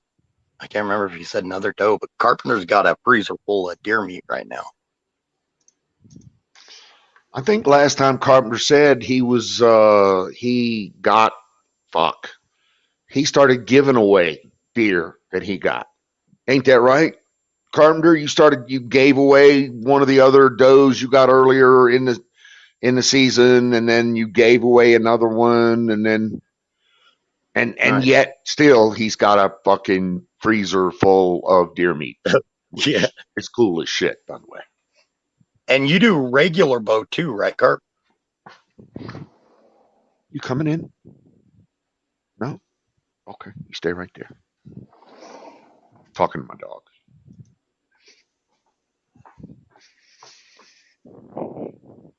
Hearing Dave talking about his Hellcat 426 makes me want to go out and polish the 5.7 that I have, which is nowhere near a 426 cubic inch motor. I think 5.7 is a 345 cubic inch motor. You just gotta take it to this shop.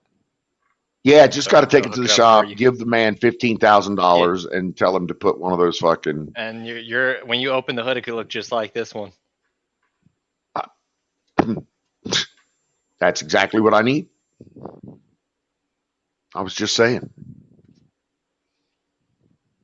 It says that they could put a 1,000 horsepower Elephant Mopar engine into a Jeep. That's the heading of the video.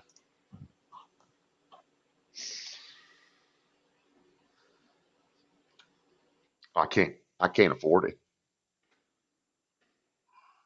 I wished I could get it, but I can't afford it. We could start you a GoFundMe for the Jeep fund. Okay. I like that idea. PayPal accounts, and then we'll need corporate sponsors, of course. Yep.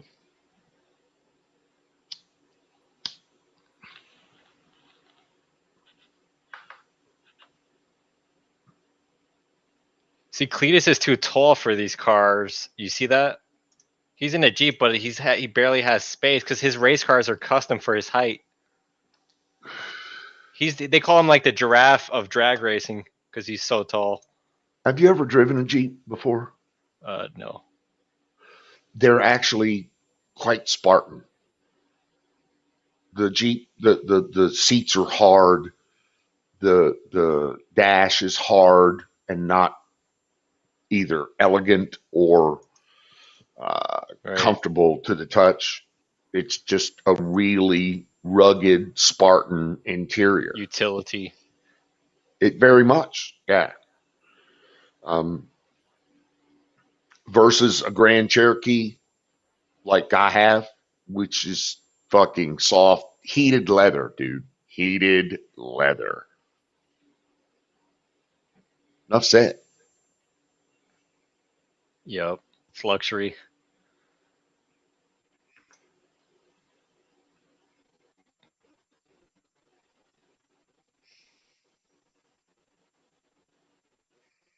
Adventure van. Now there's the idea of the evening right there.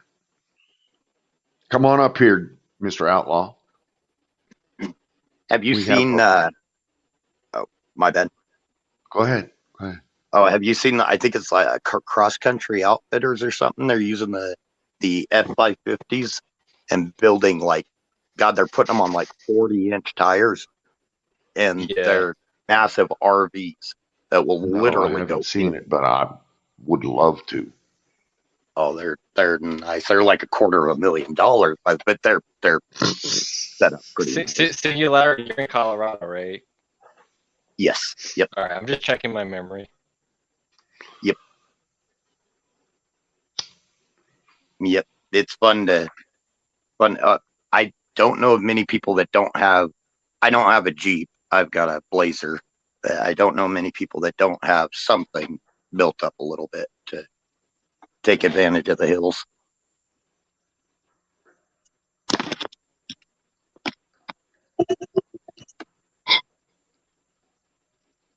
The most comfortable car I've ever been in was one of the newer Ford F-150s. What's that? I'm sorry. The most comfortable car I've ever been in was one of the newer F-150s because I would say next to the guy had one of these newer F-150s and it felt like being in an airplane. Oh, yeah, the Like ones smooth, with the suspension was smooth, everything. You could feel the power. Dude, F-150s, you can ask my wife. They're fucking nice. They're Really comfortable. nice. Leather, heated. Oh my God, yes. And They are when beautiful. they're like, you know, when they're higher up off the ground, they have the little step that comes down for you. You look down on shit. Exactly.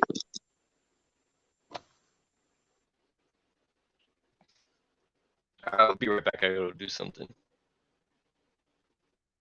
I was getting a robotic voice. Is that on my end? That's probably me in a temporary or trending downward bandwidth issue that I'll end up rebooting on in just a second. But just stand by. Actually, you were clear. I was getting it from Smiley.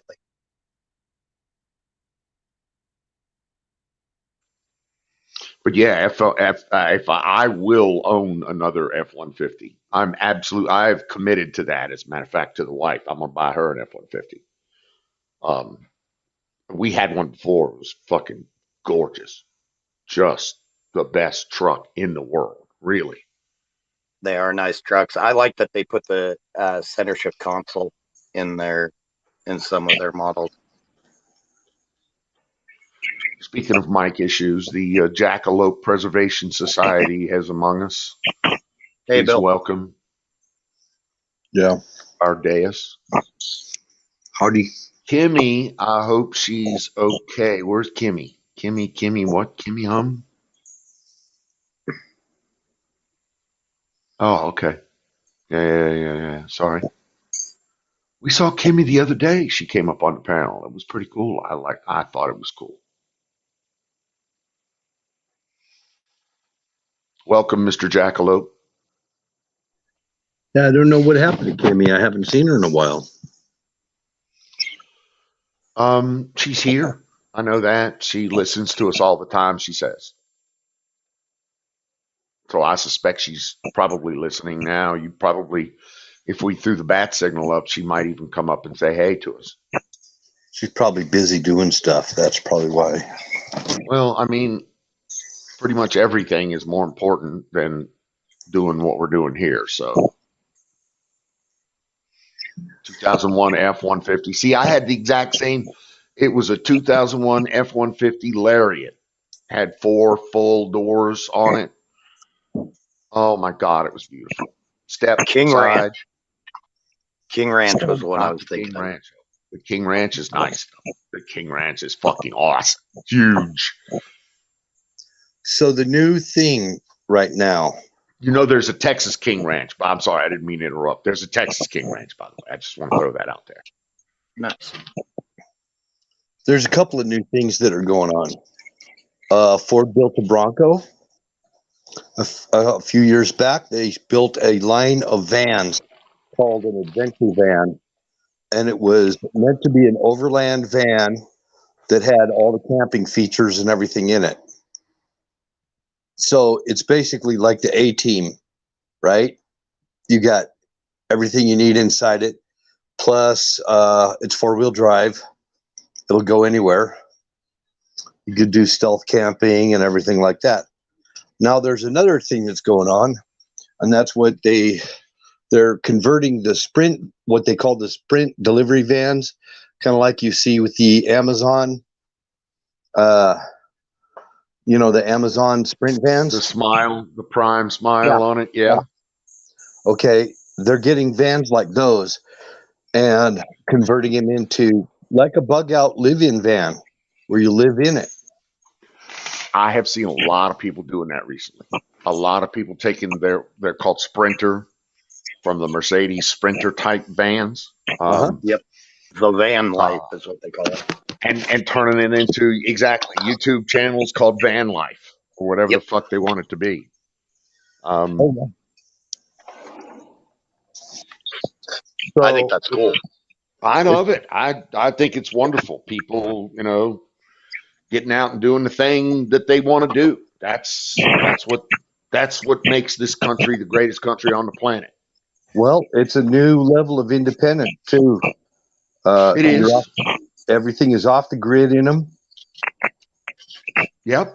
And they're making new shit for them now. Oh my God, the battery systems that come with these guys. The off-grid solar generator, 2K, can run everything in a fridge and a microwave and a what's those cooktops, heated glass kind of things, blah, blah. I mean, there ain't nothing you can't do. Complete with internet modems and everything else, all run off of 12 volts. I know, I've seen them, I've built them. They're just tons of them. They're beautiful. Slick like snot. Sorry, I'll get off my high horse now. They are nice, and you could definitely get in deep on cost too if you go. Yeah, they ain't cheap, but you can do a lot by yourself.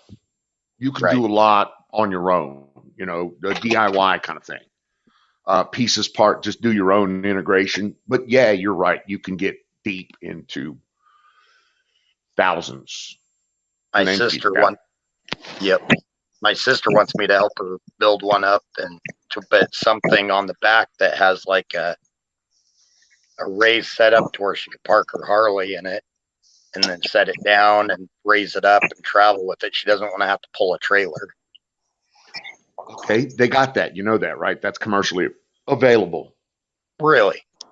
Yeah. Awesome. I'm going to have to check into it. You could put it onto a 2-inch hitch. Nice. It's a platform. People, it's a hydraulically driven platform that people haul their Harleys around on. Nice. Between their tow vehicle or the vehicle that's doing the towing and whatever kind of trailer or whatever else they want to tow behind it. You could actually put this motorcycle in between on this platform.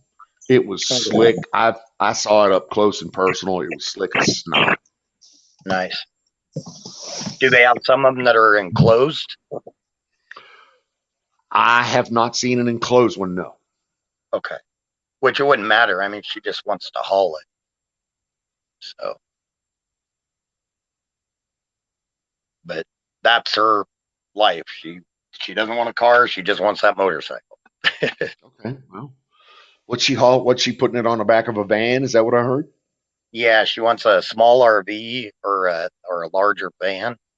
And she owns like 3 or 4 houses. She just wants to sell them all and just travel.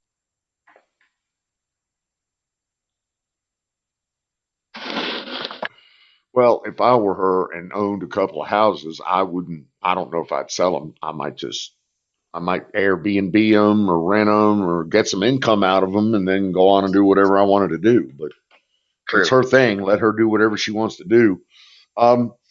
So if she has a pretty good size Harley, say 750, 850 pounds, then she's going to need a pretty good size RV to lift that up onto her 2-inch hitch. Now you got to remember tongue weight and tow weight. Tongue weight is 500 pounds. Yep. Tow weight is 5,000 pounds. Right. So what you may need is a larger RV with a larger tow availability or hitch weight load or hitch load capability. Do you understand where I'm going with this? Yep, I got you. And this is, and you'd still need one significant, but it's just an 883 Sportster, but it's dressed up enough, adds a little weight to it. Okay, I mean, if she's got fairing and stuff like that, I mean, it's not like a 1200 loaded with 1200 hardtail with chrome this and chrome that and chrome this. Got a lot of add-ons. 650 pounds, 700 pounds max, probably. Wet. Probably, yeah. Probably. They've got commercial systems that will manage that. I'm sure of it. Nice. I'm sure of it. You won't have to manufacture something like Tommy lifts. There it is, right there. Carpenter's on top of it once again. Awesome. Thank you, Carp. Yeah, that would save me major headache because I was trying to figure out how to tie into the frame on one. No. Go with somebody that's already done it and just turn yourself into the integrator. Just take systems that are already done. Exactly. You don't have to reinvent the wheel. Nice. Yeah, good evening, boys. Afternoon, Colonel.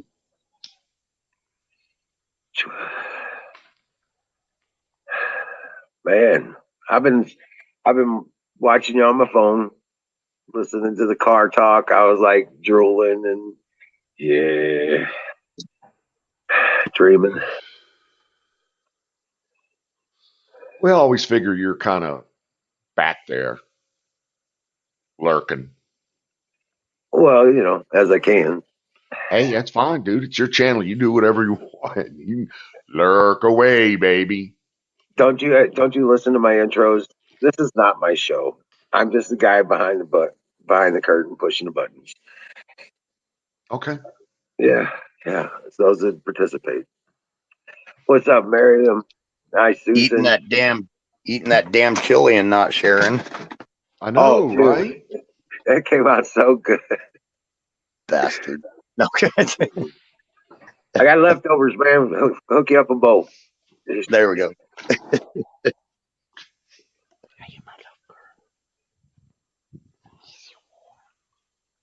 Right? Oh, the puppies are doing great. Oh my gosh, they are so good. They're coming along. They're so well behaved, you know. Normally they're well behaved because you've shown them how easy it is to behave and how it's in their best interest to behave. Yes, I do. What's up, Washburn? Oh man, yeah, that's true. That's true. And Ranger's doing his job as a good parent.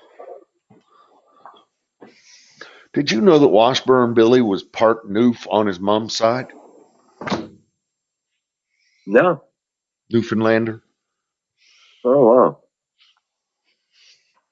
That's cool. And turns out my wife is the one to find this out in the chat. Which, in the chat. Yeah. How you doing, Mama Don? I think she was heading out, but she may still be here. Oh yeah. Yeah.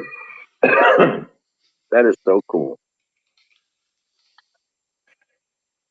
So, oh man, it's getting cold tonight down in Detroit. There he is, Mr. America. Hey, Zachary. Margarita. Oh yeah, he's all amped up. Look at him. He's all fucking drunk up now. Up here trying to start cussing and making a fool of himself. Go ahead on, brother. Go ahead on. It's Saturday night. Let her rip.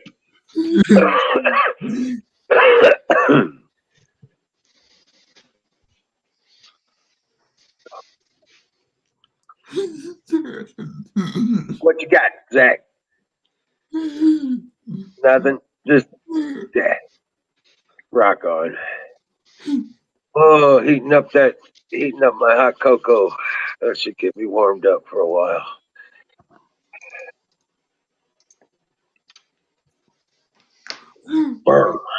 So Wiz, did I scream loudly enough? Did you hear me screaming about the amount of money that the state of Maryland is going to take from me and taxes and various other rear entry types of fees that they're about to apply to me? Yeah, it's a damn shame. And how truly excited I am to be part of this whole butt fucking experience. Right. Yeah. I'm sorry. I'll shut up now. It's the family hour. But the only thing you could be happy about, you said, was that you're getting the fuck out. I'm getting the fuck out of that state. Exactly. So the Maryland politician elephant for their Jeep. That would be what? I think you said donate to your Jeep with the taxes. Oh my God, no, Jesus, no! Please don't let Maryland close to anything near my Jeep. Oh my God, no! Hell no! Hey, Cassandra, welcome back. Oh, yeah, it's a crime, but at least you're getting out from underneath their thumb. You know? Yeah. There's an end to it. Yeah. There's an end to it. The wonderfulness of lubeless overtaxation. Isn't it though? You feel the pain, you know? You feel the pain. Yep. What makes it so hard for you right now, especially, is that you realize that where you're at now, none of that is necessary. Yep. Absolutely. Your Stockholm syndrome is starting to fade. Yeah, right. It's coming to an end. They're going to get their last dime. But Well, you know what? they're If it gonna be was, the it would last. be better if it was a dime. You're absolutely right. But they're going to take that last $30,000+ chunk out of my ass before I leave that liberal, left-leaning, communist, socialist, cocksucking. There you go. Sell it, Smouse. Shithole Yeah. of a state. Sorry. Ray C says fire in the motherfucking bowl. Cassandra, you have to use a computer to show pictures.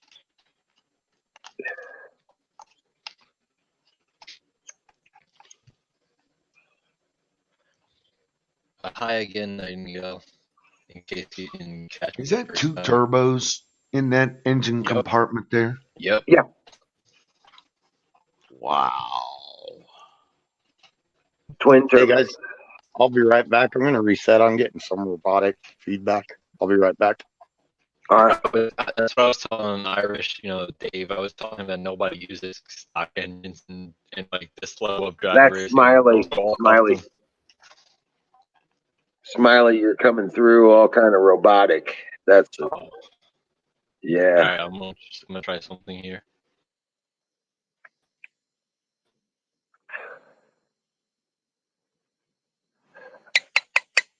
Nightingale's in the house.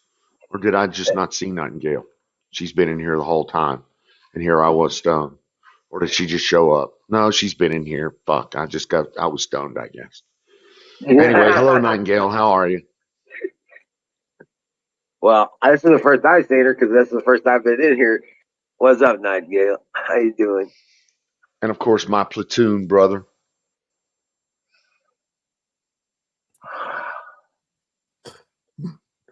Mr. Smouse. Colonel Smouse. Captain Colonel Zachary. I don't fucking care what you say. I'm sorry, you don't care about what? I just want to say I fucking love you guys. I don't fucking care what you say. Fighting words are No, it's funny because I don't give a fuck what we say either. So yeah, I understand. I get you, brother. I feel you. It's all part of that American experience. Respect. All right. Oh man. I gotta try me some jackalope stew one of these times. Oh wait. You and that fucking jackalope. I'm supposed to be not eating them.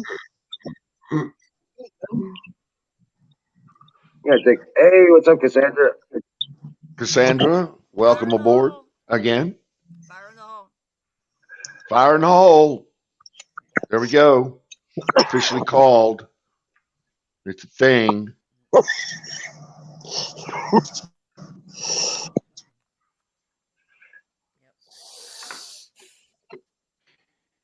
So we used to have a thing in high school where he said fire in the hole and he threw wet toilet paper over the stall in the bathroom. Now I just need a lighter.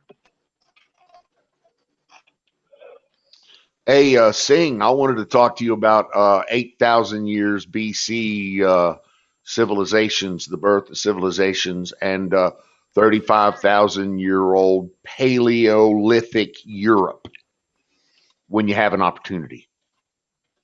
But it's not a big thing. Don't worry about it. Well, it once was a big thing. Well, yeah, I mean, it once was a big thing. You're right. It's still kind of a big thing.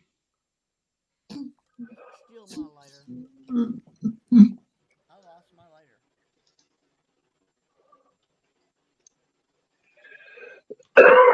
lighter.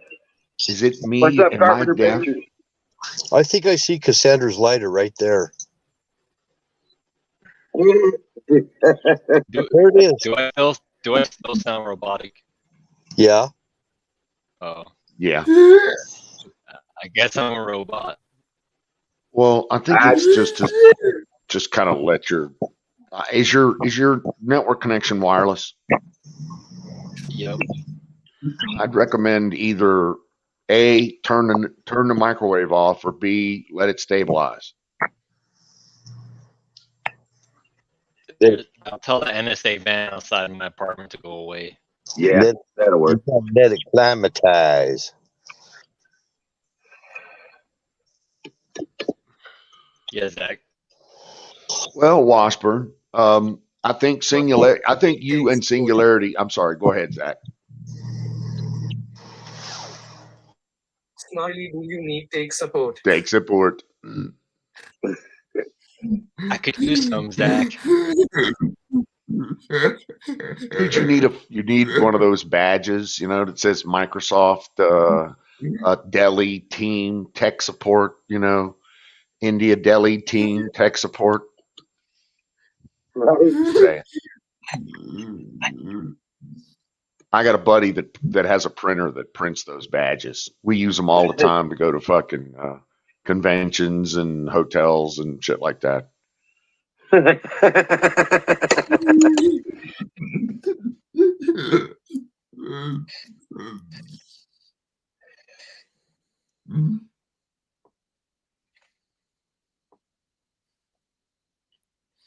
So, as long as he spelled deli correctly.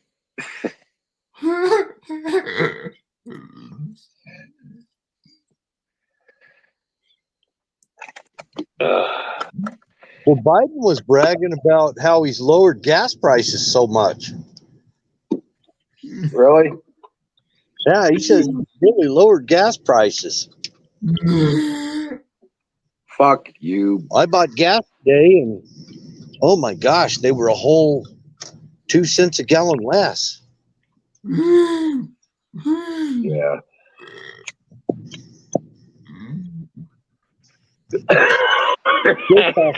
It cost me over $100 to fill up my gas tank.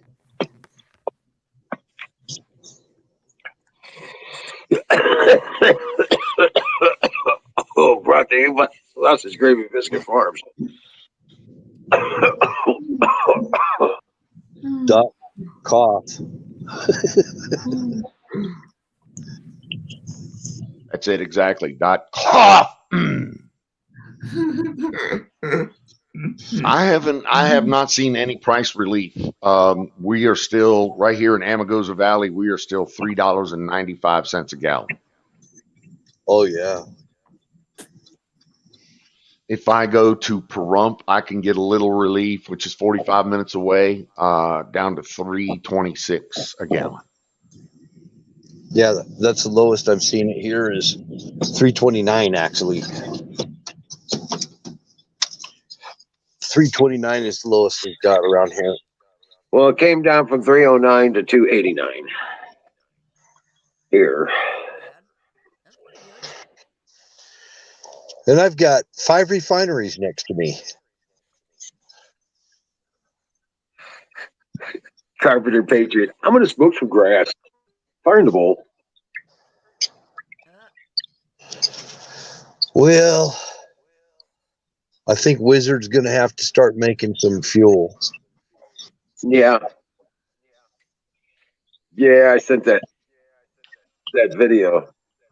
So I'm actually looking at plans on how I can convert a Jeep Grand Cherokee to electric and run it off of solar. You could create hydrogen off of solar and feed your hydrogen instead. But there's no hydrogen refill stations around here. There are solar refill stations here, on the other hand. And Wizard's going to say, make your own. You could carry an extra tank.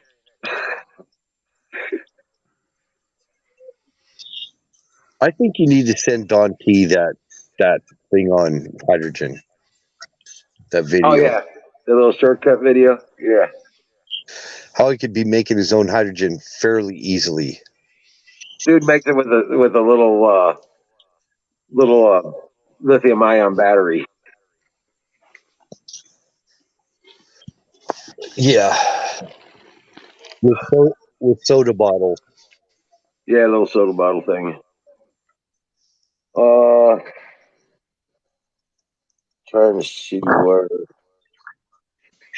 You know what? 460 over at Nightingale's joint. I guess that's somewhere in Southern Cal. Fuck. 460. No shit. How much is gas over there, Cassandra? 309. 309. Okay. 309. Where are you? I'm in North Georgia. No, Georgia. Right. North Georgia. Yeah, I knew she was on the East Coast. Look at that. I really want to take this opportunity to point out one thing for right now in posterity. I want to point out in chat that, let me see if I can do this. There it is, right there. I want to point out in chat that Singularity just said, I miss Trump. Yeah. Okay. Me too. Just for next time, there's going to be a time where that's a relevant statement. Trust me. There's already been in history of man, there's already been a couple of times where that's been a relevant statement. There will be a future multiple times where that will be a relevant statement. You know, during Trump, gas got down to $2.19 a gallon here. Dude, I saw Trump, 99-cent gallon. I saw 99-cent gas under Trump. I remember pulling all that gas. I putting all the gas that I could in my fucking RV at the time. I mean, do you really want more of the same? In all seriousness, of what's going on right now, these high gas prices, when we were having $2.19 a gallon under Trump, I tell you, we need to get him back in now. I think Biden took office purposely just to see how bad he could screw this country up. Yep. Undo everything Trump did. I mean, it's total. It's just nonsense. It's total fucking nonsense. Yeah. Everything he does. Orange man, bad though. Mm-hmm. Big time. Welcome, Mr. Conservative Patriot. How are you, sir? Doing good. Glad you could join us. Good to see you, my friend.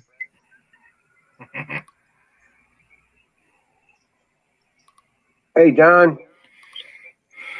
I got a question sir. for you. I got an answer for you. Let's see if they match. The numbers you got. I've got one that's 240, and another one is 97. Okay. Which one's the one I need to text to? 972. Okay. He's going to send you that video. Don't send any porn across there. No. I got plenty of porn. No, you'll be surprised at how easy it is to make this fuel. It's always been, it's just that simple. It's just, yeah, it's very simple. It's been very simple. It's always been difficult to get it. And then there's other videos. There's other videos that you can find on how to send porn. He's so going to send. Yeah, I know. On how to convert the vehicle over to run on hydrogen. There's other videos out there. Actually, President Trump was live in Houston today. He was? Didn't he wish everybody a Merry, him and Melania wished everybody a Merry Christmas? Don't they always? Exactly. Well, what it is that video is just like a really simplistic view on the simplest way to do it. Well, listen, hydrogen's nice and all and everything, but I'm setting my infrastructure here up to do the electricity thing. That is, solar I can create from electricity, generator created electricity, grid, available electricity, which was the last thing that we want to get. But that said,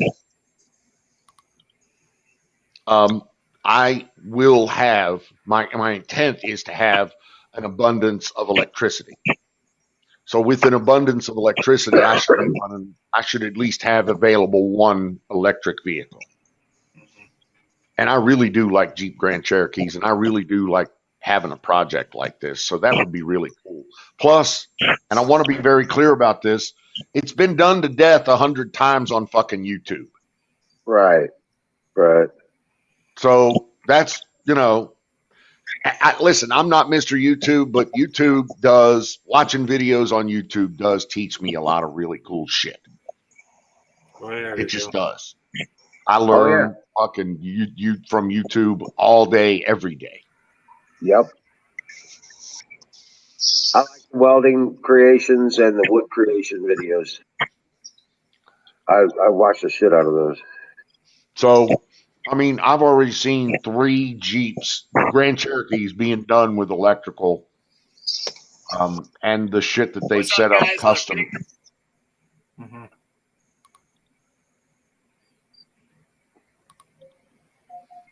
Keep people occupied as Satan takes hold, get down to the nuts and bolts of it. Yep. So anyway, I'll get off my high horse now.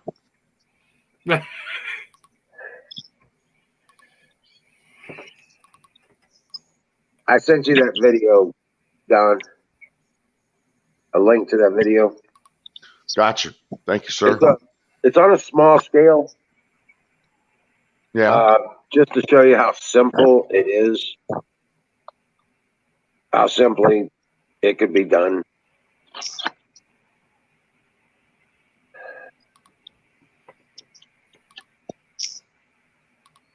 Hmm.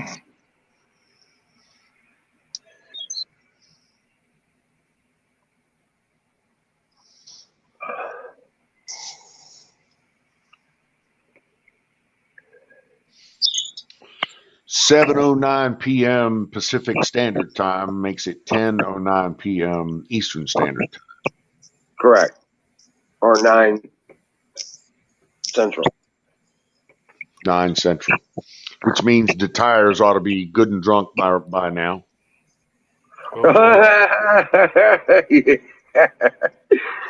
Right. Right? Riding the burro. I know. I got tricked into that one time. I remember that one. Don't do it, he says.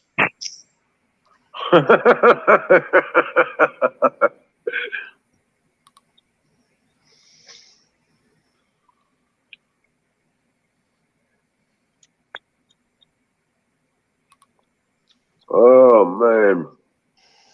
But, yeah, I'm going to bring it up one more time. Hold on. What are we coming up with?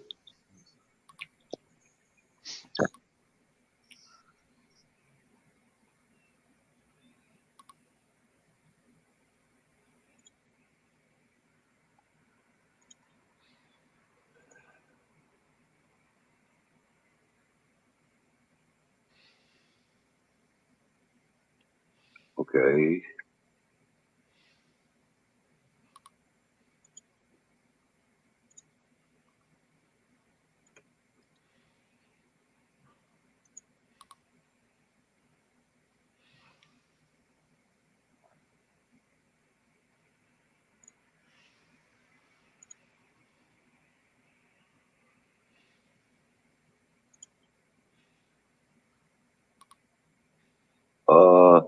Well, I was going to share my screen here.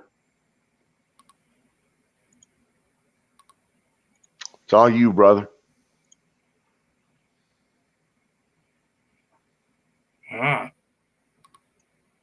This is just a complete system for doing a hybrid vehicle. The wiring you need, the connectors, the hoses, the connectors, and the controllers for for a couple different devices on the vehicle itself. One's a map gas controller, one's an O2 sensor controller. And I actually did convert this car right here And it's got a video.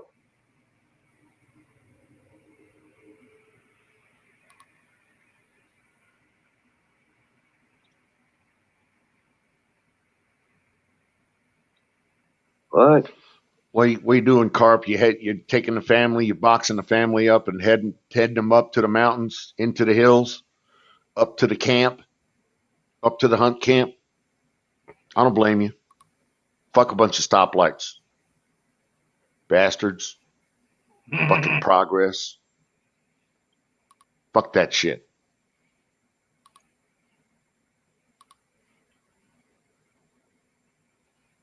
I feel you, brother. I do.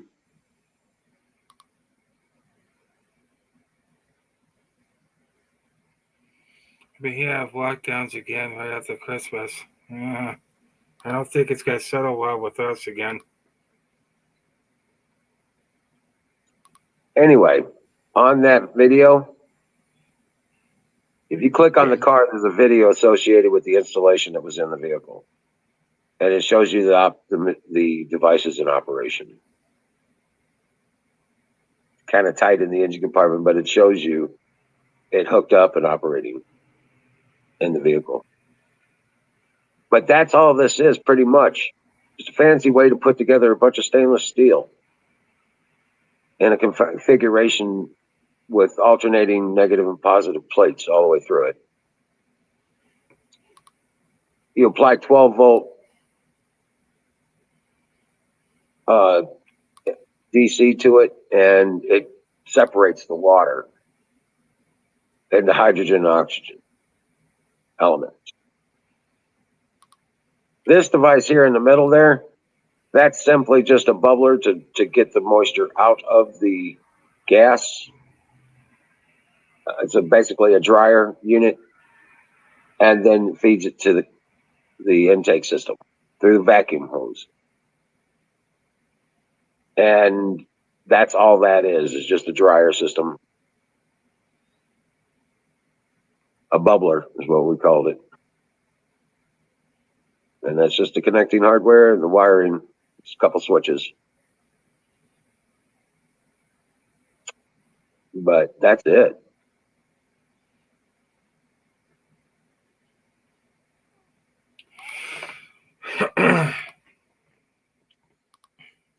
All right, I'm done. I wanted to show you that. I think it makes a little more sense when you see that video that I sent you. Now you can hook that up to a solar panel, 12-volt solar panel. As long as the sun's shining, it's producing gas. You funnel that off into a tank, and then you can run it to a generator. You can run it to any internal combustion engine. Once it starts running on the hydrogen, you simply just pull the spark plug wire. Once it gets running, you simply just pull the spark plug wire, because the hydrogen does not need a spark to be ignited. It only needs the temperature of the cylinder and the compression. The compression of the cylinder and as it comes up the temperature. Just like diesel fuel. You're not actually shutting off the engine when you shut off the key on a diesel. You're shutting off the fuel. You just have to starve that engine to shut down.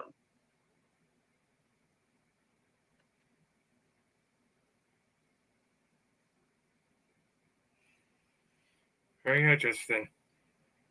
Yeah. And converting a regular gasoline engine isn't that difficult. Once it's up to temperature, you simply shut off. You turn on the hydrogen fuel. When it starts running funny, you shut off the ignition system. Boom. And yeah, you're good. As long as you got hydrogen fuel. But the nice thing about the creation system, Don, is you can put it on the vehicle. You can actually put those things on the vehicle, feed a buffering tank. And once it gets up to pressure, it'll run off an alternator, off your alternator on the vehicle. I personally would suggest putting a secondary alternator on. on the engine to run the fuel system. But when you ain't got to so pay you're for still fuel. talking about running a combustion engine with that fuel. Yeah. Yes, sir. On hydrogen, you bet. The gas that comes off of there, the only drawback for a normal combustion engine is its explosion, that recombination of the gases and the compression and the heat causing the explosion, which moves the cylinder. It produces sterile water vapor. So there is unless you got stainless steel exhaust, which a lot of cars do nowadays. See, but here's the part you're failing to understand. I have a degree in electrical engineering, not hydrogen engineering. I know electric. I can do electric. Yeah. I don't know dick cheese about hydrogen. Right. I got you.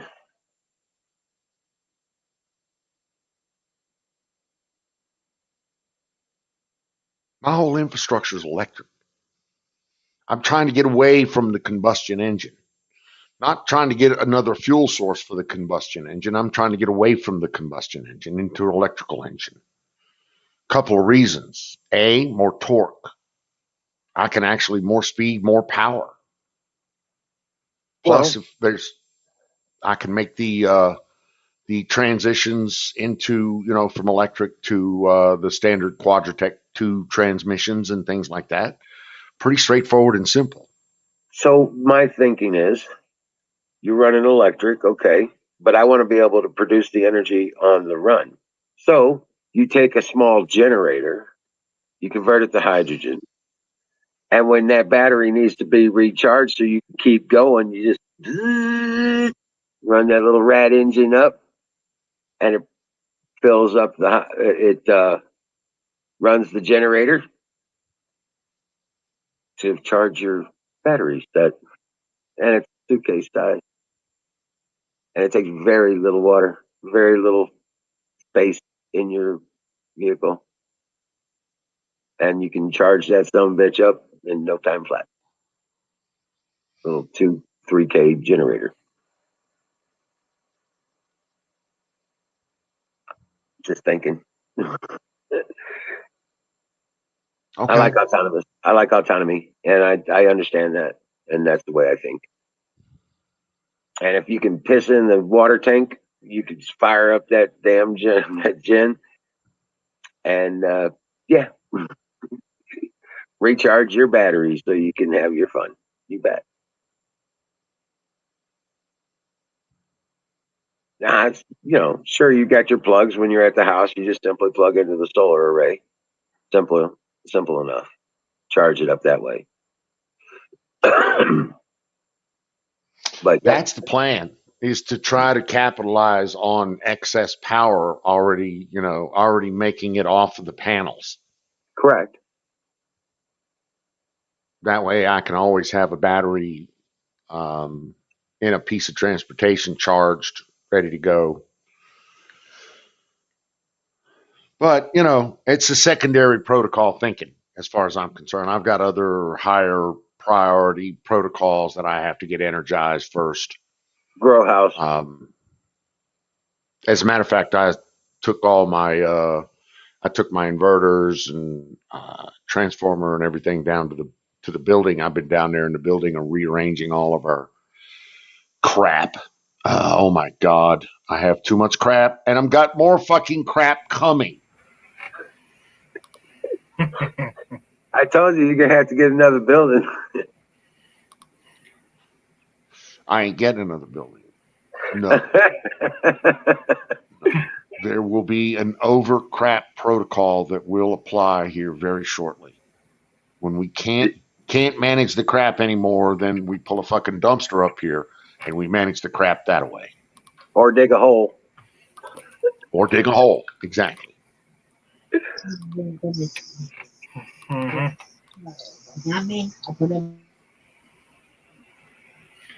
Okay. What's Washburn having? Is there a problem? Washburn's a good guy. I mean, want to do anyway? Run at full power and with a 375-mile radius, be able to fully charge it in less than 4 minutes. Yeah. What? Dude, I don't see that happening. And it's going to take a lot longer than that. Well, I'm hearing 80% charges in 30 minutes or less. Yeah. With full charges somewhere around 4 hours. That sounds a lot better. Well, I'm still of the mind, why couldn't you have panels on top of your vehicle that you can, but they don't provide even near enough electricity. No, Not but that enough. would extend your range. And if you park your car in the sun, it charges itself while you're in the store. I fully agree with that. And you're right. Some of the higher, but panels are at best 20% efficient.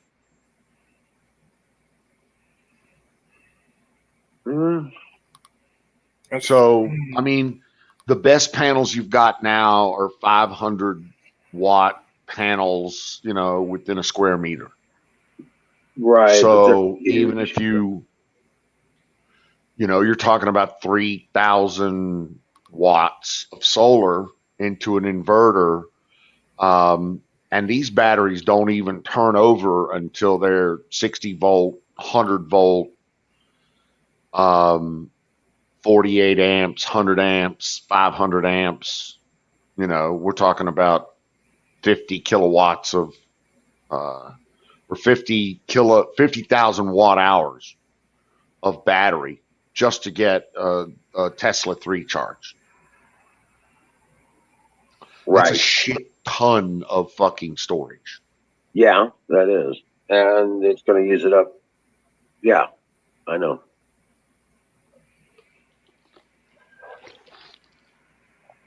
Anyway, I'll shut up. No, keep going. I'm just coming up with ideas. Yeah, it's conversation. There you go.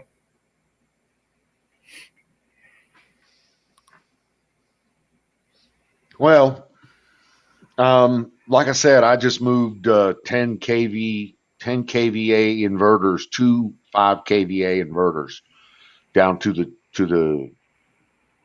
the shed where I'm going to run 6,000 watts of solar into both of them split, or maybe 6,000 watts into one, because they're each 8 kVA in. So I should be able to take 8,000 watts of solar in on each inverter, and I've got 2 inverters. I'm boring people now, I can see. No, are you talking charge controllers or inverters? Well, see, that's the thing. These are both charge controllers and inverters at the same time. Okay, so they're system controllers. Basically, they're basically full. They are. Yes, they are complete. Right. They're full-on systems. So they take the PV in, they attach to the batteries, and they'll give you AC out. Correct. And you can run them in tandem. You can connect them in parallel. Bingo. They have communication ports where you can set up phasing. You can run, I can stack, I think, 6 of these. Sine wave. 5 kilowatts each for a total of 30 kilowatts. Effectively, that's sine wave control. Absolutely true. The brand is GrowWatt. Yes, the GrowWatt. Yes, 5,000. How much pretty are those widely held? $900. $900 a piece. Yeah. Yep. That's not bad because if you were just to buy this charge controller, like a Midnight or something like that, I don't think it takes that much, but it's still like $700. Oh, dude, I agree. It would be well, to give you some idea. I bought a Victron charge controller for the RV, 50 amp, 100 volt. So basically, I could pull 5,000 watts out. That one, just the charge controller, is $600. Yep. Just the charge controller. Yep. That's not the inverter. That's not the circuitry. Nothing else. Yep. Nothing else. Exactly. Yep. So yeah, that's not the way to go. That's what I did, because they didn't make these things, or at least I didn't know about them if they did 2 years ago when I was putting my system together. Yeah. Well, I got to say, the components that we now have as DIYers to integrate into and create our solar systems from are just amazing now. Yeah. No. Now, but I'm with you. I bought the early shit, and I still buy Victron for the RV. But there may come a day where the RV gets a complete inverter system, a 5K, maybe a 10K inverter system. We'll see. Right. Right. Yeah. But we are going to pop it into the house. Well, no. First, we're going to set up the solar system that is going to power the grow. By the way, I started breaking out all the grow shit today. Oh, God, I got a so warm and fuzzy feeling about growing here. I feel so good. Right. But first, it's going to power the grow, and it's going to power the new Bitcoin mining farm that it's going to be. Sausage Gravy Biscuit Farms is now going to be a Bitcoin mining concern. Nice. Goodbye, bandwidth. Well, goodbye. Well, it takes a surprisingly small amount of bandwidth to do that. But I should have bandwidth also, so I'm not too worried about it.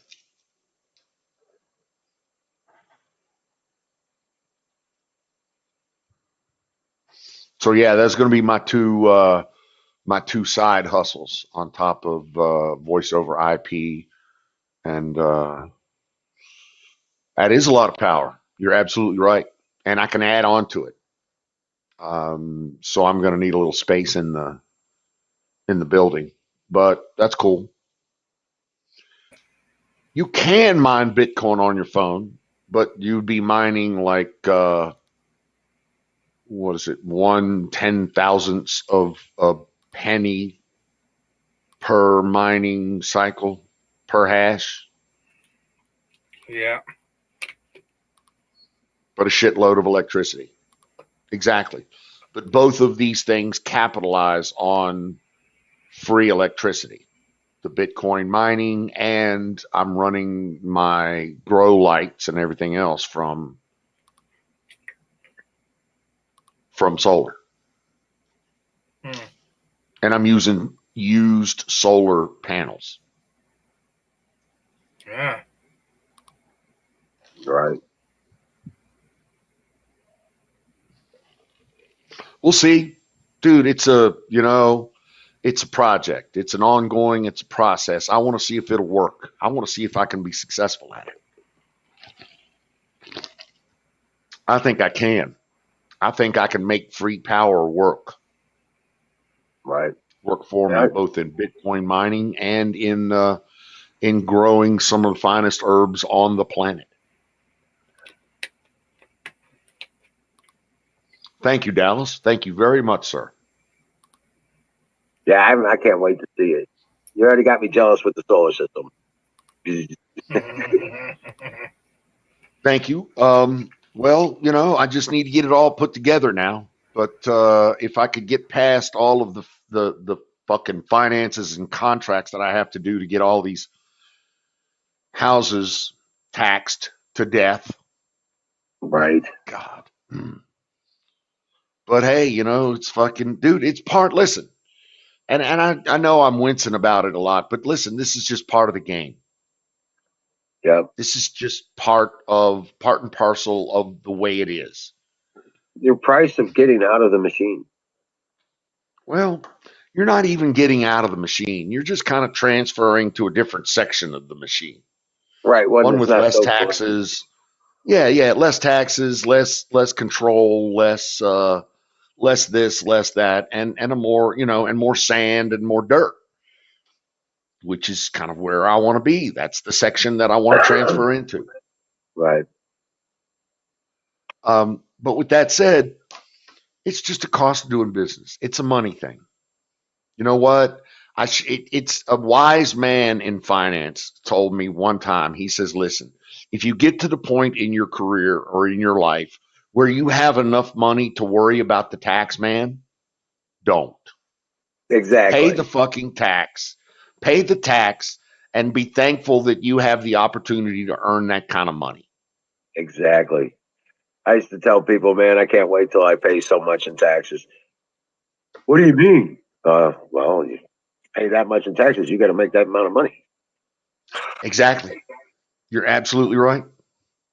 So I need to just shut the fuck up and understand the rules of the game. And I guess that's kind of where I'm getting. It's taken me a little longer, but I'll learn. Yeah. It used to make me sick to think that I was going to use credit cards. You know what I'm saying? When I got started in business. And then I realized I needed credit if I was going to do exactly. business. Exactly. You don't cumber yourself with credit cards. Just get credit, dude. Lines of credit. So I did it, and I was very successful at it. It wasn't my actions that brought myself into bankruptcy. It was the mortgage companies that fucked me over.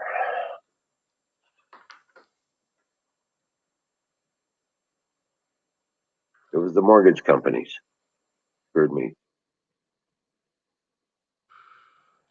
Seeing, I've lost my ass numerous times. And one thing that I gained from that was the knowledge that I will lose my ass again. And there are certain things you can learn to try to not lose your ass. Right. But you're at the mercy of just about everybody in the fucking planet. And if you don't, you can't win if you don't play. It's the fucking commercial. You can't win if you don't play. If you want to sit off on the side, that's great. You can watch. But you ain't going to win if you don't play. And yes, you can lose. Yes, you can. Every time you step up to the table. If you play the game too long, you will. And that's just life. That's the way it works.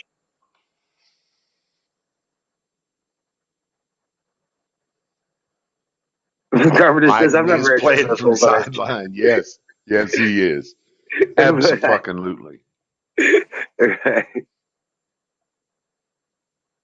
You don't have to be successful.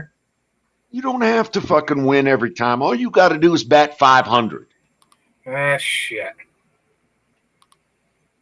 You don't have to. Not everybody bats 1,000. Bat 500. Bat 250. But you got to be in the game. You got to swing. Because every once in a while you get the grip on one, and you know what? It's over the fences. And that one feels good.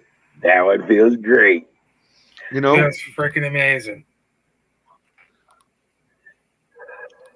But part of the fucking fun is, link inbound. Sorry.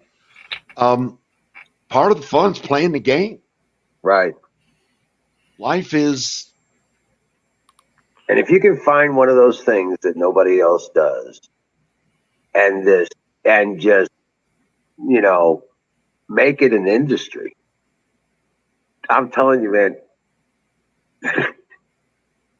it's just,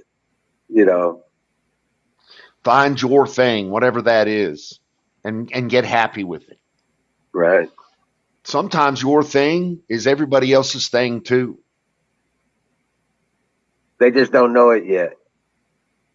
They just don't know it yet. They didn't see it. And you Yep. show it to them, and bam, it's all of a sudden your thing is everybody's thing, and you're a rich man. Well, that's what we did with the network gaming stuff here in the Midwest. Nobody had ever seen anything like it in 2000.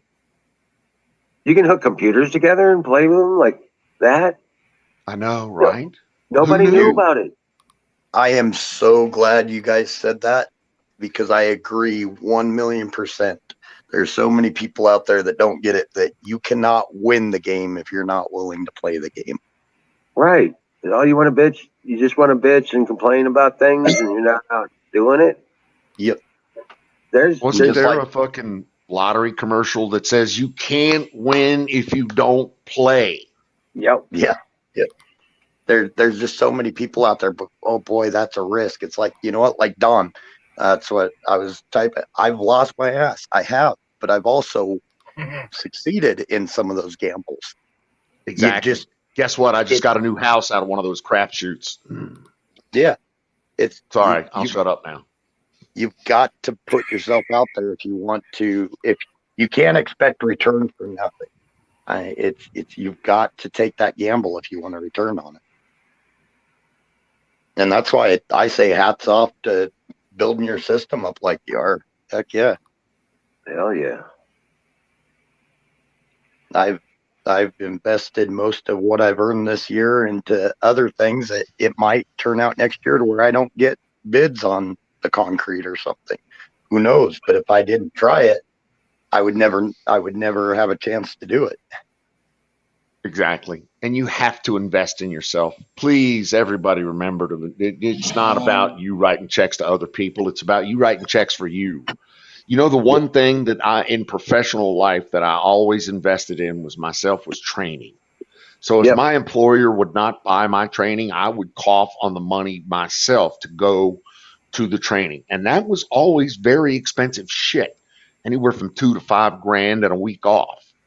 But if it was important enough for me to cough on it and my employer wouldn't, then he generally got embarrassed by that and he would offer to recompense me. But I was like, nah, it's me.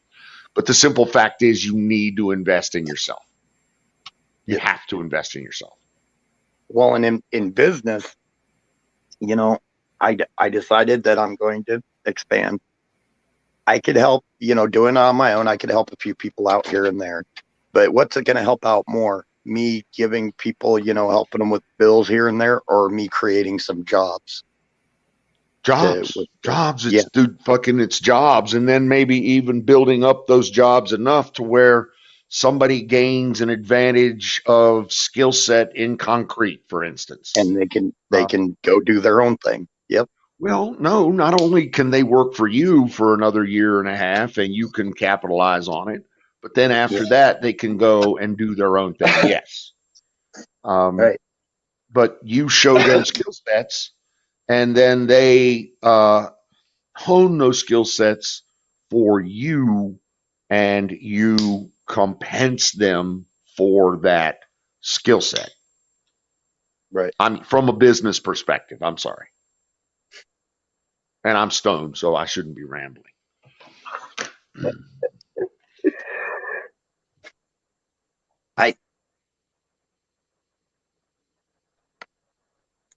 I mean, why aren't more people successful?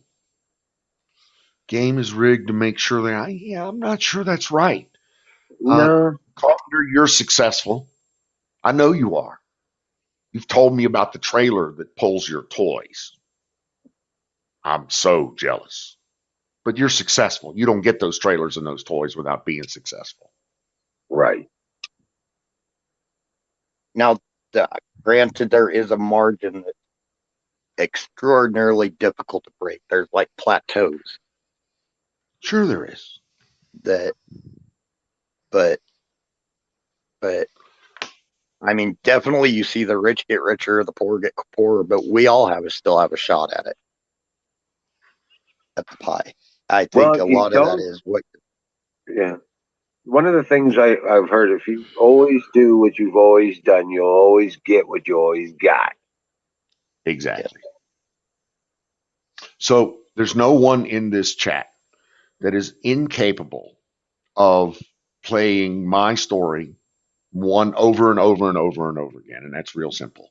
Go to a local community college, get yourself an associate degree in electrical engineering, start yourself or go to work for the man. Start at $10 an hour. I actually started at $7 an hour, and begin to build your skill sets and build wealth. And that's what America does. The guys that build wealth, the guys have toys. They work 60 hours a week. They grow their skill sets. They grow their income, their annual income, by moving between jobs and being successful within companies and growing within companies. That's how successful people are doing it. That's how generational wealth is built. People save for their children's colleges. They have wealth in stocks, in markets, in homes, in assets, and that's what makes America great. And these guys, these are not famous people. These are not $1 million a year people. These are $75,000 a year people that are electricians for counties. These are $100,000 a year, desk jockeys or technicians or Windows guys or whatever that do it for years. They save their money. They then, when they're old like me, they take that money and they build their custom house in the place that they want to have it. And that's just how it works. That's the America that I'm sorry, I'll shut up now. Well, no, I was just going to say, I think I know what CARP means. If you talk about playing their game, and you got to play it your way, what suits you. I think don't play their game. Yeah, you can't. You got to play play by the rules, but you got to play the game the way it suits you and going to be beneficial to you. I think is what. Well, no, hold on a second. I think that's a bit skewed. I think the proper way to say it is, yeah, their rules will put you exactly where they want you. You have to play by the rules, the Constitution and 10 Commandments. You got to make up the rules sometimes. Well, sometimes it's left to you to make the fucking command decision. It's your money. It's your goddamn thing. And somebody sitting here, well, I don't want you to do it like this. Well, fuck you. It ain't your money. I'll get it done my way. It's my crapshoot. And I'll be honest, sometimes that way is 20-hour days, 7 days a week. It is. It is. Yeah. It's always been like that. To get my way, I have to work my testicles off. Oh, fuck yeah. And I'll be honest, if you play my game in construction, if you're my competition and you try playing my game, I'm sorry. Did I talk over him? No, you're good, dude. Go. I will walk all over you as much as I can because I want those bids. Exactly.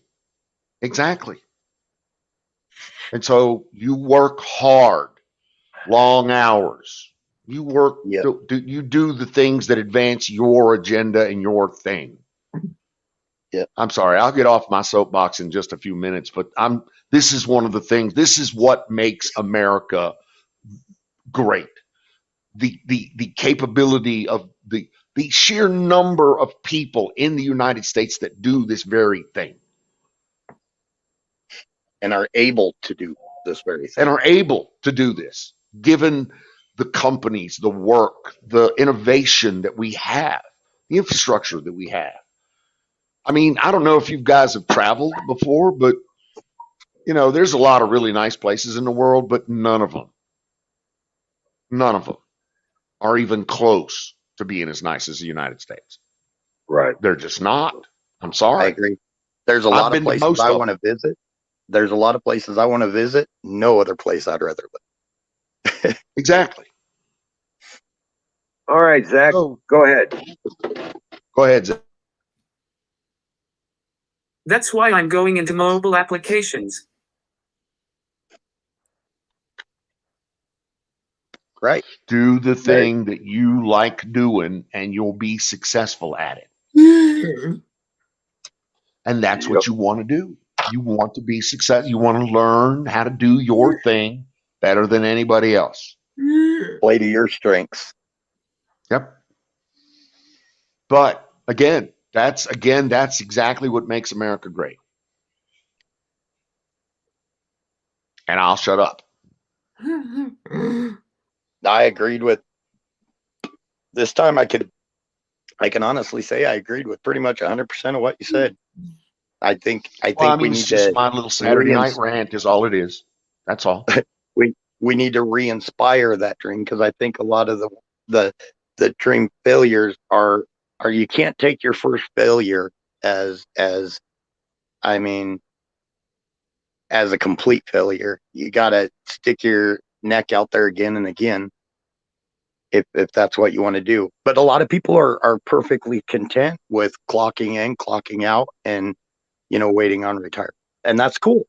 I think that's great. But dude, those people also are the American dream. Those people clocking in 40, doing their thing, getting their paycheck, sending their kids to college, making sure that their kids have a better future than they do. So if they're on the assembly line, then they want to make sure their kids get the choices, the colleges, the opportunities that they say they never had. Right. Okay, that's cool. It's about sacrifice. And again, that builds, I'm getting to generational wealth here is what I'm saying. The building of wealth is the capability that the United States gives its citizenry. It really does. And there are, you look at the robber barons, but there were also laws implemented to stop that from happening again. It's just when you did. So, like when you can talk about the robber barons all you want. And yes, they were pricks towards the end of their reigns. But the simple fact is they individually, the Vanderbilts, the fucking Rockefellers, dude, they've taken a lot of risk. Have you ever seen the story of the Rockefeller and how he made his first millions in shipping oil in barrels? Or how many times they came to the brink of bankruptcy. And he didn't have a fucking dime, not a dime, to feed his family. But he made millions doing that. No, I agree with that. And I also agree towards the end of their careers, they became pricks, really fucked us all. Yeah, they turned they turned on us. But that's where the laws came. Yeah. But they took the gambles to get there, and that's how they got there. A lot of them came over here with literally the clothes on their back. All right, I'm sorry I have to change subjects here, but it sounds like Nightingale is having a little problem with X, and he's blaming her for it. And you know what? As much as it sounds like you really know better than what he's telling you, let me take this opportunity to reaffirm that he's a shithead because he's a shithead, not because of you or anything you did. Just it's clear. It sounds like he needs to take responsibility. What hurts is that he's not learning from the experience. He's not learning that he was a fucktard and he was a lost cause for losing you, and he was a fool for losing you. And he doesn't really realize that yet. So he's still hurting and thinking, well, no, he won't change. No, he's not going to change. Don't look for that either. No. Just cut him loose and let him drift. His problems are his, not yours. Exactly. That's a him problem, not a you problem. That's a him problem. Yes, ma'am. Cut him loose and let him go. Tell him to go fuck himself. If you'd like, I'd be happy to tell him to go fuck himself. Just give me a number. I'll call him. Happy to. Full neck spike, the whole thing. I'll take a good 15 minutes to do it too. Just saying. Happy to do it. Just saying. Just out of curiosity, is he a Democrat?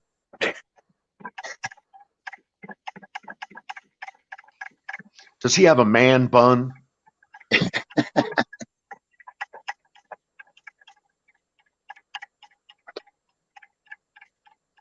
I'll call him for you. I swear I will.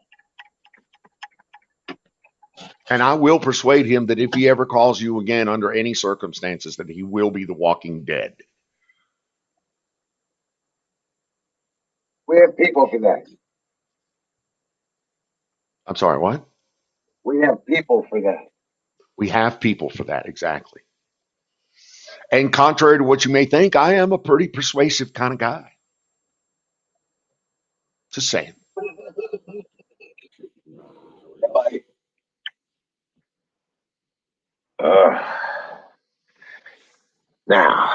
Now we're talking.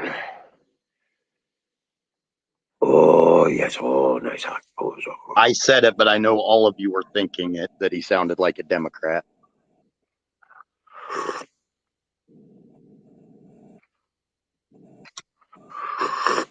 Because that seems like their thing anymore. Blame everybody else for their woes, not take any responsibility of self. Oh, my life turned out like crap. Well, it could have been the needle you've shoved up your arm for the last 10 years,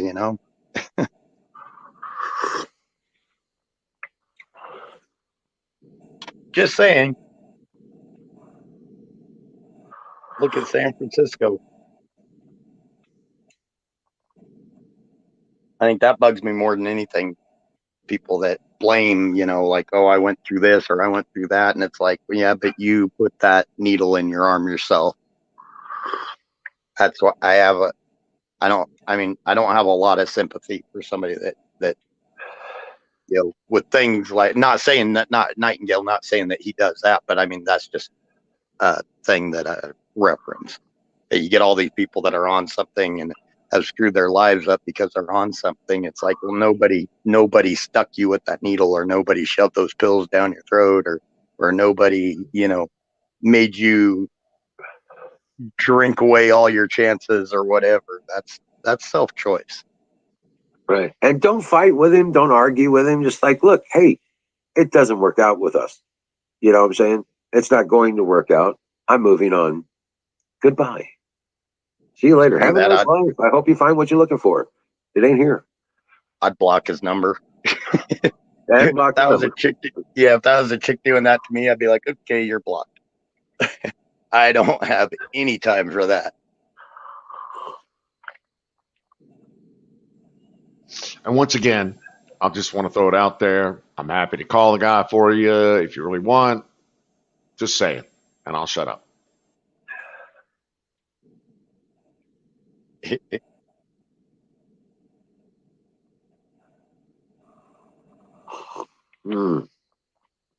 Dude, this is the best heater you could ever have. The big cup of hot cocoa. Oh. You got the peppermint schnapps in it? Nope, but I already melted the marshmallows. And the chocolate. Some dark chocolate. Hell yeah. Delicious, nutritious, so good for you. Dead baby full of dead babies, Diet Pepsi in a Las Vegas mug. No, Don, don't do it. Satisfying. I'm just waiting for the eruption in chat. This will be epic.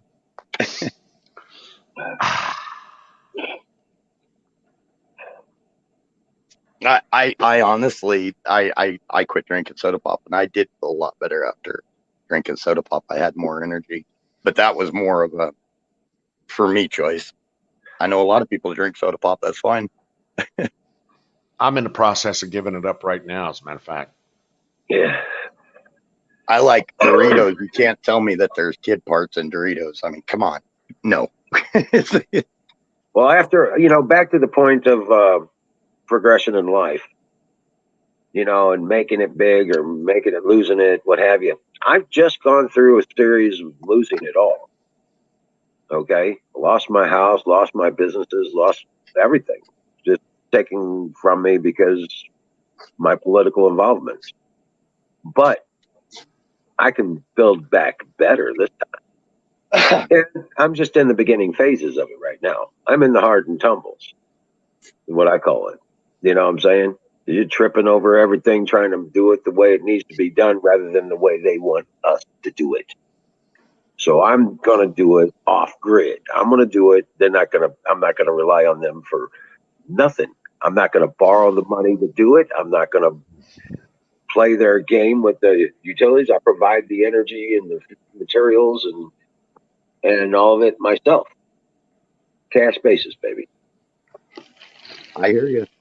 I completely understand. And well, Emerald, and a lot of you that have been here for a while know this, but a lot of the new people don't. In 2009, when the rigs shut down, by 2010, I lost everything. I lost all my vehicles, all my credit cards, savings, house, everything. My retirement went bye-bye in 2009.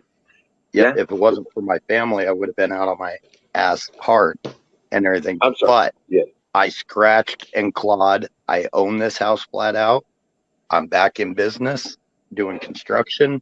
I'm building up again. One failure, one setback. It could seem like it's life shattering. No, keep that original outlook. Like, no, hell no, I ain't settling for this. I'm going to keep going. This ain't the end. This is just a new beginning. Mm-hmm. Yeah, I may be kind of thin on the startup, but tell me who isn't. Yeah, I started with nothing. I had to go to work and live on the bare minimums for at least 5 or 6 years, and putting all the extra money into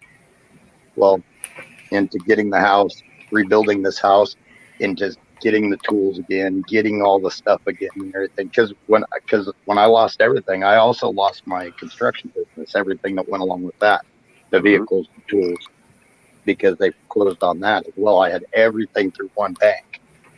So it's, so yeah, you'll have some hard times and some slim times, but it'll get back there.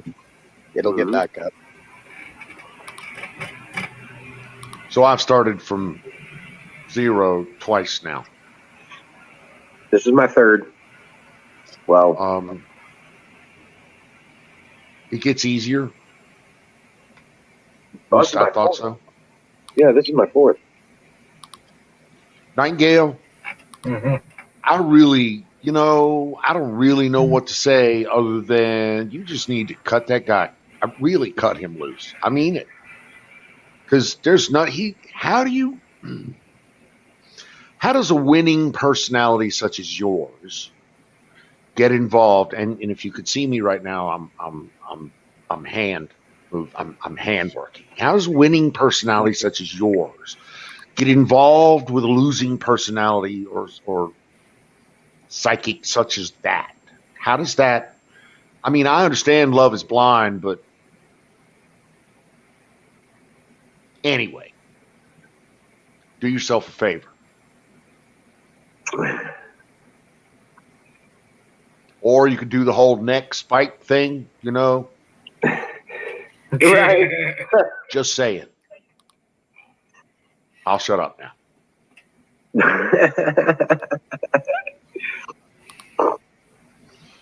But you need to throw him by the wayside. Kick him to the curb.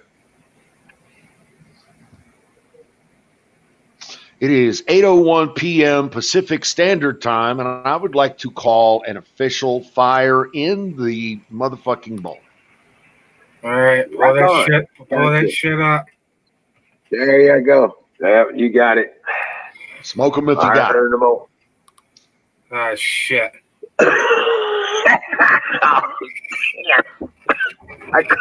You right over there? I forgot I cleaned the pipe.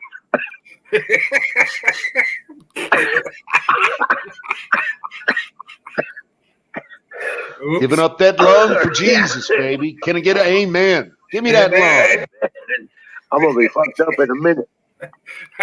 Coughing up that lung for the Lord. Yes, sir. Thank you, Jesus. Oh yeah, I'm gonna feel that one in a minute.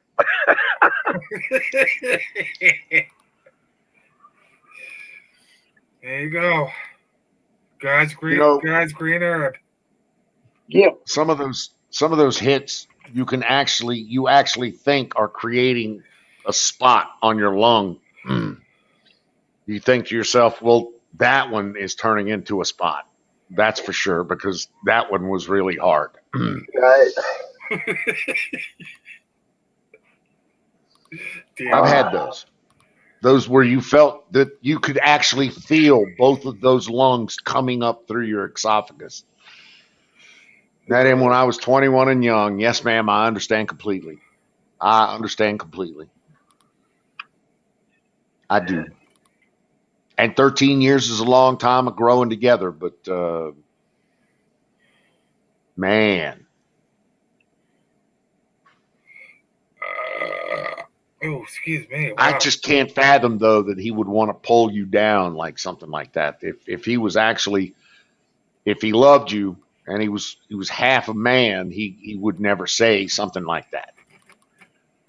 I'm sorry. I should shut up. No, you gotta say it. Real men don't do that shit. No, they don't. I'm just saying. Real men build their own. They take care. Real men take care of people. That's their fucking job.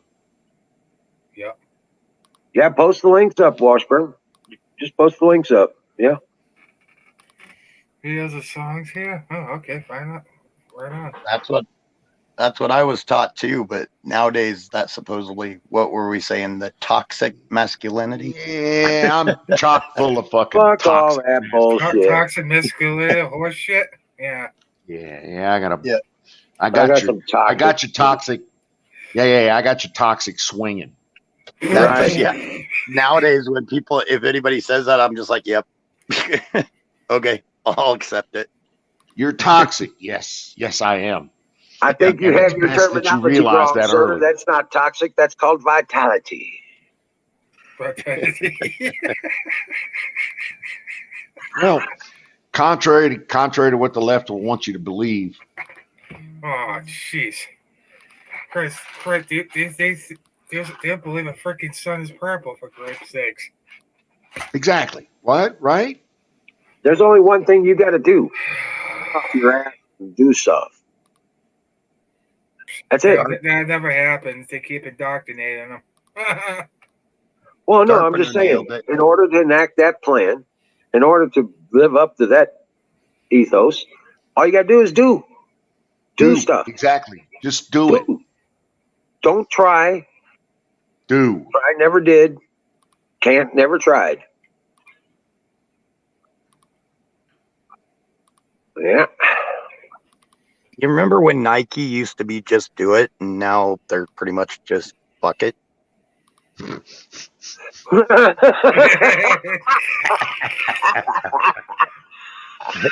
that's all this woke when shit. Nike was just do it. Now they're just fuck it. I like that. It's good. Yeah, That is very good. Now. Oh, shit. Now they're It's just that. Who the fuck Like, fuck it.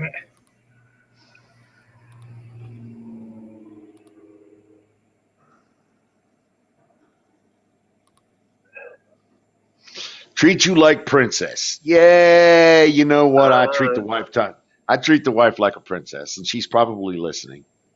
But she'll deny that. There's no way in hell that I ever treat her like a princess. It's all lies. Lies. Okay.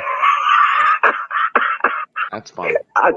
We might have a differing idea what princess is. Well, oh, shit. I mean, I feel heartened. Yeah. I feel heartened when I ask her, "Hun, what do you want for Christmas?" She says, "You've already gotten me everything that I've ever wanted, and you always get me everything I ever need. So I got nothing." I said, "Okay, I'm good with that." That sounds like a kiss moment. Yeah, it probably was, but it made me feel warm and fuzzy inside. So I'm just, Yeah. just make sure I'm getting her everything she wants. That's all you can do. There you go. Let's just that right at hello. I did that with my first wife. Then she got bored. Well, His death and stuff. that's one thing I don't think my wife would ever say, that we get bored, that she gets bored. Because, well, maybe she does occasionally, but in the big picture, dude, we do a lot of shit. We've been a lot of places. We've seen a lot of things. Yeah. Oh, yeah.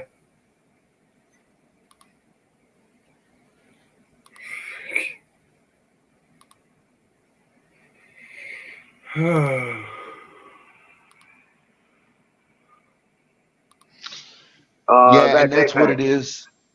It's an investment, Nightingale. It is. Oh, okay. That's your Twitch streaming account. All right. Good deal. 420 and me. It's Dave. Dave.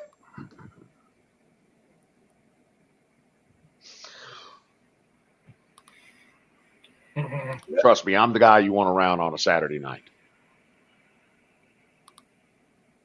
Oh, okay. It's Dave. Okay. It's Dave. Yeah. Dave, it's Dave, man. Dave's not here, man. Right. Oh, damn. This sounds like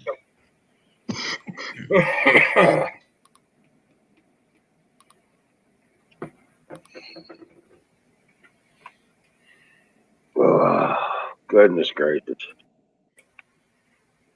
You said it. But this time I'm building it and they can't take it away from me. Well, each of my iterations, I've tried to build upon the experience of the last to make it better and stuff. Right, stuff. Right. Let me hit But this I thing am real quick. I am so proud to say, to see you doing that stuff out there with the solar and the well and the septic, and you're eliminating It your ain't bill. done yet. But Yeah. It's well, no. Your progress is amazing. You have the wherewithal to make it happen now. So thank you, sir. Thank you very much. Your commitment to that and your evidence of getting it done is inspiring. Yeah. Thank you. Thank you very much. Thank you very much. It's a process, though. It is a journey, and but I'm pretty charged about getting it done. Yes, sir. And that I respect so much, man. Yeah. Well, hopefully I could get some of it on YouTube, and somebody will understand what I'm doing, and maybe somebody can learn from it. Nightingale, have a wonderful evening. We got your back. You're in the right here. Don't worry about that. His issue is his issue. That's all. Much love, girl. And send cookies. And send cookies. Yeah. If you need to talk about something, definitely Nightingale. Oh yeah, jump up here. We'd love to talk to you about that kind of stuff. Yeah. We're just a bunch of old hens when it comes to that kind of shit. Well, I ain't quite old yet. Especially Singh. He loves to talk about that kind of stuff. Time to pack a bowl and enjoy the discussions. Yes, ma'am, it is. Fire in the bowl. Brought to you by Sausage Gravy Biscuit Farms. .com. I almost panicked. I thought I was out of cigars. Yeah.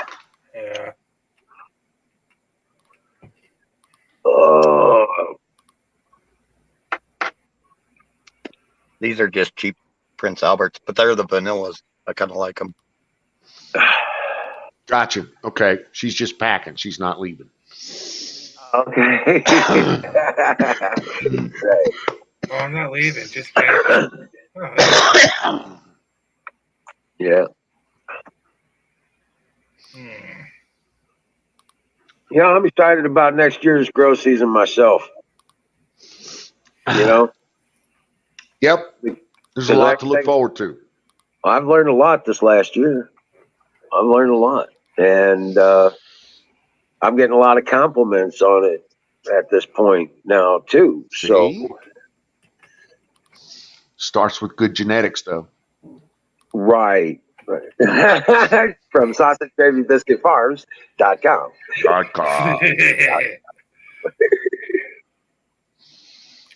Yeah, you got pretty Uh-oh. good on there. Big Wave Dave is, I just got suspended for 2 weeks for medical misinformation.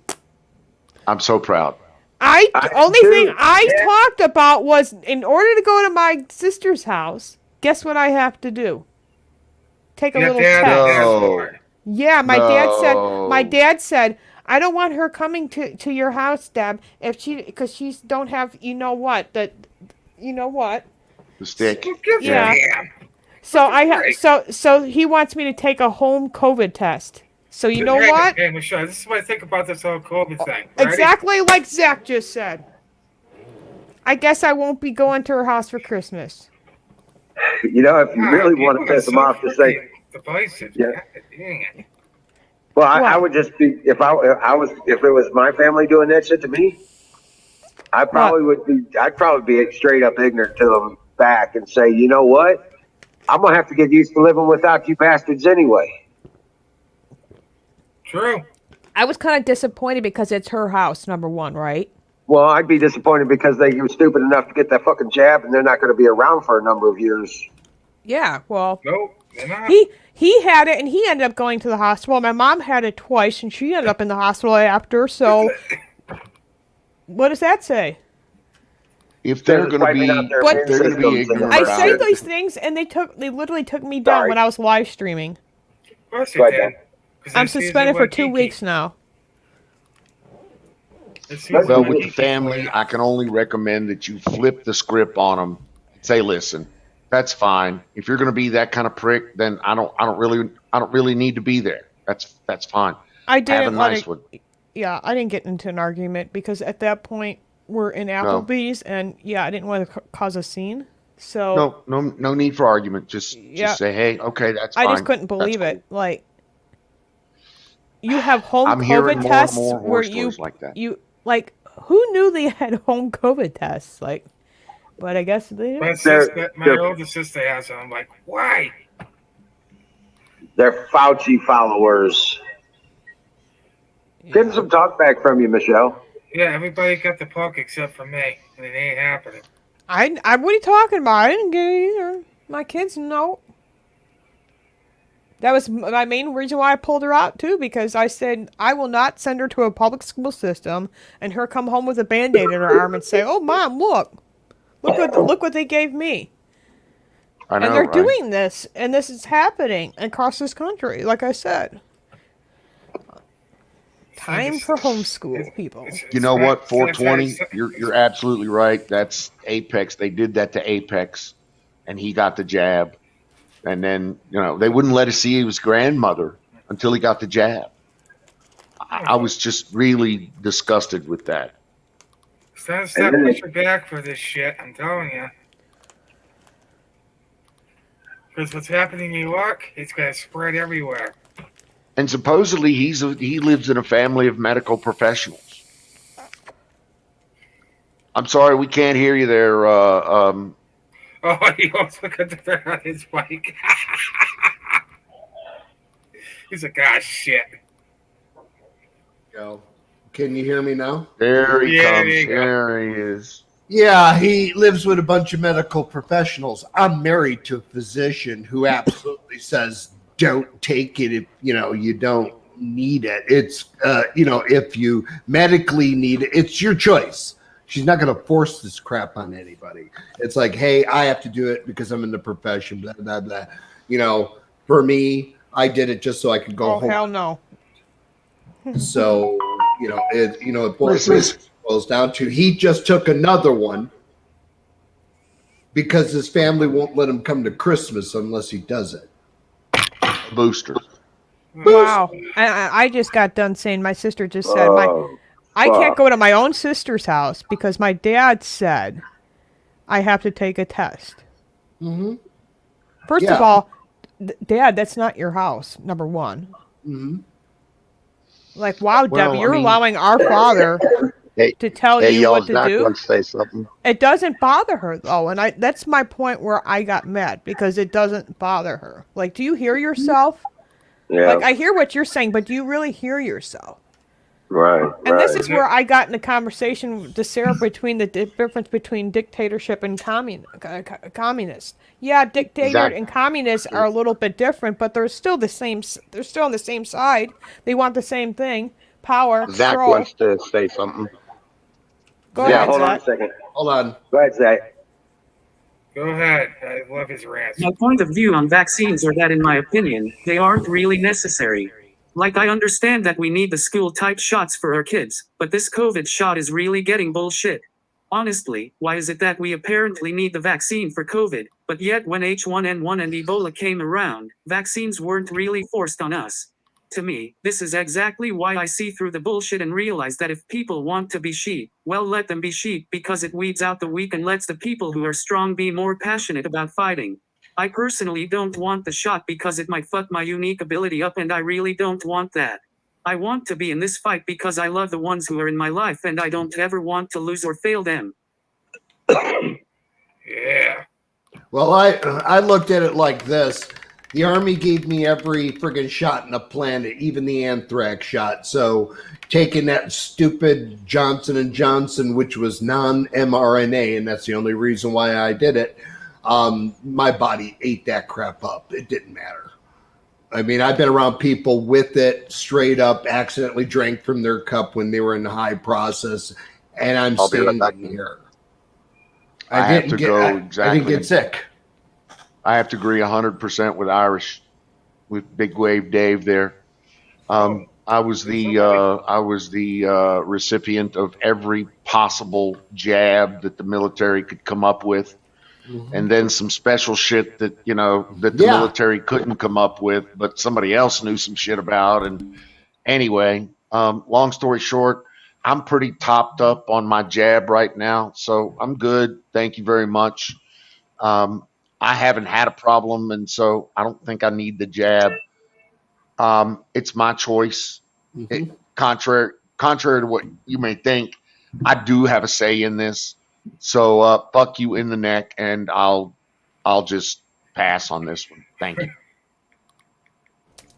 Even if there was, for me, even if there was evidence that it was good, that it was right, it was everything else, its effect on people with comorbidity precludes me. I've been dead twice from heart attacks. Okay? There's no way I'm going to add an additional stressor to my heart. It will kill me. That's all I got to say. Well, I just don't need it. My daughter's mad. She's like, I want to go to Debbie's. I'm like, do you hear yourself, Sarah? I'm like, she's 14 and she's sitting there trying to scream at me. Like, there's a huge difference between dictatorship and communism. I said, and then she tried explaining to me what she thinks socialism is. And I'm like, oh, good Lord. But you have to understand, you have to look at her and you have to understand and say, yes, I understand why you're mad. I get it. You want to go to sisters and your father is not letting you. I get that. You have to be understanding and empathetic to that. if nothing else. Then you have to explain to her why, and you clearly already have, and so she clearly knows that one is a consequence of the other. And to be brutally honest with you, if I ever had a family that treated me like that, I'm not sure how long they would be my family. But exactly. That's just I don't want to make your decision for you, and I don't want to say what you should do, but I'm just telling you it would be a consideration in my head at this point in the program. Yeah, I wasn't really surprised because, biblically speaking, with all these families tearing from other people, because it's not just my family. We have tons of family that literally are telling the same thing. Oh, if you don't have the injection, you're not coming in our house. You know, like this is the world we're living in. So, but the media is also out there. I'm okay with walking away. I'm okay with totally walking away from everybody. Like, because at the end of the day, it's my son and my daughter. Because that's what's gonna really matter at the end of the day. You know, when shit hits the fan, that's who I gotta focus on. Is my son and my daughter in this house. I can't be worrying about all those out there who are unsaved. You know, like, they gotta defend themselves. So, I don't know if that's a selfish thing to say, but, you know, at the end of the day... No, it's not a selfish thing to say. What do you do when you have family that literally tells you, okay, you can't come to my house unless you do this? You stick by your principles. Okay? Don't let them take your principles away from you. Just don't. Please. Oh, I'm not. I won't. I stood up for myself. Go ahead, Zach. Just a thought. Why is it that pro-abortion assholes are in the right when they say my body, my choice, but yet when we say it about this bullshit asinine poke, oh, we are evil and against America? Okay, so killing innocent babies is totally okay with you? Boy, you guys are living the evilest damn path ever. Just to let you know that I'm not going to take it, you better bury me 6 feet under the ground if you think otherwise. Give me liberty or give me death. Dude, you're absolutely right. That's where it all falls down.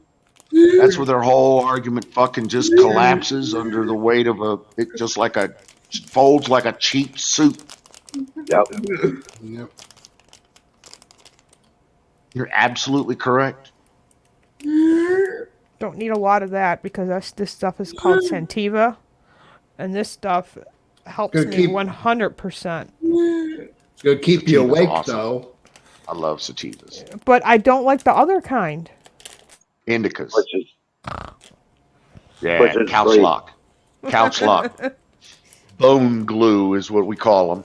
Indica. You can get them indica you can get, but that's what this is. I haven't tried it yet. What is indica, by the way? Is it something that I should not use? Well, it's the one that'll make. Huh? There's 3 different Does types indica make you sativas. sleep though? Indica makes you sleep. Yes. Yeah. Because he told me to use that at night. Energy. Sativa gives you energy and is the brain high, whereas indica takes the energy and is a body high. Indica will be your That's pain what this is, killer. sativa. But sativa, there you go. I got sativa cards now, myself. See, this lasts me all month, sometimes over a month. This little card right here. Because I don't need much. I'll just take a couple hits of it, and like my stomach pain's gone. And I don't know if it's called post-traumatic stress disorder or if it's trauma that I went through losing Tom and Ann. I don't know what you want to label that. But it's been helping me through that anxiety too. But I won't drive. I will not drive if I'm on any of that stuff because I have to focus.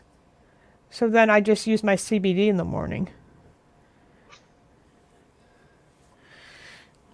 Nightingale's got it. Hybrids.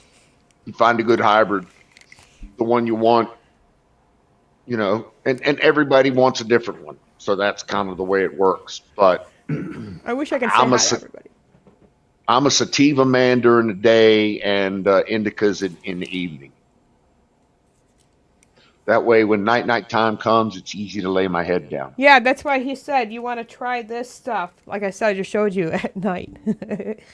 Sweet dreams, Susan. Have a wonderful evening. And when I talked to Wizard the one night, I at that point I didn't have sleep for 3 days straight. Really? Yeah. Damn. And he go, I think Wizard said, didn't you say something like, I bet you're off all those vitamins and supplements, which he was right. I stopped taking them. Yeah. Which I shouldn't have. And I put on some weight too, but I think we all have during COVID, so that's another reason why I have no energy. So yeah. I'll tell you right now, the American people aren't going to put up with another lockdown. They're not. I got to get back on all my supplements that Wizard recommended me a couple years ago, because when he told Tom the supplements he was taking, it totally helped Tom a lot, especially when he was taking that silver, what is it called? That silver stuff. Yeah. Yep. It really helped him a lot. Yeah, with his mouth pain and stuff like that, he was having a lot of problems with his teeth. Yeah. Yeah, and when he started using it on his nose, he realized he stopped having all the tooth pain. Mm-hmm. Yeah, that was cool. I remember. Yeah, because he couldn't figure out why he was always getting those sinus pressure headaches and all that, and like I didn't know someone could have that consistently. I always thought that's something that just come and go, but some people have it a lot. Well, even antibiotics don't clear it out. Yeah. Okay, because it's blood driven. When you take a pill, it gets into your bloodstream, but it doesn't necessarily get into your nasal cavity. Okay. Yeah. That one tastes like. It really does taste like apple fritter. Who knew you can get all these different tastes and different things in bud? They got this name for this and this name for that. I'm like, how do you guys come up with these names? Like, who comes up with these names?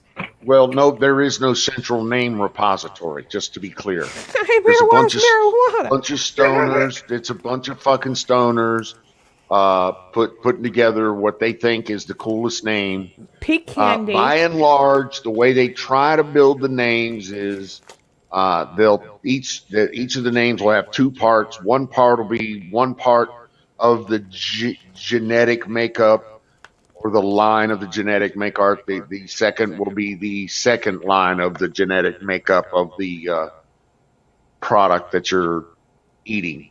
Right there. Smoking. Super lemon haze. And this is Sativa right here.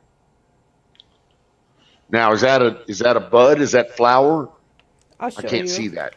What it looks like. They're like packages. Now the reservation sells marijuana, but you don't even want to know the price of that. It's ridiculous. You know, our reservation is cheaper than the commercial down here. Nope. Ours is much cheaper. It's $50 basically for a $30 bag. I'm not kidding you. No shit. Yeah, 3 grams only, $50. That's what it looks like.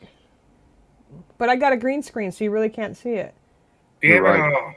I can see the holes in it, but you're right. I can't. That's pretty funny. And that's, like I said, it's only, this little bag here is 3.5 grams, and I paid $30. And that's that's off the res. So I'm cheaper if I go off the res and I buy it. But to be honest, I really do want to give it up. Like I said, I always got that guilt feeling. I still have that guilt feeling, like I told Wizard 2 years ago about it, that guilt feeling. Because I use it for medical reasons. You know what? I just don't understand that, but okay. If you feel like you're addicted, then you should probably give it away. Give it up. You're right. Am I addicted to it? Probably. Am I going to give it up? Nah, ain't going to happen. Yeah, well, my actions have caused a reaction, and I don't want to talk about it out loud, but me and Wizard talked about it privately. Okay. Yeah, You're an influencer, though. You influence Well, yeah, people. Let's just say someone in the house Yep, you started have children using it and that stealing you it from me. influence. Yeah. Ooh, So, okay. yeah, All right, and well. I know how to handle it because Wizard told me how to handle that, so I'm trying to Okay, take good. care of that, but it's not easy because when she really I can really understand when she tells me she has these anxieties. I totally get it because she lost her father and sister. There's no doubt that this girl is not going through the things that she's saying she is. And if she's saying it's helping her, well, then you kind of got to go with that. I feel that like at 14 years old, her brain's still growing, her lungs are still developing. I would go with a no on that. So I told her that's the being dependent on and asking me for these things is going to end because I care about her well-being and her health. So yeah, will she continue stealing it from me? Probably. Well, let me put it to you this way. So I don't know how to handle that at that point. If you went to a medical professional and asked the very same question, should I continue to do this? His answer most emphatically would be no. Oh, absolutely, without, yeah, because they don't want kids using anything. Right. Yeah. So with that said, he would then anticipate or diagnose a problem and begin a regimen of prescription opioid, psychosis, drugs, I would never want whatever on all that. Yeah. Do you understand where I'm going with this? That stuff's dangerous. Yes. I wouldn't want my children eating that kind of shit. I was mad when he stopped stealing it. I said, just be honest. That's the whole point of this relationship that I want with you, Sarah, is just be honest with me. Well, you need to enhance the honesty. Now, yeah, there is the honesty. She's honest. It just, I don't want it to be a dependent thing. You know what I mean? I want it to be over with. Like, let's find something else that can help my anxiety and my ADD that she has. So, just saying, she's young. I care about her lungs. So. Okay. And kids at that age, but we're smoking vapes in high school prior to this pandemic. So I didn't even realize she tried a friend's vape 2 years ago. I'm like, really? You're lucky your dad didn't know. He would break your neck. Not literally, but, he would have grounded her ass. So you understand, I started smoking Marlboro Reds when I was 12. See, I was 16, so I smoked menthols.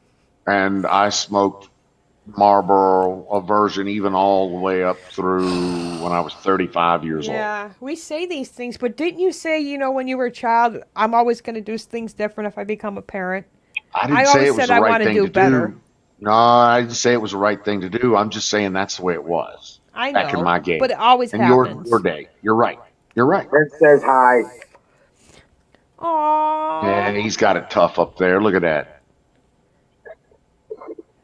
Yeah, it's such a rough life for a puppy.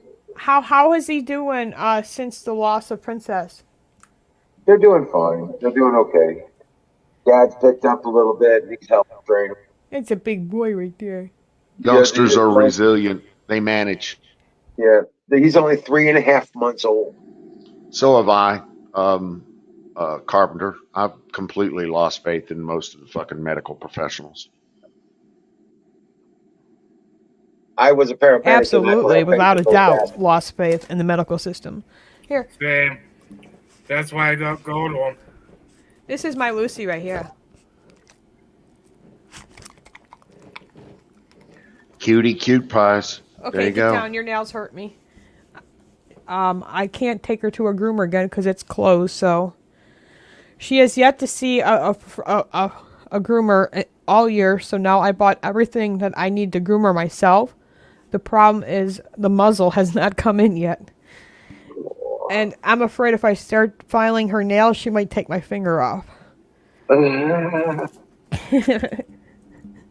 Yeah. Where Bella, she loves getting groomed. Lucy, not so much. Even just saying that word made her head pop up. Like, groom? You ain't touching me. Look, watch. I talk about grooming and look at her face. Right. She's like, nope, not happening. I'm running, Mom. She's gone. Talk about a lap one. Lap dog. Oh, you motherfucker. He can't do this for long, but he can still do it for now. Yeah. I cannot. They're gaining believe about it, man. 5 to 7 2 pounds. weeks suspension, man. What am I gonna do for 2 weeks? I'm gonna be bored. They're gaining like 5 to 7 pounds a week. Amazing. Yes, it is. It grows so fast. You are like streaming on everything. It is so hard to read all these comments because they're in different colors. Like Twitch is in purple. Right. I don't know a lot of these names. What can we help you with? Well, yeah. I do remember Dallas. Dallas, it's good to see you. I think we're still Facebook friends, or if not, we haven't talked in a while. It's great to see you. You know Carpenter Patriot. I know Carpenter Patriot. Let's see. I'm not familiar with Washburn Billy. Yeah, he's new. Okay. He's very recent. Nightingale is fairly has been with us for about 4 or 5 months now. And actively. And Trust in Jesus Love. I love that name. That's Susan in New York. That's Susan in New York. Oh, okay. Hi, Susan. It's been such a long time, guys. Yeah. SteamYards is finally working where I can scream up and down and read your comments now. Singularity. You remember Singularity, and I'm kind of new to the game myself. So, wow, you still have the same crew, Wizard, basically. It's Miriam's in the background a lot. Kimmy. Huckleberry comes in from time to time. I've seen Huckleberry from time to time, too. Yeah. And that's what I love. Canoes to the Moon is still hanging around. We're still, you know it. Yeah, I'm more closer to you guys than my own friggin' family, like, for real. Welcome I just to the wish club. you guys didn't live so far away. I'm stuck here in New York, and you guys are in all these great places. Like, we're as far away as your screen or your phone. I know, brother. It's still not the same to me. I know. This house is just too much. I don't know if it's because it's too big. I don't want to. Don't go to Kentucky. Why? Or Maryland. You got to go further west. Yeah, come to the freedom. Like Missouri? Missouri's good. That's a good start. Missouri's good. That's where you are, Wizard, right? Yeah, Missouri's good. Nevada's good. We like it. Texas is good. Like if I wanted to come look for homes, Wizard, would you be able to show me homes in your area? Like if I came down there? Oh, hell yeah. I mean, if you're really being honest, if that's the best option for me to go to, not Kentucky, I mean, because things are a lot different in Kentucky than they were 10 years ago. Yeah, there's too much crazy Democrat shit. The farther east you go, the worse it is. Okay, but Missouri is better than Texas when it comes to individual freedoms. Okay, we don't have registrations for guns.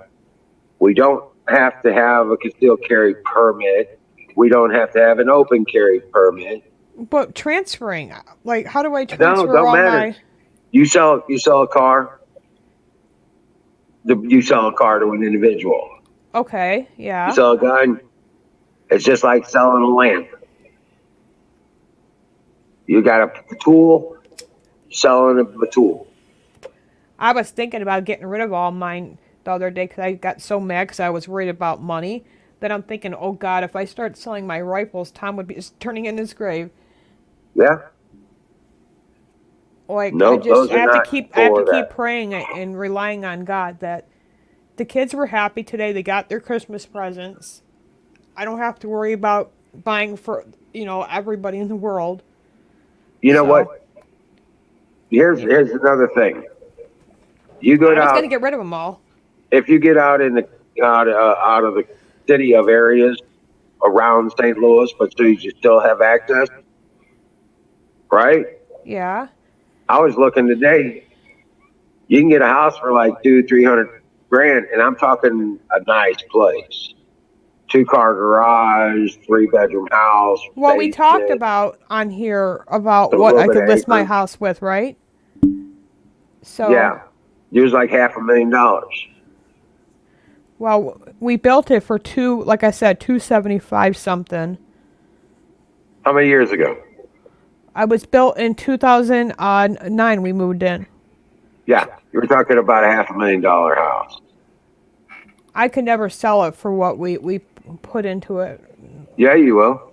I don't And you'll know. make more. I'll be lucky if I can sell this house for $200,000. I've seen pictures of your house. Okay. I hear you. That's close to a $500,000 house. Yeah, but look at the surrounding by me, brother. Who gives a shit? It doesn't matter. But the real estate agent told me it does because it's all about location, well, location, the real estate location. agent ain't nothing about but getting money.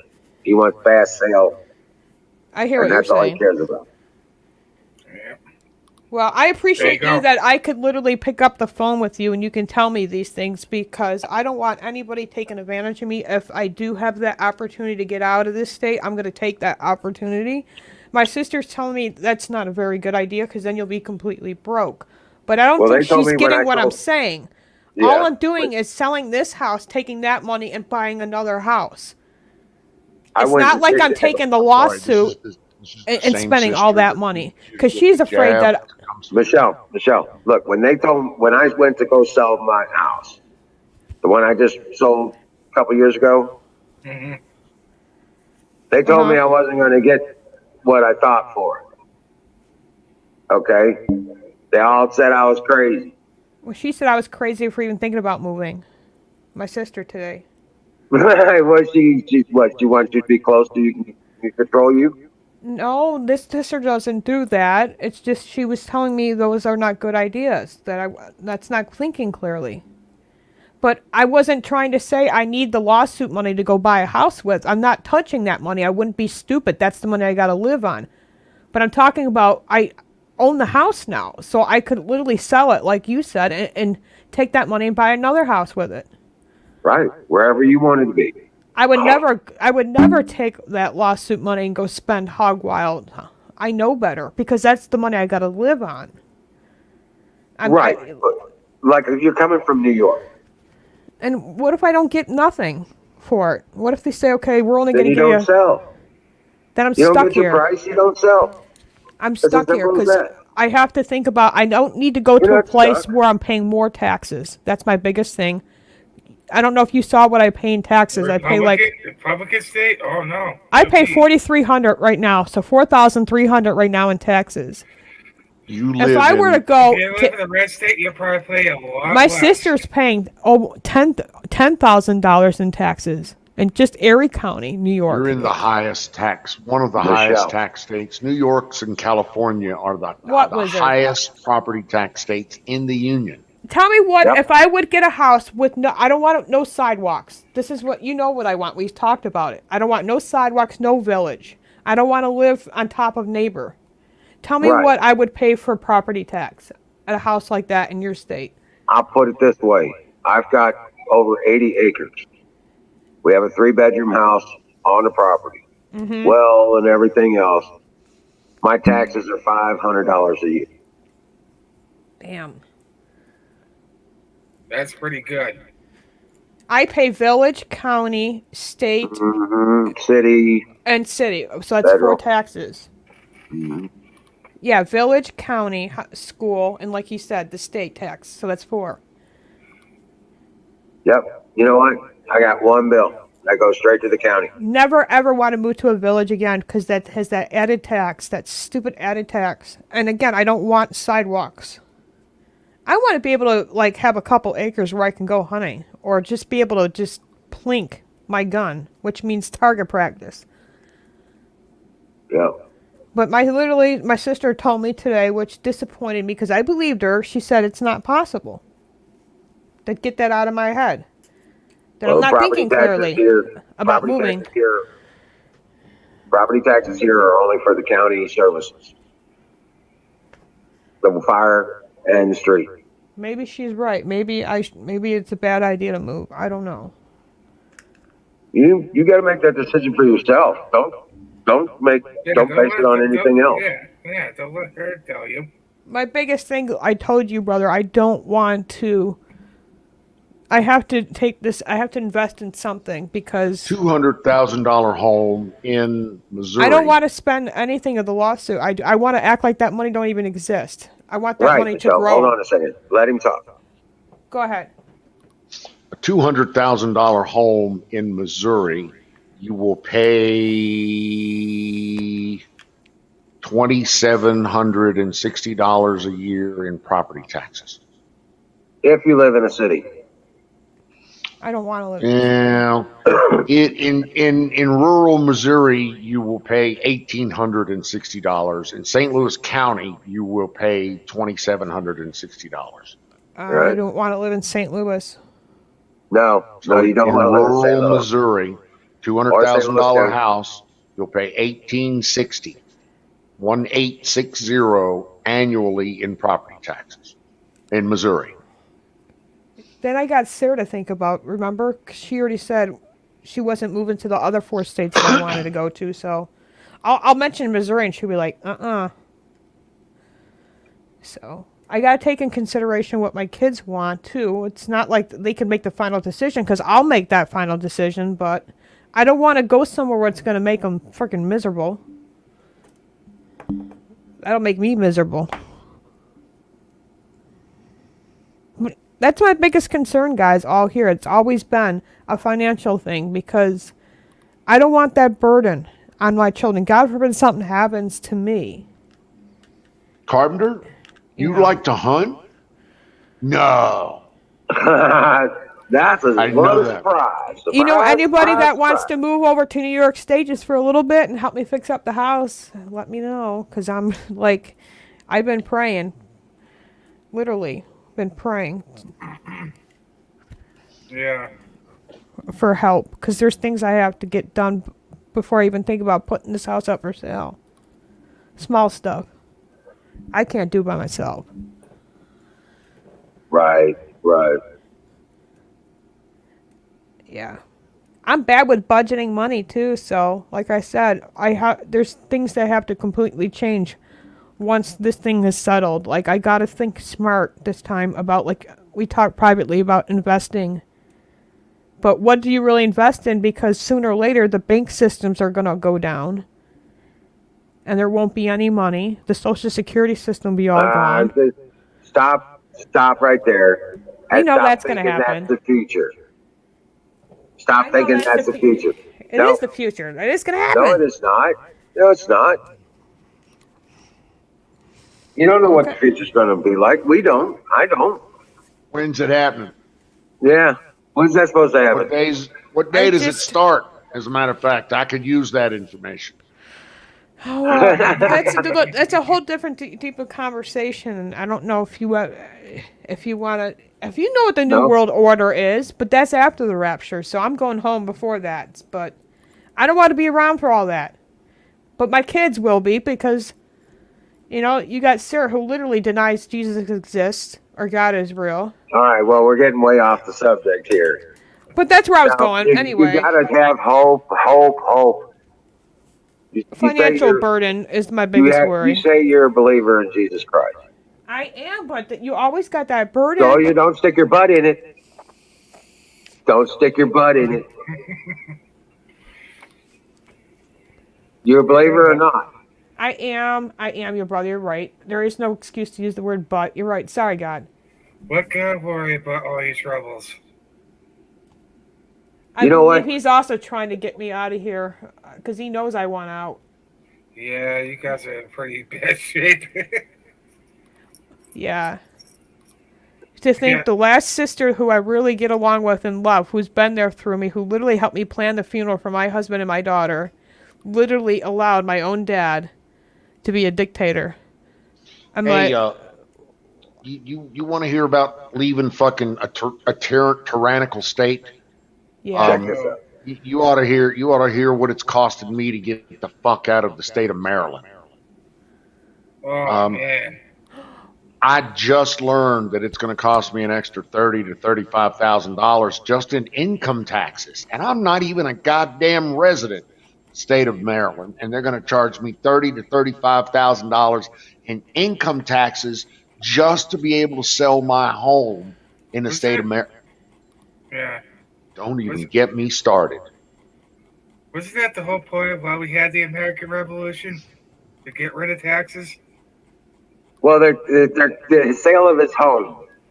Mm-hmm. Okay, he's going to make money on it. Okay, they're going to tax that as income. That's true. That's it. That's what they're after. They want $35,000 of his house, so for him to leave, for him to sell it. Crazy. That's they literally tell the broker to withhold the fucking money. Yep. And they have to be paid before the sale can be finalized. Because you need that tax abatement letter. Cocksucking bastards.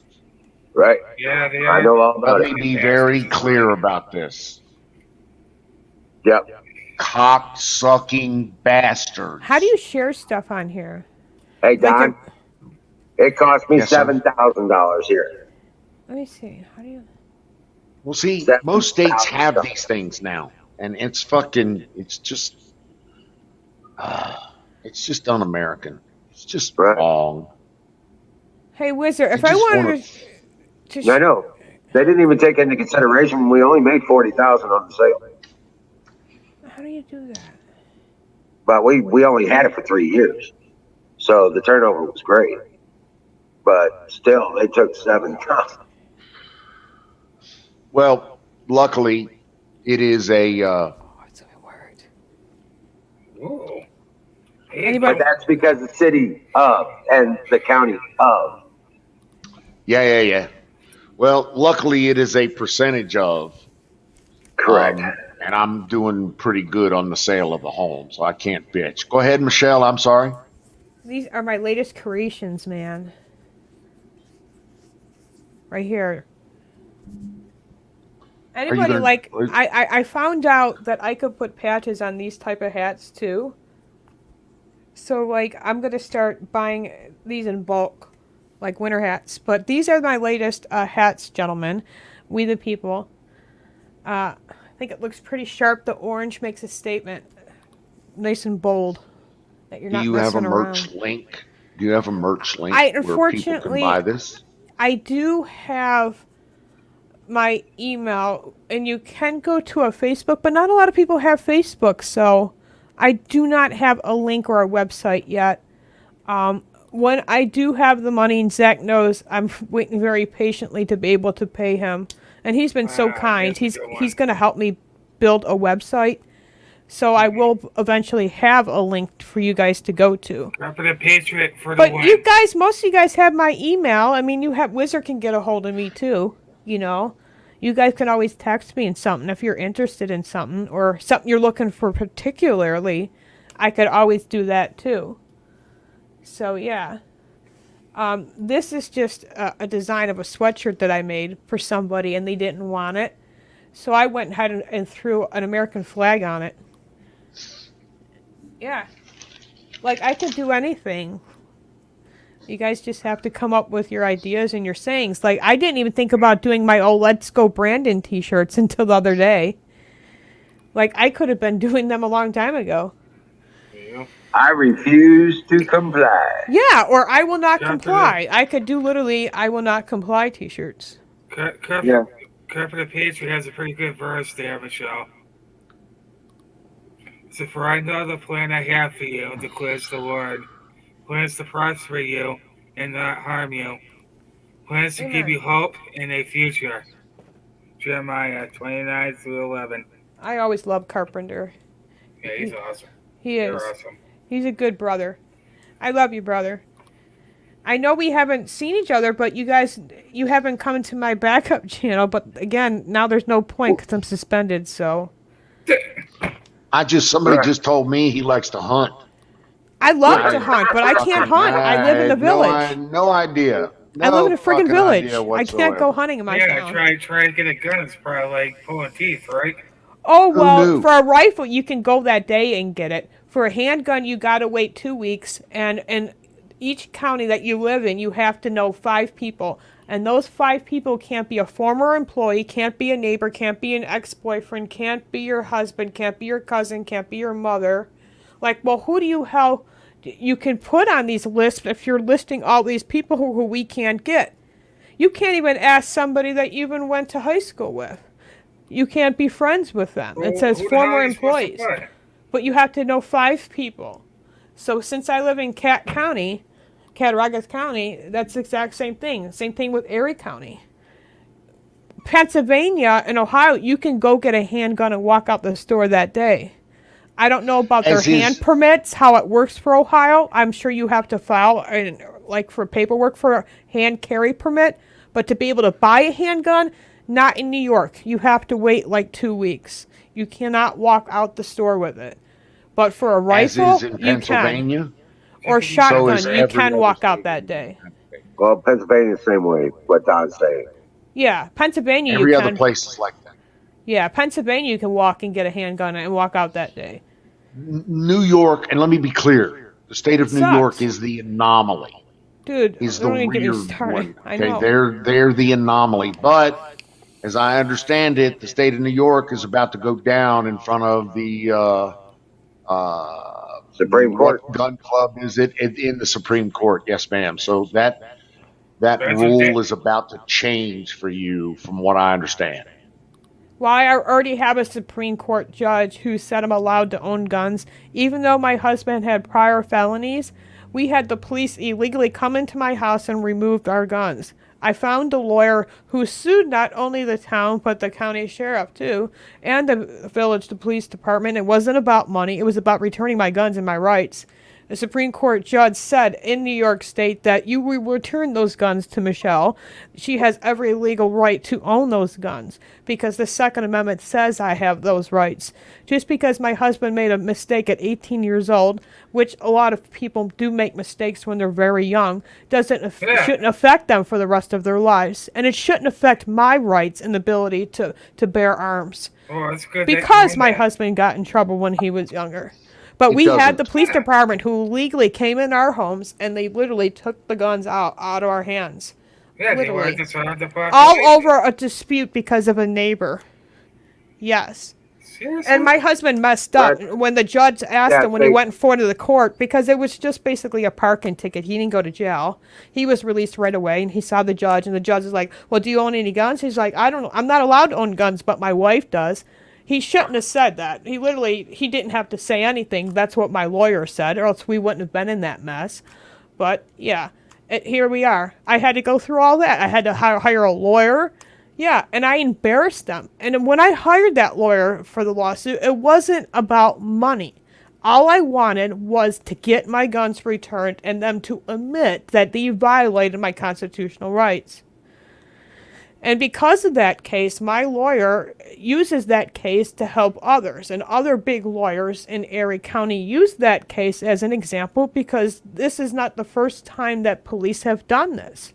Because one spouse's background doesn't mean the other spouse can't have the ability to own and bear arms. It's against the Constitution. Exactly. And what I own and what he owns are two different things. And that's exactly what the Supreme Court judge said. She's got a safe. They're locked up. It's not like he has access. It's not like he's going out committing a crime with them, right? So you will return her guns. I've never, ever had to deal with the Supreme Court, but I won they violated on that. And that was a big case. They violated another amendment, too. Yeah. They violated two constitutional rights. The judge actually violated right away because he had no right saying were there any guns in the house over some kind of he said bullshit dispute between the neighbors. Like, seriously? Yeah. So right there, the judge violated the Constitution right there, too, because no legal grounds did he have to even remove the guns. No. He's there the damn safe. It wasn't like a physical assault. He wasn't charged with like a federal thing at all. But this is what's happening. These cops are legally removing the guns of people. And it's not just over disputes between a neighbor. It's because, let's say, a veteran... a veteran has a medical marijuana card, and that's all it takes. New York State has been removing guns for the past 16 months, but does the media talk about it? No. My state police would, my state law enforcement, my town law enforcement would never do that. They even told me right to my face. Yeah. Well, she's like, no, we're not gonna do that. It's like choke full of toxic. Just said, I live in New York State. What do you expect? I live in a dictatorship state. Yeah, so this just never elected. Go ahead. The Utah Attorney General will will appeal to the Supreme Court the Sixth Circuit's OSHA vaccine mandate removal. They all need to do it. Well, they all will eventually do it, but the first one to do it will be Utah. I can't believe they reinstated his freaking mandate. Like, what the hell is wrong with them? Well, to be clear, he's only, this Sixth Circuit affects 80 million private employers that OSHA covers. There's still 27 other lawsuits against the mandate, including there's a lawsuit freezing the mandate for federal workers. There's a lawsuit for pretty much for everything, pretty much. There is, in one form or another, yes. You're absolutely right. And there is now another lawsuit. They're losing hospital workers, they're losing truckers, they're losing military. Like, what the hell? It's all by design. We'll see. Oh, you think they, you know? Oh, he had this plan for a long time. This is the perfect disguise he needed to push in this agenda. Welcome in, Founding Fathers. That's me.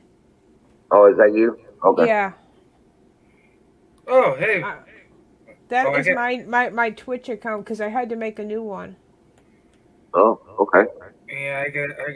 Well, I don't really use it unless I watch you or when I used to watch Aaron when he used to do his thing, and then, that lady from Canada, what's her name? Yeah. Tanya, yeah. Is she still do her live streams too? No. Oh, she don't? No. Oh, that's a bummer. But Aaron's still up. Oh, okay. Yeah, because they're the only channels that I'm subscribed to, but again, I had to make a new. But I haven't sold one hat yet, which I'm agitated. And the only place that, again, I'm listing these things for sale is my local town.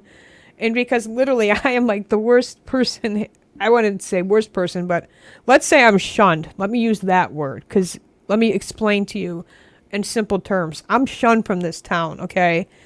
Literally, I can't even sell a hat because no matter what I say, if it's on the Gwenda forum or if it's on the Zoom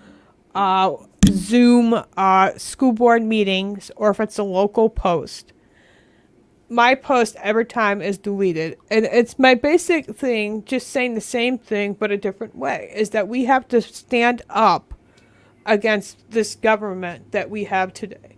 They are literally trying to take over and take control. We have dictators right now. Mm-hmm. Right now. Yeah. But they're going to turn this country into a communist country. So right now we're witnessing dictatorship.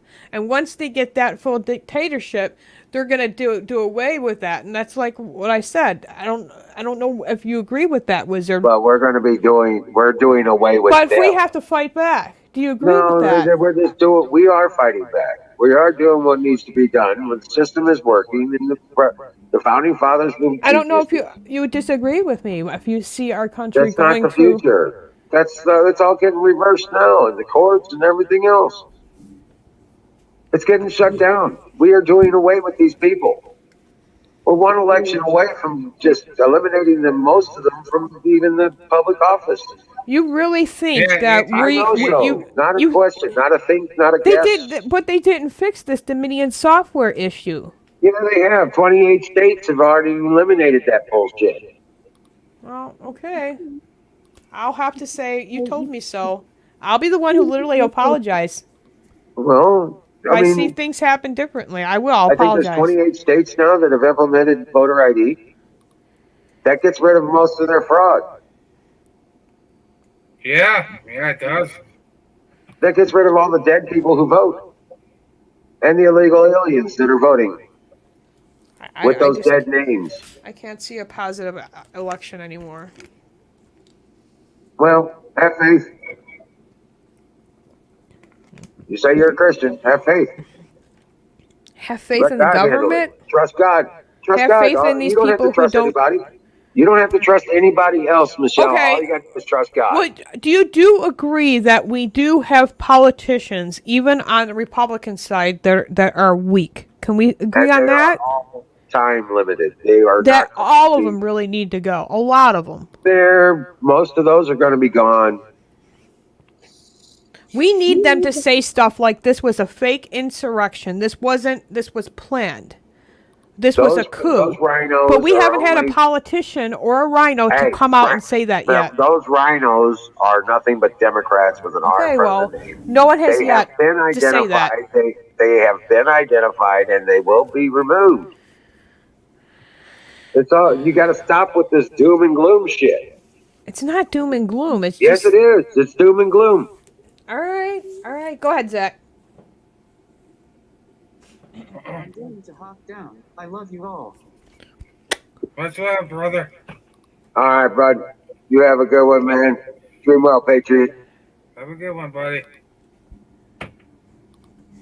All right, well, I'll be the one who say, I told you so, literally. I'll apologize. You're falling for the propaganda. You're becoming a victim of the fear. It's nothing. You're becoming a victim of the fear. Yes, it is. Yes, it is. That's exactly what it is, Michelle. Stop convincing yourself. All right, brother. I'm hearing you. Okay? Stop it. That's not the future. That's what they want you to think the future is. So you give up hope. Exactly. Period. Bingo. That's all it is. It's propaganda. Fear. Fear is the mind killer. It will destroy your life and it will destroy your future. Okay, but then if I pick up this, like you said, I'm gonna get born again, then this doesn't. Then this definitely adds up what days we're in. Yeah. So you know how to avoid it. I'm just saying.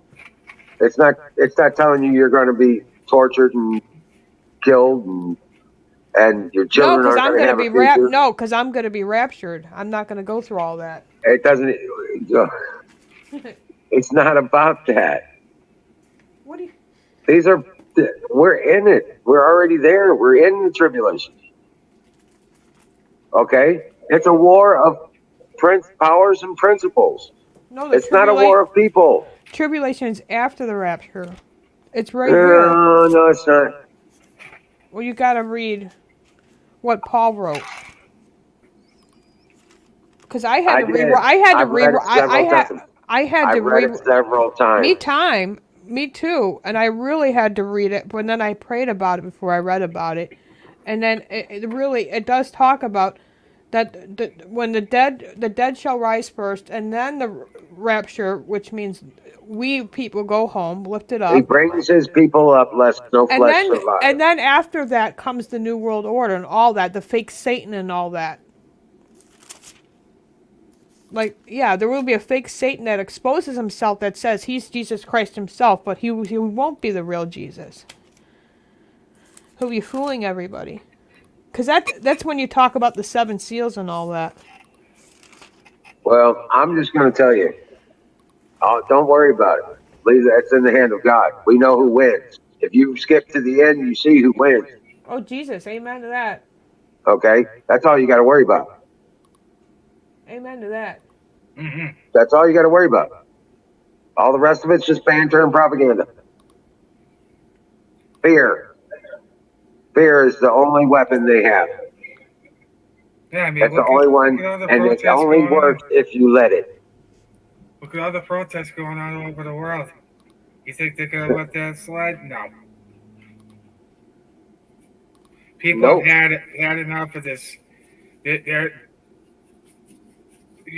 It's just a miraculous thing to see. How many people are in here watching? Because, like, I don't see anybody on Twitch now chatting. Well, maybe somebody hit the sack, maybe. Yeah, it's getting close to that time. Pretty close. Yeah. But no, Michelle, you got to stop with this doom and gloom. You're losing hope. It's not doom and gloom. I do have hope because I know I'm going to be raptured, but you can't deny what's coming. You gotta act like no. There is no but in it. I'm just saying no you got it. You can't deny what's coming. There is no easy out. There is no strong steel if it hasn't gone through the fire. There is no test if you haven't gone through the tribulation. These are the times that try men's souls. It separates the wheat from the chaff. And if you don't go through the tribulation, you don't be tested. How many YouTube channels are open here? Amen. Amen. It does say that in the Bible. Okay. Hold on. Yeah. Yes, it does. Yes, it does. The faithful shall be tested. Yeah. We gotta be like fisher of men. Yep. That's what Jesus is calling us to be. And you have to have faith. Yes. You have to have faith. And do what you need to be done. Yeah. Those are the things that you have to worry about. Just like you talked about earlier. You can't worry about everybody else. And that includes what they're doing. Only thing you can control is your actions. You control what you do. The world's going to throw all kinds of shit at you. But it's what you do about it that makes the difference. Okay? So, you ain't going to get out of the tribulation.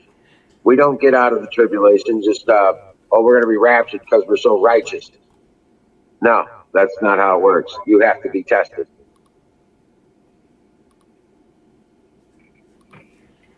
As a Christian, we have to be tested.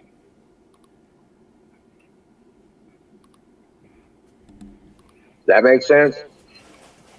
Mm-hmm. You're not even paying attention to me. I am. I'm just looking at Bible verses. I am. I got King James open right now. Hold on. I'm just saving that one verse. Okay.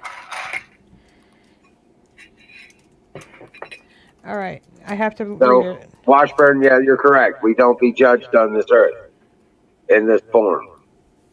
Yet, we have to be tested. The wheat has to be separated from the chaff. Where are these comments coming up? Because, like, I can't see them. Well, you can see them on the deal. Yeah, but, like, see, watch. I'll say hi real quick. This is where I'm at on this YouTube channel. It's called The Game Experience, right? Yeah. It come up. But I do not see the comments on Twitch, like Washburn Billy. So I want to respond to Washburn. He's on the other YouTube channel. So I don't have that other YouTube channel. Where is that? You're on the game, right? Yeah. All right. I have to do something for Sarah, so I don't know if I should just mute or get off for a second. Hold on.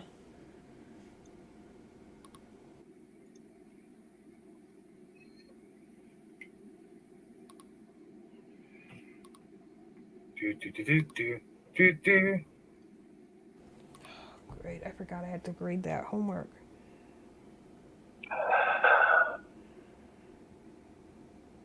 Now, but you create your own future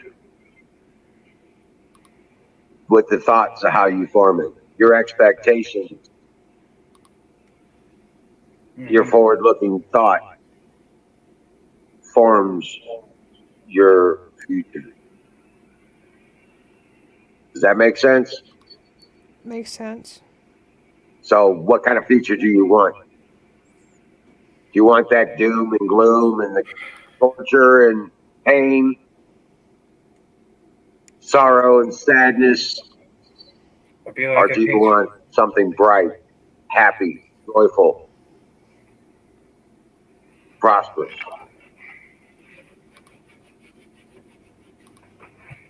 Michelle? Hold on. I got someone responding to me. Hold on. I'm not ignoring you. I can't do all these things. My daughter sent me something and I have to just look at it really quick. I'll grade it later. I can't understand Korean. I don't know how you want me to... She's taken up Korean. And she's showing me the stuff that she's doing and like, yeah, okay. Anyway, got distracted there for a second. I hear what you're saying, brother. I do have faith. And sometimes our faith sometimes is tested. And I'm just saying, I think we look at the Bible differently. Well, how you look at the future is how it will be. Okay. Did you get... I want to respond to the... Okay, you left that channel. I'm not trying to ignore anybody. I want people to know that. I did not know Sick Pet channel was still streaming. Yeah. So I did subscribe now. So I'm over here. Okay. Now I can share the link.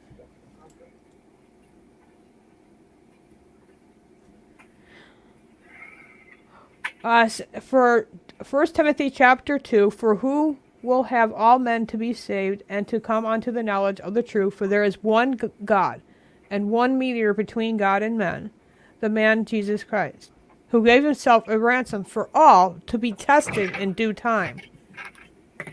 Yeah. Whether I am ordained or a preacher or an apostle, I speak the truth in Christ, and lie not, a teacher of the Gentiles in faith and verity. I will therefore that men will pray everywhere, lifting up holy hands without wrath and doubting. So I got to work on that because I've always had a little of that doubt because, since Tom and Anna, I've noticed I got to work on that. So you are right. So I just wanted to pull that up and say that. Right. You can also look up the phrase "separate the wheat from the chaff." Mm-hmm. That says it right in there. Separate the wheat from the chaff. Well, I love each and every one of you guys. So now I'm subscribed to Pat's channel. I'm subscribed over here. But I'm not going to be able to go live for 2 weeks. Oh, so that's a bummer. I'm going to be bored for like 2 weeks. So if anybody's like got a channel I can subscribe to, because remember, this is my backup channel. I'm not subscribed to a lot of your guys' channels. Since I lost the Pro-Life Warrior, I lost a lot of contact with a lot of people. So I want to get back in contact. So this 2 weeks, that's what I'm going to try to do, is start finding these channels again. And anybody who's live, just text it to me so I can resubscribe. Because, again, I just had to subscribe to Pat's channel. I didn't realize you guys were still streaming over there. Yep, that was part of the deal. He wanted us to keep it up. And it's good to see that you got Twitch, so you got my information on the Founding Fathers one. Yeah. Because it's all about them. There you go. But thank you for texting me, Wizard. I appreciate that, because it's good to know when you don't... Like, if I don't appear online or if I go live and you don't see me for a while, you worry, and that means you're a true friend. Like, you were concerned, and I appreciate that. Well, They created this nation, and yeah. But like he said, we could have that future again. And we will have. The forefathers had it. They were geniuses. Absolutely. Because they followed the word of God. Yeah. God gave us that God-given dog yet. Right. It's just the Constitution, the Bill of Rights. They were just the hands of God's creation. Right. We know how to deal with tyranny. They gave us the tools to deal with it. Are you guys normally live every night? Yeah. Oh yeah. You go live pretty much every night. Yeah. I see him. I should get notified, or just text me. I'll come over and say hi to you guys. I'll try to come over more often. Yeah. I know I saw Battery the other day, which is always good to see him. Right. But yeah, there's a couple people I haven't seen in a while. Like I told you, Don Bear, but we don't have to and then Don Bear's over on Vaughn Live now. Okay. And Jack, do you remember Jack? What happened to him? He just vanished. Jack disappeared. He just, I don't think anybody's heard from him since Australia shut down. Yeah. Wow. What's going over there? Like, yeah. It's right. a different world over there, man. All those COVID camps and everything. Oh my God. Maybe that's why I got taken down, because I did talk a little bit about how they got those, camps. Yeah. Anyway. Yeah. Well. I'm suspended for 2 weeks. Sorry, guys. But I'll come over and say hi to you guys. Yeah, but this time it's 2 strikes, so 1 more, I'm out. Which I think I shared the video last night. I shared an Alex Jones video, so even though it's private right now, they'll probably do a 3rd strike and I'm out. So at that point, I'm done. Try Rumble. I'm done. Really I'm not starting over. I will not create another YouTube and start over again. Hell no. Yeah, you could try doing it on. Oh, Rumble. I'm on Rumble. You guys on Rumble? Yes, I am. $35 a month if you want to live stream on Rumble. Yeah, I know. I was paying $25 a month. How much did you say? 35 if you want to go live. Now it's 35. Yeah, if you want to go live. Damn, they upped the price. Yeah. Oh, I can't post links, but I can do it in the private chat. Here you go. Here, I'm on Rumble. I'm on Brighteon, but you have to upload over there, right? Yeah. I think so, yeah. Somebody told me to just start doing that. Yeah, they won't set you on Rumble. Absolutely not. I will never get 1,000 subscribers again. Never. Like my Pro-Life Warrior channel, when I lost all those people, I'll never get that back. Hey, Valentine. Valentine's still in. Awesome. I gotta check it up right, Dion. Well, I'm not on Twitch right now. Yeah, I am. Okay. You guys, if you want to go over, find me over here on these forums, because, like I said, they're coming after me. They already took down how many channels now? 2. They're coming after and now they're coming after my 3rd. Yeah. Literally. Well, they've been knocking our channels around a little bit here and there, so we've knocking it or taking it completely down. That's 2 different things. Like. Well, yeah, we've been given strikes. Yeah, a week off here, a week off there. Wow. That kind of shit. They do 1, 2, 3. You're out. That's how they do me.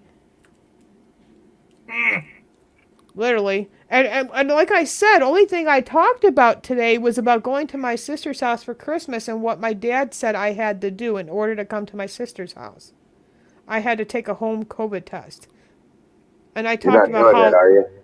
No, I'm not going to my sister's. Like, who does my dad think he is? A dictator? Like, seriously. And I told my sister, and Debbie said, Sarah started getting pissed at me on the way home. And here it is snowing and freezing rain, too.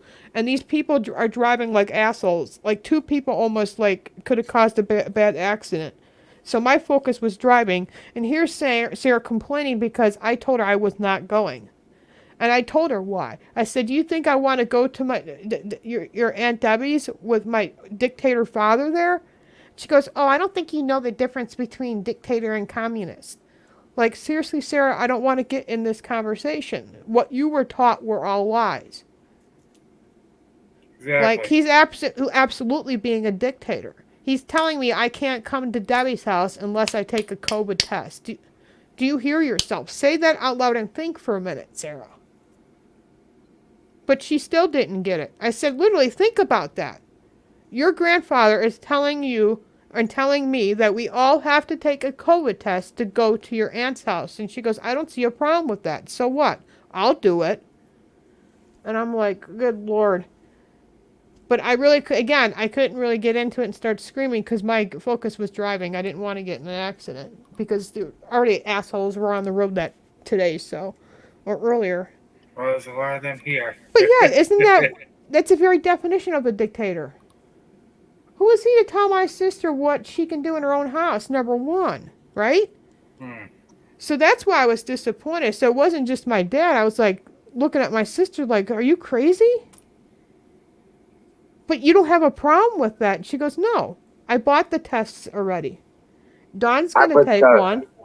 I put Dear Butch's Twitch channel in there for you. So you can follow that one too. He's another one. So can you guys see why I'm not going to my sister's house? Why I'm standing my ground? Yeah, good for you. Isn't that crazy? I told you what I would do. Yeah. I got a dictator for a father. Like, who would have thought? Colonel Shaw in the chat. Salute. I'm like, that's the very definition of a dictator. And she tried to tell me there's a big difference between a dictator and communist. Everything they taught in school is horseshit. Where a dictator wants control, where a communist is not about government, not about property and taxes and all that. And I said, I understand that, Sarah. And I said, that's exactly what Russia tried to do, try to turn their country into a communist country. And the reason the socialists don't believe in taxes because they believe they own everything you produce. So there was one thing she did get right about communists. She goes, that's about where you got no government and it's all about one person. See, when I was in school, we actually learned about history. American history, world history. You don't get that today. Yeah, see, even Colonel Shaw said, fuck no, don't go taking no tests. Like, no. Because it's her house. Like, you could see why I'm mad, though, right? Anyway, it's like, what the hell? Like, what would you do, Wizard, if your sister said, you can't come to my house for Christmas unless you take a COVID test? Like, because tell her to kiss my ass because your dad said so, or because your brother said so. She comes up with some of that stuff. I ain't gonna be there. I was like, have a good time. See you later. Yeah. Don't skin off my ass. Yeah, you can also make a nice meal at your home. Yeah, she don't cook that damn well anyway. No.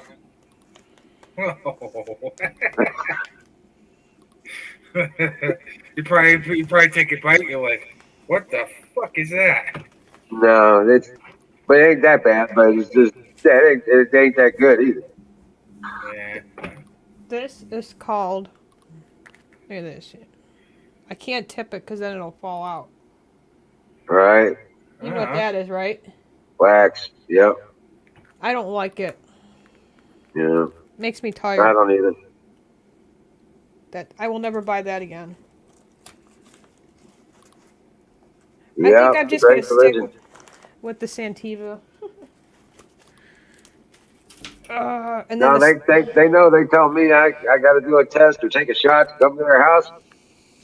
You be like, gonna happen. Ain't gonna happen, right? Yeah, ain't gonna happen. See you later. Hope you have a good time. I've got better things to do. Yeah, and my 14-year-old ain't gonna tell me what to do. The great division is upon us. Huh. I've been putting my foot to the ground, like you said, to nail my foot to the ground, not put my foot down with her. And I've been getting strong with her, like you told me. Because, like you told me, if I continue to allow Sarah to continue to do that, she's going to have full control over me, and I won't allow that. Nope, you are the parent. Because she already started doing that, and I didn't realize she started doing it until we talked privately, because I wasn't really aware that's what she was trying to do. Right. But, yeah. Like, for 6 months, she lost her phone privileges. Like, yeah. You know? She was able to do Wi-Fi, but she couldn't text or call her friends.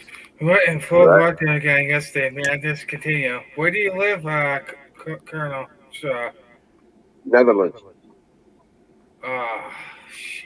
Yeah, why do people have to live so far? Like, I have a house. Like, where are the good, godly men? Where's the single men? Where are you guys? I really need a friend right now to come over and help me.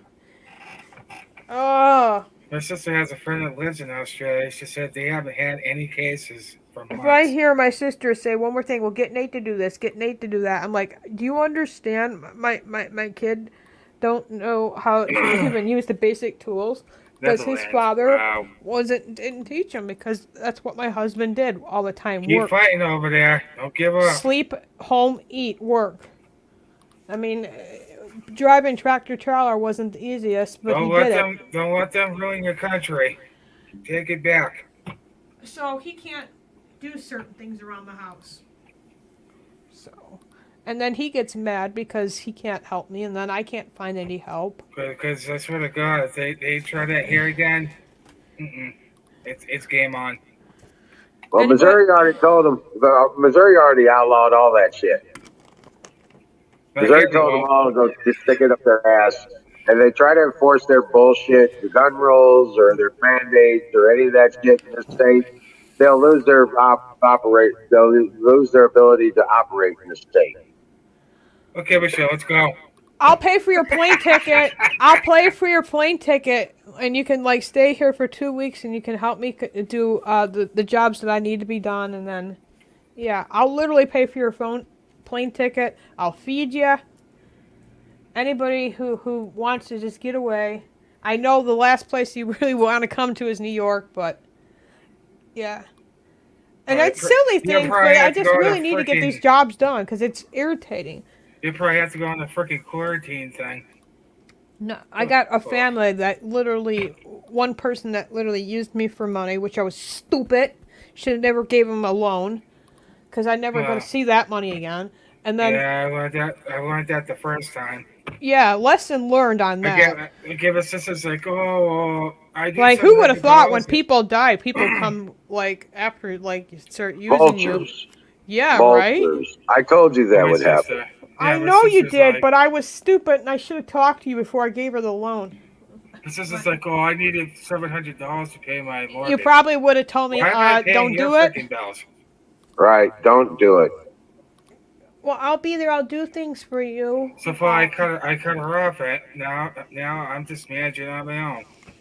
So now, $3,600 loan. Sometimes I'm getting a $50 a month payment back, and it's like, I have to beg just to get that back. I can't tell you how much money she took. That's crazy. In fact, I was paying her phone bill for a whole year.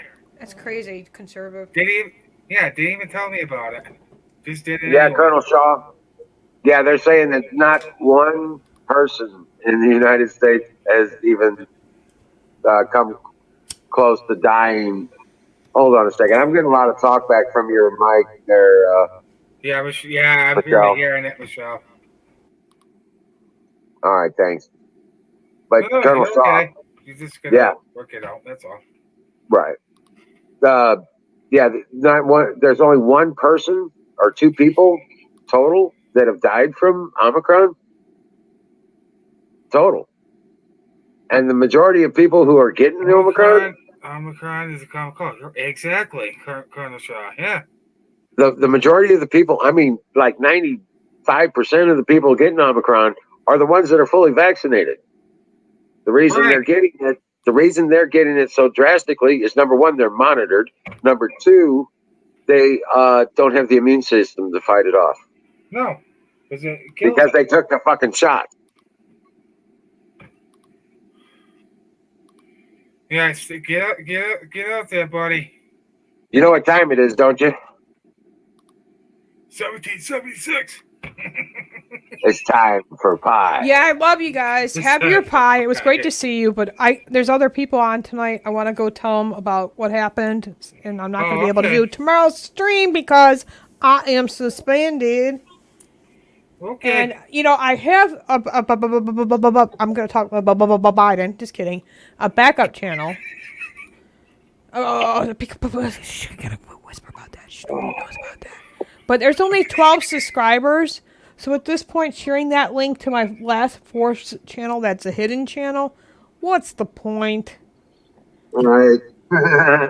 Anyway, love you guys. It was great to see you. I'm Mo's wife. I haven't been on Mo's channel in a month, so I want to go pop in and say hi. I'll see you guys. Hopefully he doesn't have liberals on there. No, I can't go on the panel when people like that because it's like talking to a brick wall, dude. I won't do it. It's like literally arguing with a fucking dead rat. Yeah, right, exactly. All right, love y'all. Much love. It's 6:37. Was that PM or AM? I would imagine AM, right? No, I'm pretty sure it's PM. Damn. Ugh. Come on up, Nightingale. Come on up, Colonel Shaw.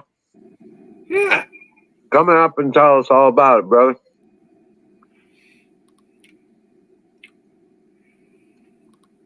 Oh, AM. Oh, shit. Oh, AM for him. Yeah, Colonel Shaw's AM, yeah. Oh, yeah, because they're like hours ahead of us. Hey, hippies, grab a link. Come on, Get your ass up here. Yeah. Yeah, but if they try that shit here again, that's got to be the people's breaking point. Like you said, other states are already on that, so I'm not here because I'm liberal. Washburn, dream well, Patriot. We'll look up for a moment. Okay, take your time.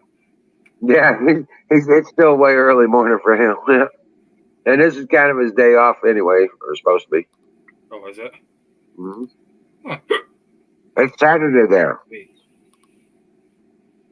I'm confused. It's already tomorrow morning for him. Oh, so it'll be Sunday, right? No, Saturday. No, it's Friday. Oh, wait a minute. Sunday, I sure did. I sure did.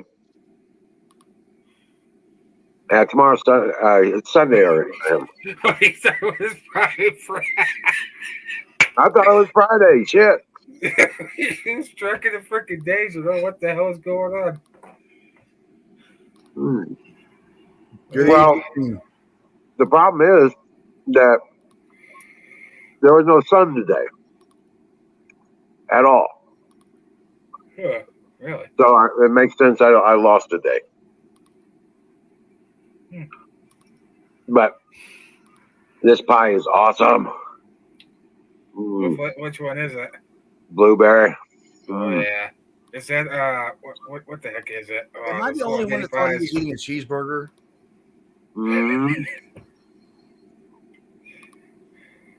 Oh, blueberry pie. Damn, that's so that looks so good. Oh, yeah, with vanilla ice cream. Hell yeah.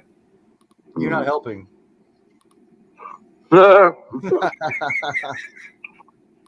Everything's better with ice cream, man. Everything's better with ice cream. Oh yeah. Hard lockdown in Netherlands. Damn it. Mm-hmm.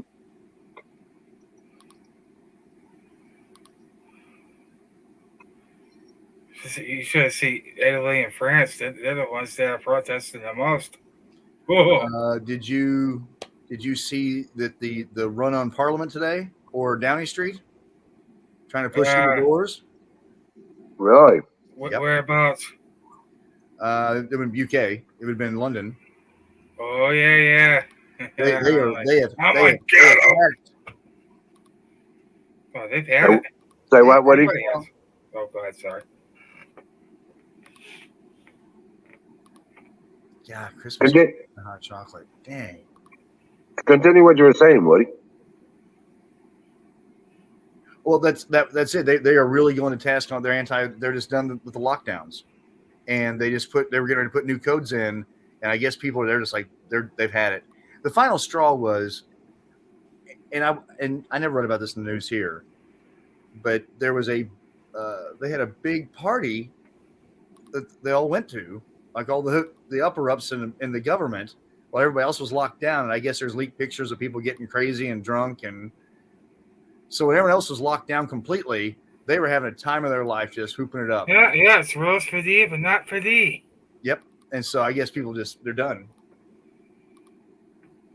Well, it's gonna kick. It's like a freaking big powder keg ready to freaking explode.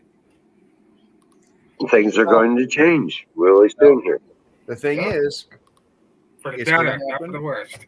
Right now, over here, the only difference between us and them, We we have guns, and they're so scared that we're going to realize that all this crap they're telling us on the news is BS, and we're all going to come together, and that will be a terrifying thing for anybody. That's what they fear the most.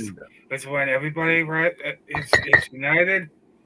Oh yeah, it scares the shit out of them.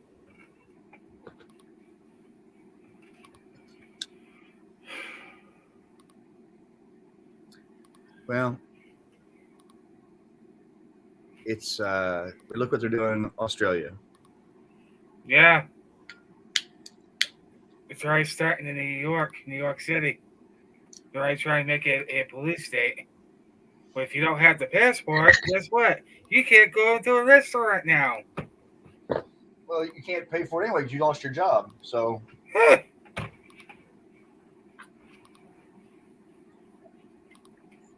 brother, and I'm not a dyed-in-the-wool Alex Jones fan. I want to say that up front. But a lot of that crazy crap that he was talking about FEMA camps and all this, well, so what? He said FEMA camps. He likes, hyperbole. But damn it, these camps that they built, they didn't come out of anywhere. It takes a while to mobilize and put camps like that up. So they obviously either had them built or they were ready to roll. Right. I mean, if they have all these camps, did no one in Australia go, wow, why the hell are all these camps being built here? I don't think they knew at the time. But now they're starting to wonder, I guess. Guess I already answered the question. Right. But it doesn't do any good to answer your own question once you're inside the cage. Well, with those manufactured buildings that they're using, all you got to do is, because I was looking at some of that construction stuff from one of those videos, that lady where she was being tormented on the porch. Uh-huh. Don't cross the line bullshit. Looks like all they did was dig the septic and the trenches, laid in the infrastructure, and then covered it with rock and put the buildings on it. Well, hell, you can they just carted those buildings in. You know what the kicker is? You can move those on a weekend. You know what the kicker is? The right crew of engineers knew what they were doing. They did. Construction team. They don't have the coof. They don't have any symptoms. Why did they put them in there? Well, no, but I'm saying that we're talking about the construction of those camps that they were in. Those are manufactured buildings. They were just rolled in on. They were just rolled in on trucks, and all they had to do was lay in the plumbing, the sewer, the water, the sewer, the electrical distribution, communication network, and that's all underground, right? They roll in the buildings and connect them up. Boom, boom, boom. They can set up a whole street of those bastards in a day. You could have had electricians and plumbers out there doing work 30 years ago, and just been sitting there waiting for the opportunity to be used. And they probably got 50 sites like that all over the country. But like I'm saying, it doesn't take long to dig a trench, lay a conduit or a pipe, and I'm telling you, it's not that difficult. They just covered it with rock. They didn't even landscape it or put in dirt. They just put rock in there. And then they carted those buildings in, connected them up to the connections everywhere. You dig one damn trench, you can lay in all the plumbing, the electrical, and the sewer all in one damn trench. And then turn around and then put the connections for each place where, so many feet apart. So it's at the right point for the buildings. And then cart the buildings in, park them, connect them up, you're done. Yep. That's what they did. There didn't have to be a whole lot of planning for that. Clear a flat space. That's about that's about the most work they had to do. Flatten it out. Come back, dig a trench for each street, because they look like they were all set up in rows. Okay. The buildings are already pre-made, pre-wired. ready to put on site.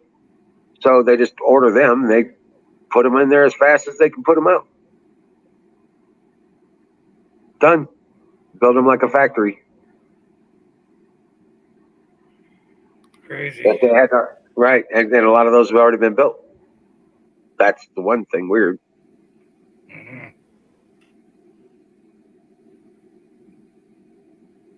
But then again, they've been on lockdown for what? Year and a half, 2 years now? Yeah. Yeah. So, yeah, I imagine they're putting those things out as fast as they can make them. Yeah, my sister's starting to wake up to all this now, too. Thank God. It's a hammering her and hammering her and hammering her. Finally, it's starting to sink through.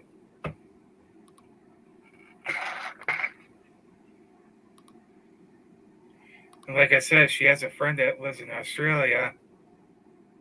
They have had cases for months.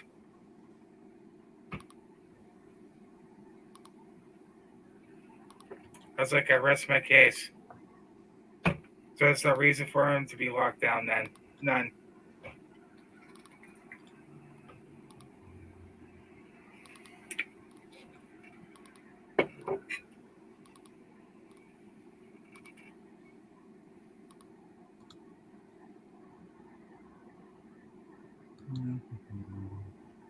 So, but yeah, no, I'm just of the mind that I believe in prophecy, and I'm just interested to see what happens in the next 3 days. Yeah. There's a lot of buzz out there. Huh? There's a lot of buzz out there. Yes, there is. There's a lot of things all coming together at one time. I get Oh, on my yeah. and there's asteroids that are barely missing the world. There's aliens showing up everywhere. There's threatening a world war. I mean, my God. And everyone's on lockdown. Wow. I know, right? It's like a cartoon character book. It's like a cartoon, man.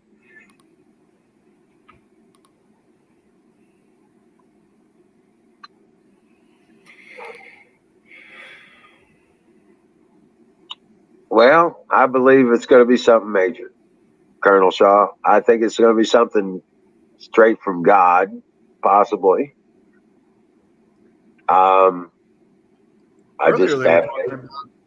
Let's not forget that Yellowstone National Park is a cauldron or a caldera, whatever it is. Then you've got the Mississippi River earthquake that's been due for a long time down in the Boot Hill. That last time made the Mississippi run backwards. Right. So there's a lot. That's the only one I'm worried about. That's the only thing I'm really worried about personally. The earthquake's in your backyard, so yeah, you go right to Mississippi. But I believe in God, and I have faith that I am protected from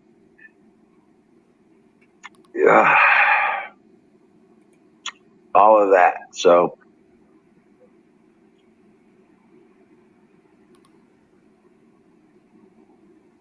and I'm in a good place to avoid most all of the other catastrophes that could possibly happen.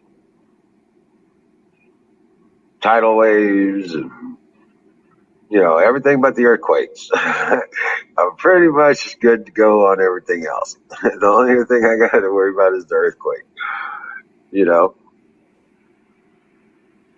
So.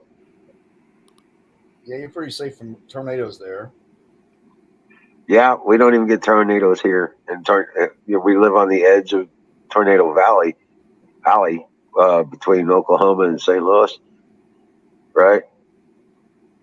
But they don't happen here. We're up on the plateau. They don't happen here. They happen off the northern edge of the plateau. That's where they happen. That's why it's Tornado Alley. It doesn't happen here. I mean, we get the high winds. We do get high winds. Well, I've seen them the winds here take out trees, but we don't get tornadoes. Never had a tornado or a flood hit our property. I haven't either, knock on wood. I've been trapped. Well, we've been trapped where we couldn't get in or out, but we ain't been. There's never been water on our property.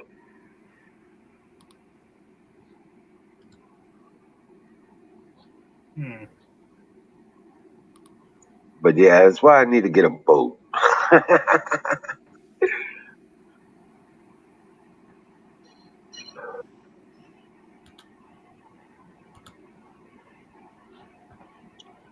Yeah, I don't know what's going to happen, Colonel, but I think there's going to be a major change here in a few days.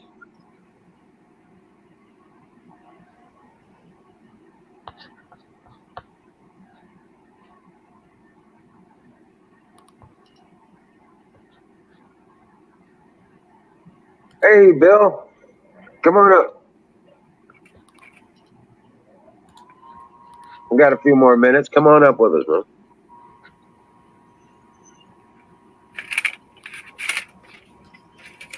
But yeah, we were talking earlier about the hydrogen stuff. Yeah. And I'm going to start digging my projects out again. It's going to take me a little bit to get to that crate.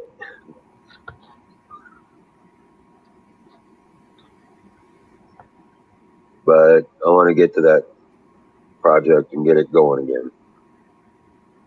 I need to get it working. Very nice.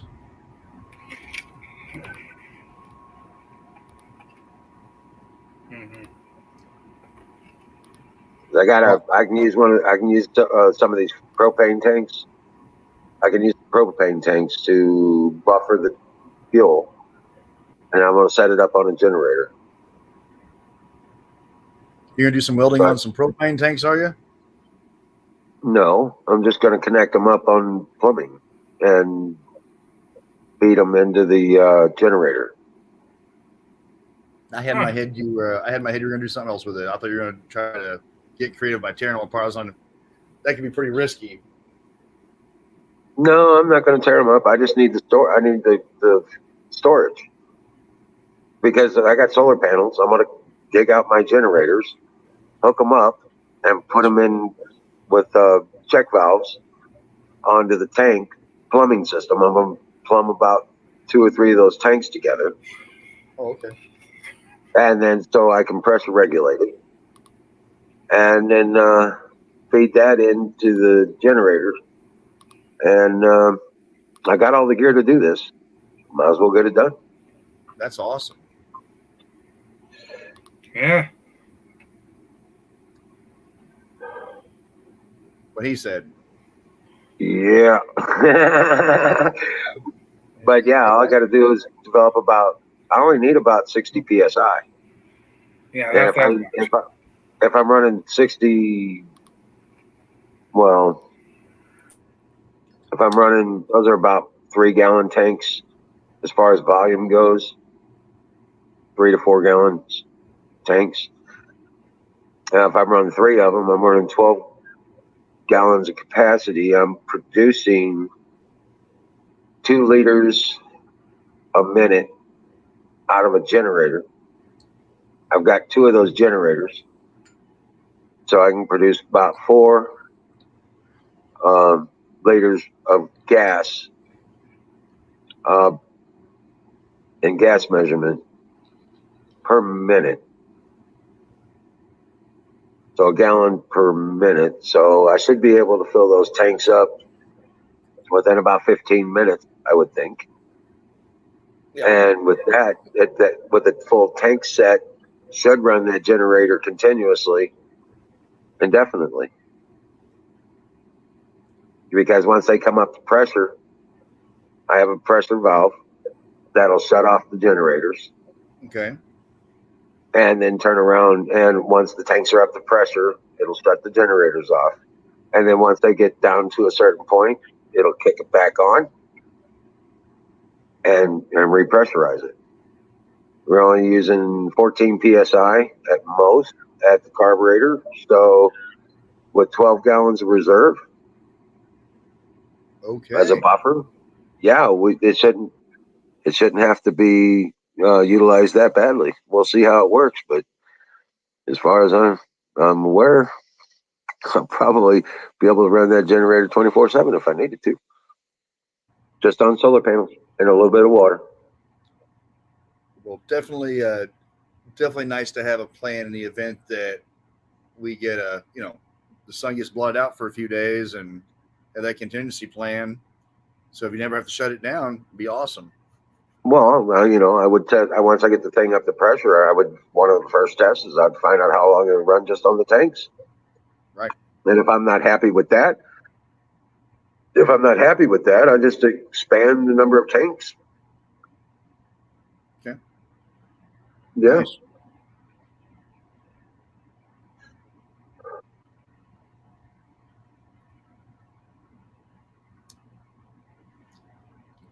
Because I got six propane tanks right now, and or seven, something like that. But anyway, I got a number of tanks. I've got a couple of tanks too, and what I would do is I'd go to these garage sales and they'd have these old junky gas grills that are just literally just falling apart with rust. But right. sometimes they'll leave that tank with it. Right.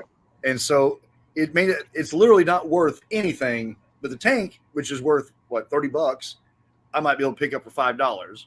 And really I'm just taking out the trash for them. Right. For real. Hey, it does give you some nice metal stock to work with too. Well, I say that, and then get a huge collection and never do anything with it.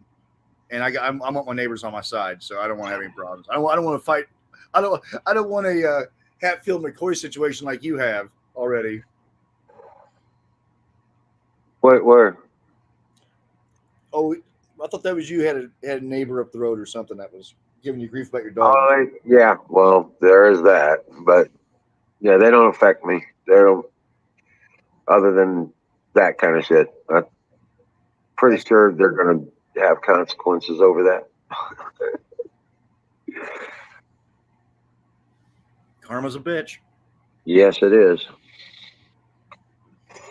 Either karma gets you like a bee, or you end up just marrying one. Same thing, really. One's just short term. Right.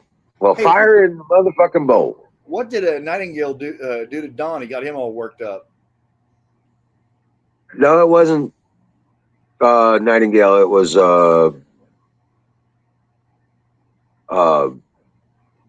pro-life warrior, Michelle.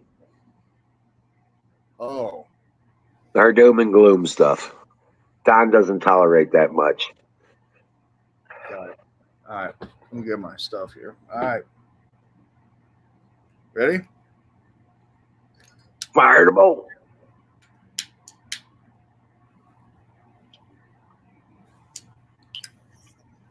Brought to you by Sausage Gravy Biscuit Farms.com. Oh, that one was a good one.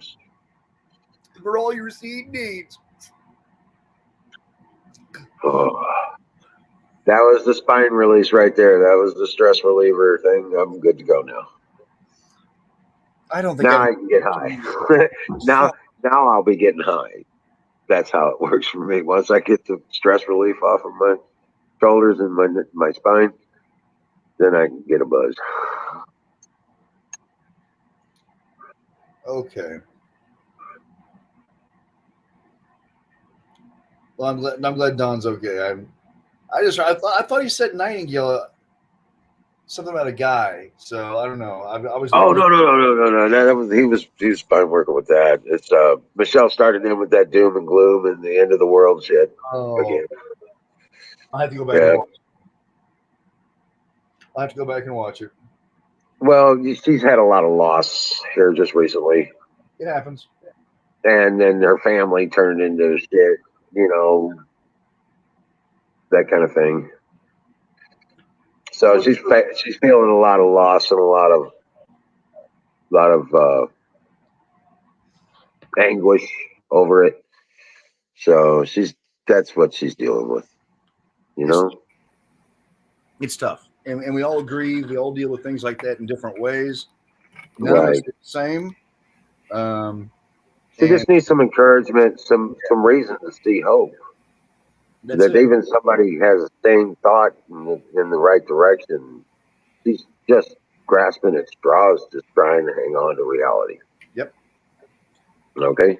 And so sadly, I've been there. Sadly, I've been there, and it's not a pretty place. And no, it's not. Unless you've been there, you don't really understand. Right. And now she's a single parent, 2 kids. You know, she never even had her license to drive. Her husband was an awesome individual, and he took care of every need she ever had. You know, did everything, had the good job, you know, all that. And now that he's gone, there's a big hole in her life. Sure. Okay. So she just needs some support from her friends and a little hope. She needs some hope in her heart. Yeah. You know. Absolutely. So what is her channel so I can subscribe and share and all that stuff? It's all blocked right now. There's no way to subscribe and all that stuff. She just got taken down again. Okay.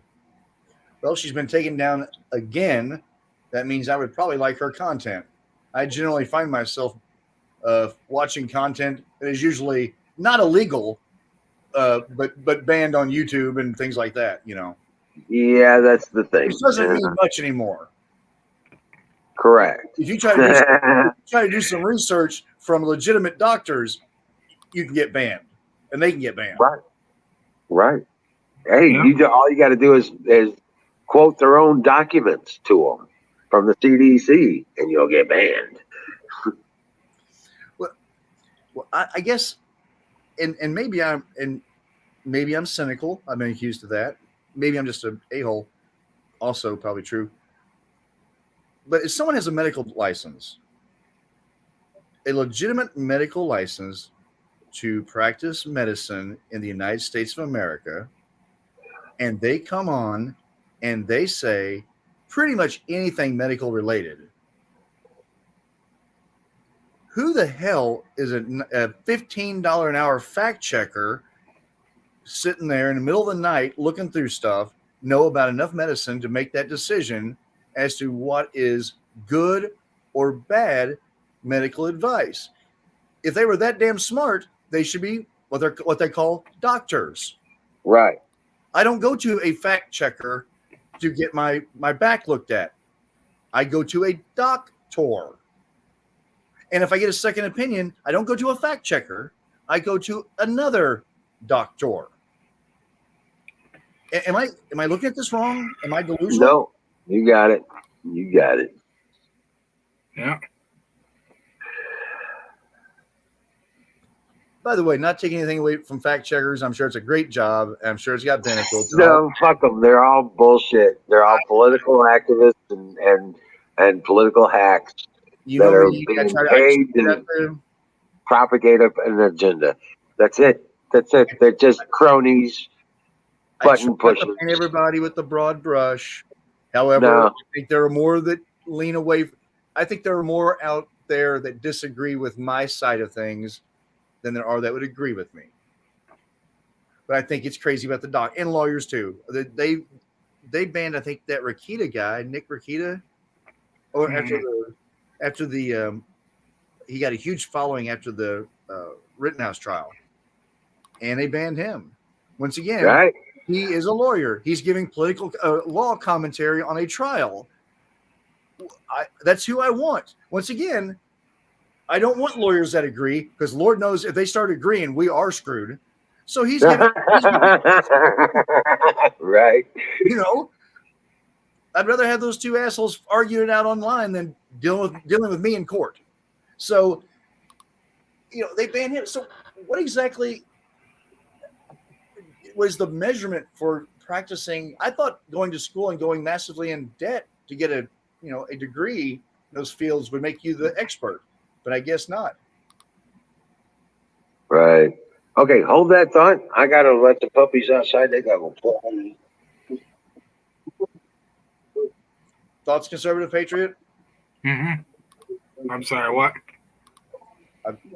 Thoughts on doctors not being able to share their medical viewpoints without retribution? Yeah, it's ludicrous, you know.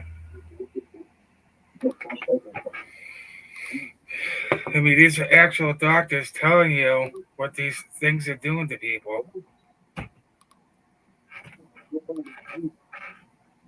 Like America's frontline doctors. Like, nope, can't have that.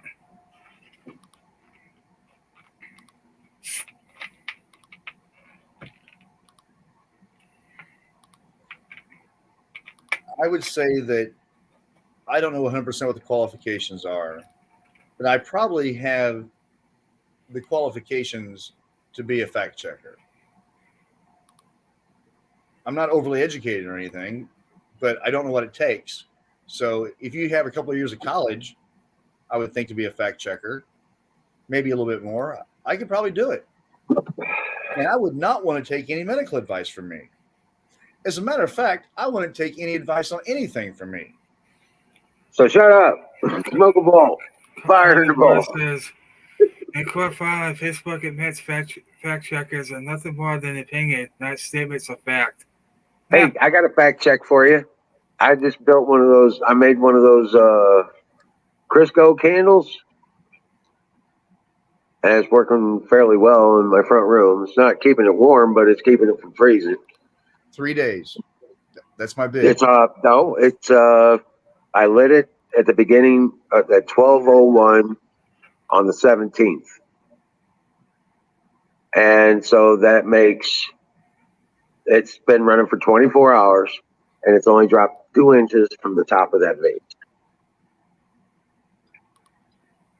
So I'm looking at that thing would burn continuously for about, well, if I'm right, it'll burn for about 10 days continuously. Okay, so if you had that in a decent one of those 2-person tents, oh yeah, that would keep it warm. Yeah, I mean with you could do it with like a reflective deal and actually make yourself a little blanket in there. They keep you warm? Oh yeah, hell yeah. Okay. Hell yeah. But that's a 22 or 24 by 14 room. Uh-huh. Okay, so yeah, that one lamp is not going to keep it warm in there. Not in 20-degree weather. So, but it will keep it from getting to freezing. You know what I'm saying? Well, I'm going to put a second one in there because I want to warm that room up a little bit. It just makes it easier to keep my room warm. You know what I'm saying? Yep. And it does give me a little bit of light in there as well. So that's why I use the vase.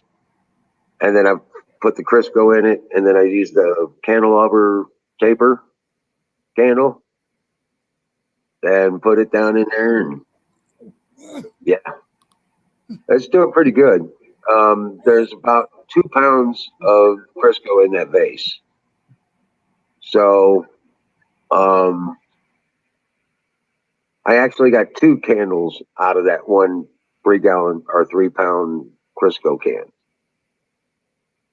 So yeah, that's 20 days worth of burn time if you continuous. But running 2 of them, so 2 of them for 10 days cost $4. And you could even cut that down because I'm sure you're saving all your lard. I'm sure you're saving all your lard and all your grease and stuff. Couldn't you use that too? You could. I guess you could. And if you got animal fat from the butcher or animal fat and stuff you had and render it down to lard, I mean, you could theoretically basically not have anything except a free paint can. Well, right, but I'm trying to make it a piece of furniture. Oh, I was thinking survival. I was thinking. Well, right. I'm just trying. I'm looking at making it to where it, you know, I can set it up in there. Because I'm living off grid. Right. And if I can find a cheap solution to where, you know, I can effectively do that if necessary. We could render down fat. Yeah. You could use vegetable oils. Well, that's shortening in there. Yeah. You know what I'm saying? But you could use some of the cooking oils too. Sure. There's no reason you couldn't. Yeah, it'd be a problem keeping the candle in there. You know what I'm saying? But yeah, if you used a beeswax candle, that would work. One of those pencil thin beeswax candles, that might work. But yeah, or you could do like remember the uncandles, Woody? The uncandles. Yeah, you remember back in the day the uncandles? I don't remember that. No. No, they had water in them, and then they would put water in them, and then they'd pour in vegetable oil, but they put coloring in it. Okay. And then it was just a glass tube, like a candle thing, and they had a little floater thing with the permanent wick in it. Yes. And then as it burned down the vegetable oil, it'd go out in the water. Then you replace the wick and fill it back up with oil. And you can change the color with water with the food coloring. Yeah, I know what you're talking That's about. an idea. No, that's the way they did it. It was late 70s, early 80s. They were doing those things. It was kind of cool. They stopped doing it because people were dumping them over and they'd catch fire. Yeah, they're setting their water beds on fire. Right. But it was pretty badass. It was like the pet came out around the same time as the Pet Rock. Also, the best money making scam of all time. Right. Right. Yeah, motherfuckers, I'm selling rocks. It's all marketing, baby. Some stoner picked up a rock, painted on it, put it in his pocket, forgot about it, was at the grocery store, reached in his pocket, pulled out his change. Girl's like, "Hey, what's that?" "It's my pet rock." Pet rock. And there you go. Yeah, somebody had an idea. A millionaire's born. Yep.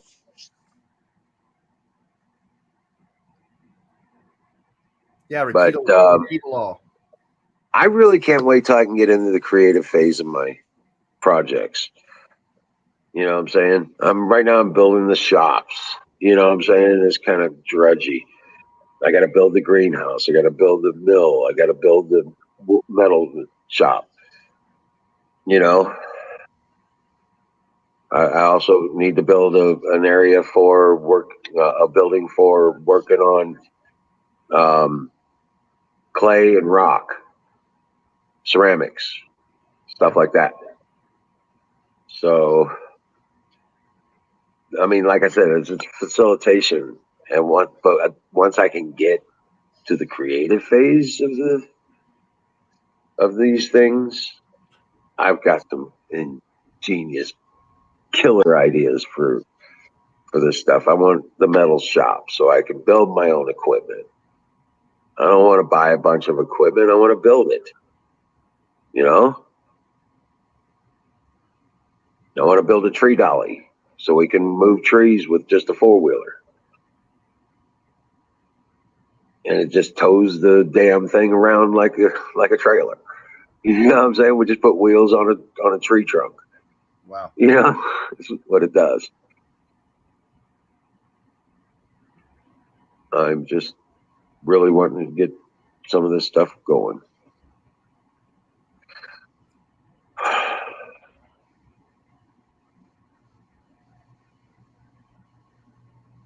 But I'm moving it as fast as I can. At least I'm gathering the materials for the buildings. You know what I'm saying? I'm putting that together. I'm not buying anything. Yeah. Okay. Except for the lag bolts, lag screws and bolts, and the 3-inch screws. But I'm telling you what, It's a lot of work. It's a lot of work. I spent last year just learning a lot about gardens and animals and how to take care of them and how to, you know, I know a whole lot more about growing cannabis now that I didn't know before. Right. Okay. My soil, I'm 3 years. That was the second year on building that soil. Is we got rock. It was like I was building it. It's basically I put a garden in a gravel parking lot. Oh, it's clay too. Well, clay, yeah. Clay and rock. It's right. I'm basically putting a garden in a gravel parking lot. Yeah. Okay. You can't grow a turnip in the Ozarks. Right. But because we're on top of the ridge, that's why. Now, if I was doing this down in the valley, wouldn't be so bad. I could probably just, till up some ground and go. If you live down the river bottom, you'd have a hell of a crop. Correct. But I'm doing this on the bridge top. So, yeah, I had to build the soil here. And next year is going to be awesome. This year wasn't so bad. Actually, this year went pretty well. But I've got 5 tons of wood chips in there this year. I got 2 tons of sand we put in this year.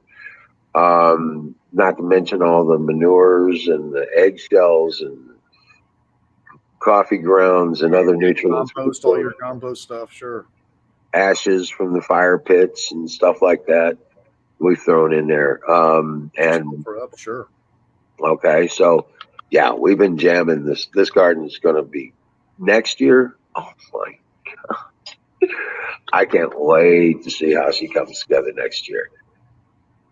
Because we're also going to build the greenhouse around the garden. It's going to be basically about a 35 by 40 greenhouse.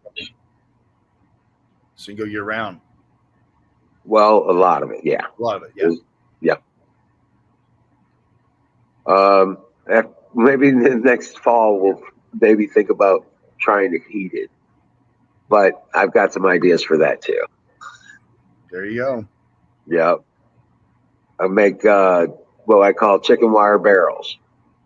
And you fill them up with wood chips. And then you pour root beer over them. That some bitch will get hot. Right? Okay. Why root beer? The sugars break down the wood. Okay. Like a composting pile. Okay. But I want to do it in a tower. In the corners of the greenhouse. And you put 4 of them in, 1 in each corner. Right? Yeah. And you have this 2 to 3 foot round tower of nothing but wood chips inside of a chicken wire. Okay. And then at the top of it, pour down a bottle of root beer, carbonated soda, cheap ass root beer, or Coca-Cola, what have you. You know what I'm saying, on it. Uh-huh. And that dumb bitch will get hot. You wet it down and pour that soda in there, man. That dumb bitch will, that compost, start composting, it'll keep a good area warm. So enough to keep it out of freezing. You had 1 in each corner and just a fan. Hell, if you had a ceiling fan powered by a weather vane, just enough to keep the air pushed down and moving, you probably wouldn't have to have 4. If you had pushing air down to keep heat down. Well, I've seen some ideas like this before. One of the guys that I used to follow, I don't know where he's at anymore, he would take barrels of wood chips and do it in barrels. Okay. And he said he with 3 or 4 barrels, he was keeping his greenhouse warm. You know what I'm saying? Mm-hmm.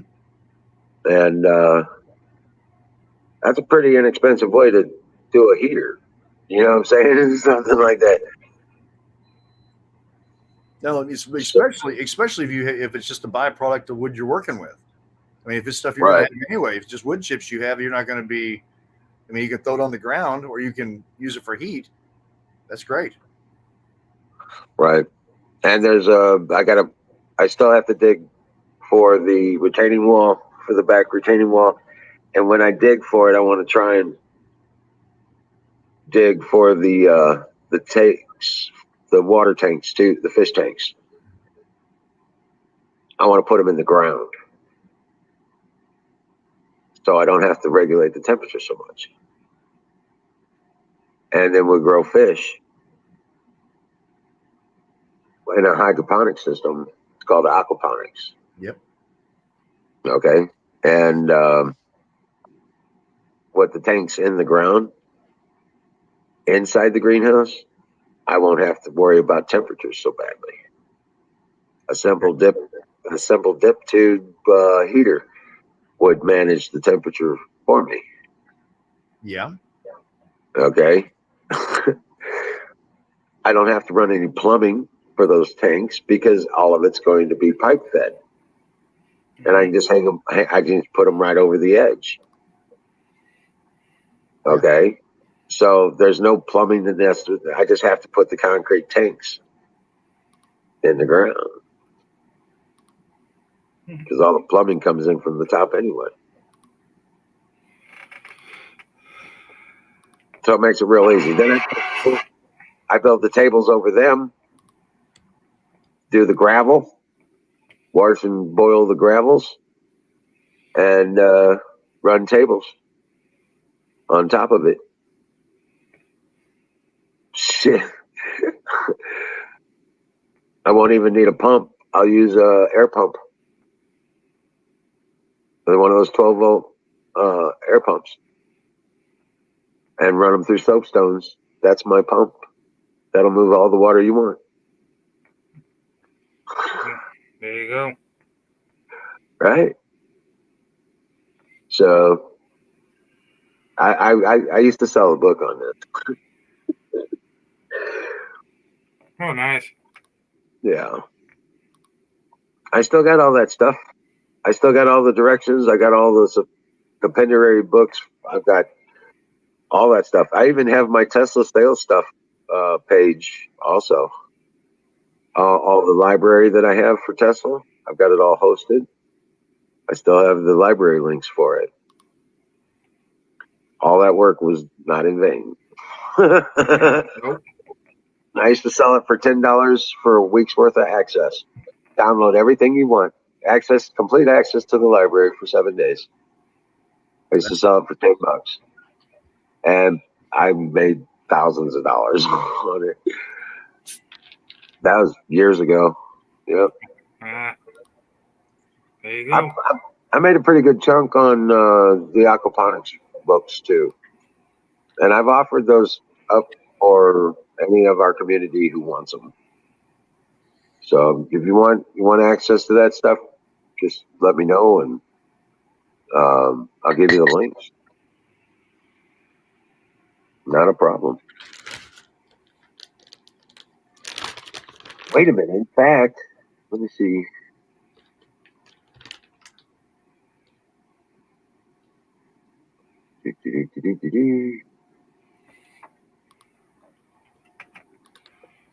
Oh, no, not that one.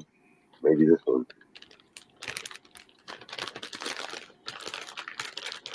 Oh, wow, I don't have them in here. I thought I had them in here. Because I started a link reference form where I can copy and paste out of, but I guess I didn't do that.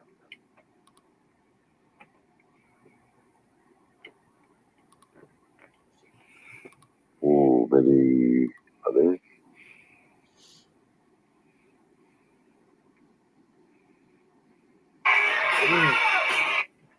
Sorry, I'm just looking for this here.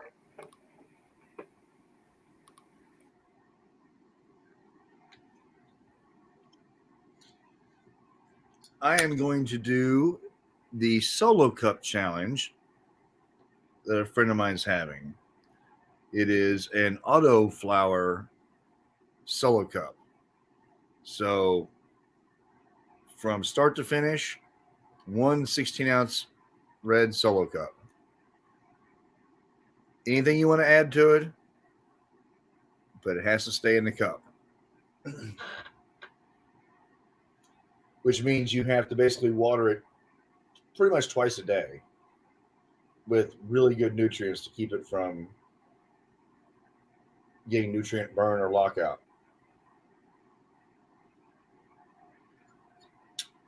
Oh, okay. I tell you what, Battery came up with a badass setup too. He was doing these bags. Okay. They were like kind of like shopping bags kind of thing. And he would cut a hole at the bottom and put this net cup in the bottom of it. Okay. Fill it up with dirt, and then place it on a shelf with a gutter in it. And the gutter was where he kept all the water level. Right. What I saw, he did some pretty damn good growing out of that. And he used the bottom as a wick. Yeah. Okay. Yeah. That net, he put a net cup in the bottom of that bag, sealed it to the bag, because it was, and then filled it up with dirt, and was growing out of those bags. So he set that net cup down inside of a gutter, and had all these bags lined up on this gutter, and kept the gutter full. He watered the gutter, and came out with some badass setups on that. That would work, I guess, if you were growing all the same strain. No, he was growing different stuff in every bag. Really? Okay. All right. Yeah, he was growing. I add nutrients that are different for different strains. Oh, well, I don't know. I don't think he did much of that. I don't know. You'd have to ask him.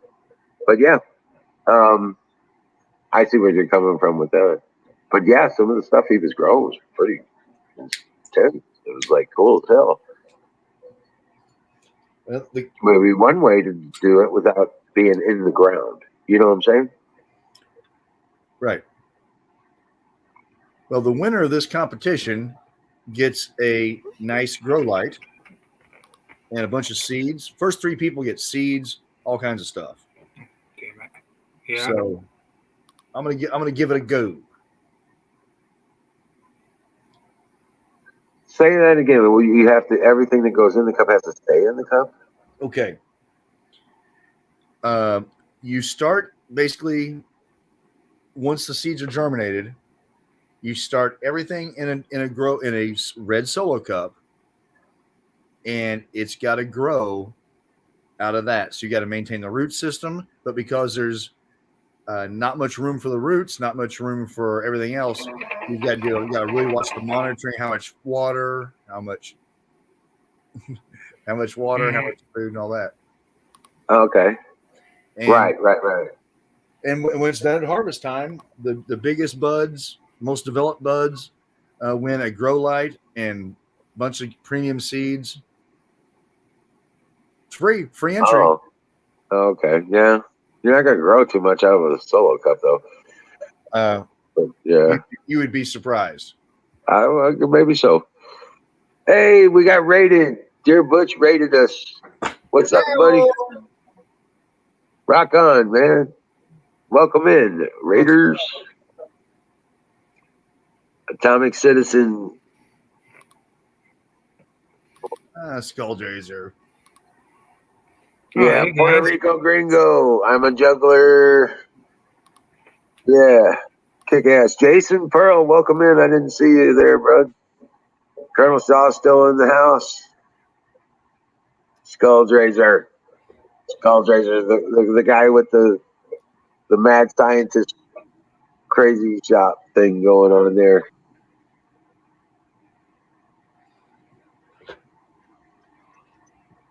Feeling good there. Nightingale still here. Rock on. So, yeah, let me put up a link. If you guys want to come up, man, come on up. Hold on a second. I'll get you a link come on there. up, guys. Huh? Yeah, come on up. Grab a link. Viking Cat, welcome in. Welcome. I'm letting my puppies go outside and get cold right now. They really are starting to appreciate the warmth.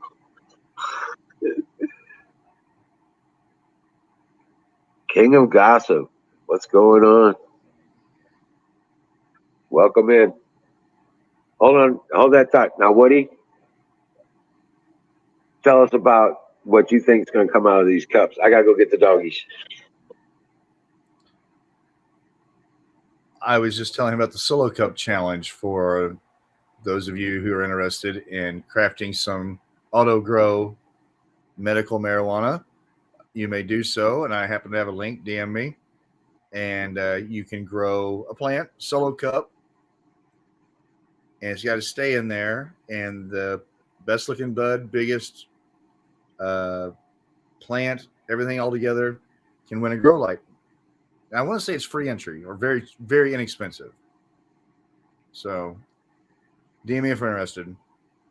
I don't know if anybody's, and if anybody's actually done that before and have some advice for me, I would love to hear it.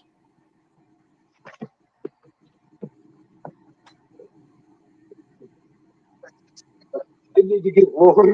He's in my chair. Look at this. He's in charge of the show now. Oh, look at him or her. He just straight up jumped in my chair. He's like, I got to get more. This is where I will go. It's obviously a mistreated animal. You can tell. Yeah, it's that dog.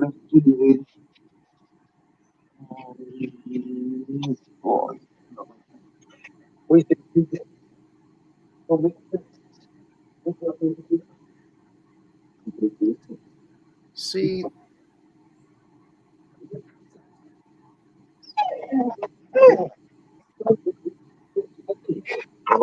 I'm a hundred of little okay. Jason, not a starter cup, Solo Cup starter. It has to stay in the cup all the way through harvest. So you really have to manage your nutrients and check your pH, check your temperature, check everything almost at a minimum almost daily.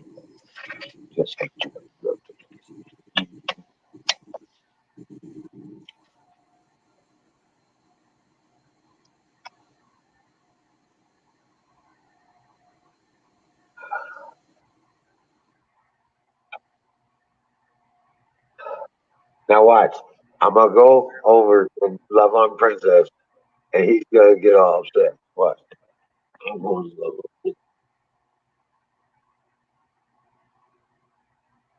Look at that face. What you doing? Marcia, what you doing?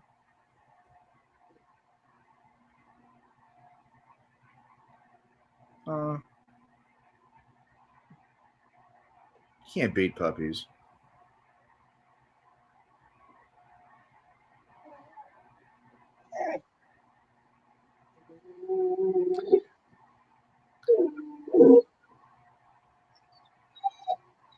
You know, Jason, depending on your local and legal laws and dealing with the particular products that you grow, if it is legal and you are a consumer, it's a lot cheaper, and it's a nice little moving meditation. You can put on some music, and you're working with your hands, and you listen to music. You're working with your hands. You're not thinking about BS. The only BS you should be worrying about is what it's going to do to your soil. So, your soul. Oh, I'm trying to get the BS out of my soul by putting.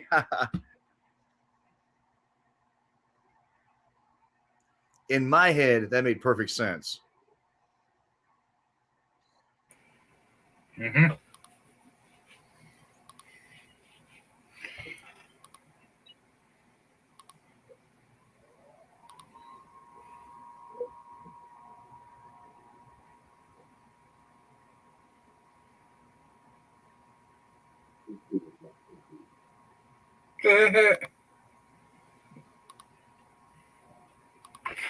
What we got here? Okay, puppies are fed. Right on. Yeah, you can see how I mistreat my animals.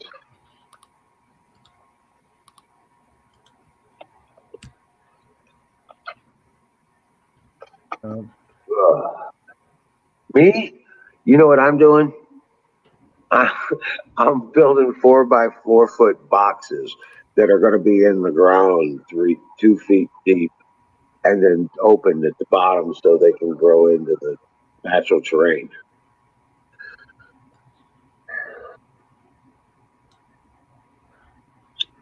Mm-hmm.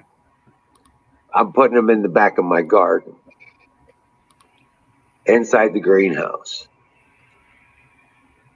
I want big. If I can only have 6 plants, I'm gonna have 6 fucking trees. Right.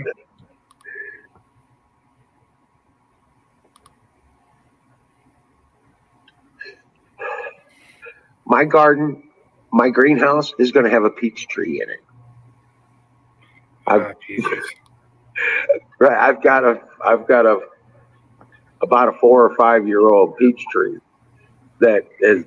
I didn't want to move, but I wanted my garden there, so the peach tree stayed. Yeah. Yeah, my grandfather grew everything: blueberries, vegetables. Oh yeah. I got blueberries planted along the rose bushes out front of the house, south facing wall of the house. I got blueberries planted up there with the rose bushes. Yeah, every time you take this up to get all those pesky beetles off these raspberry bushes, because those damn freaking beetles, I'll show them. Right. Well, guess what? That whole flower garden over there, I've got it. I've got it getting. It covers with peppermint. I got peppermint growing in that flower bed as a ground cover. Oh yeah, Keeps all the bugs away. Yeah, they don't like that. Keeps all the bugs away. Right on. So as I'm saying, it's coming together. I've got my front yard. I've got about 30 trees out there. About 10 peaches. I got 4 plums. I got 4 apple trees, a pear tree, a mulberry tree, 3 cherry trees so far, and I'm working on more. But that's going to be our orchard. Yeah. And this will be their 3rd year, I think. Yeah. Plus they'll last a lot longer. Say what? They'll probably last a lot longer than what they put out in the stores. The produce and everything. Well, it'll keep producing every year. Yeah. Right. So I mean, the orchard, I'm going to have apples and plums, and cherries, peaches, pears and apples, the mulberries, and the blackberries and raspberries grow wild around here. I got sassafras trees. Right. So I pull sassafras root all the time. You know what I'm saying? Yeah. It just grows wild. It's just growing crazy out here. Good soil. Well, yep. It is good soil, although it is gravelly. You know what I'm saying? Oh yeah. Most soil can be. My grandfather's garden had big ass boulders in it. Well, it's more of a hardwood forest. Okay, it doesn't have much of a bed up here. So, I mean, we might have a foot of topsoil at most. You know what I'm saying? So it makes it kind of difficult. But yeah. But like I said, for the garden though, for growing vegetables and stuff like that, I had to make the soil. I've been building the soil for the last 2 years. So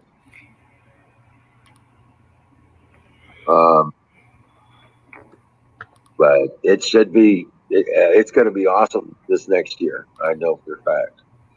So drone wise, oh yeah. It did pretty good last year. Not as good as I would have liked. But then again, it was only the second year on that building that toiled. Yeah. So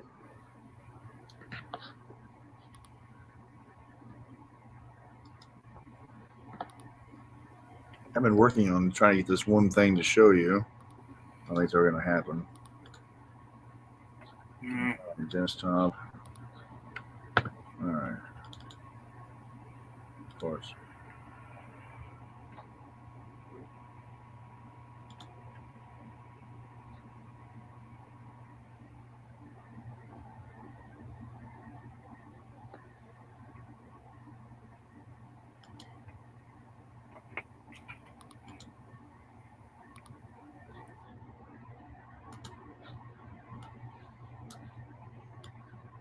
oh hey, I got a 12-foot trailer. I always load with these pallets and stuff.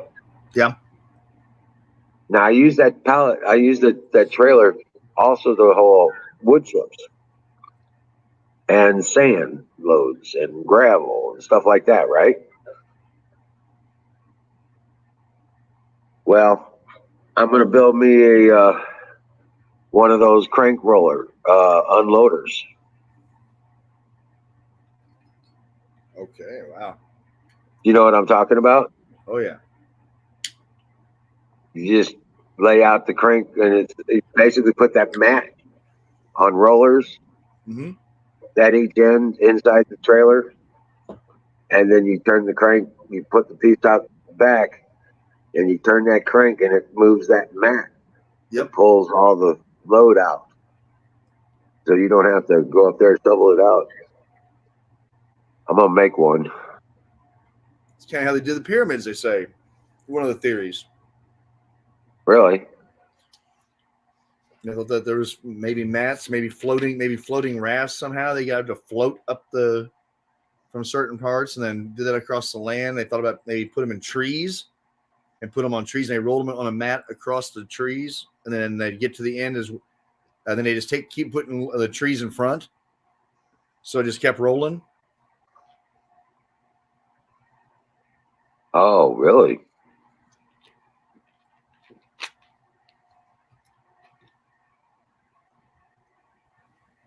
It's possible it can be done.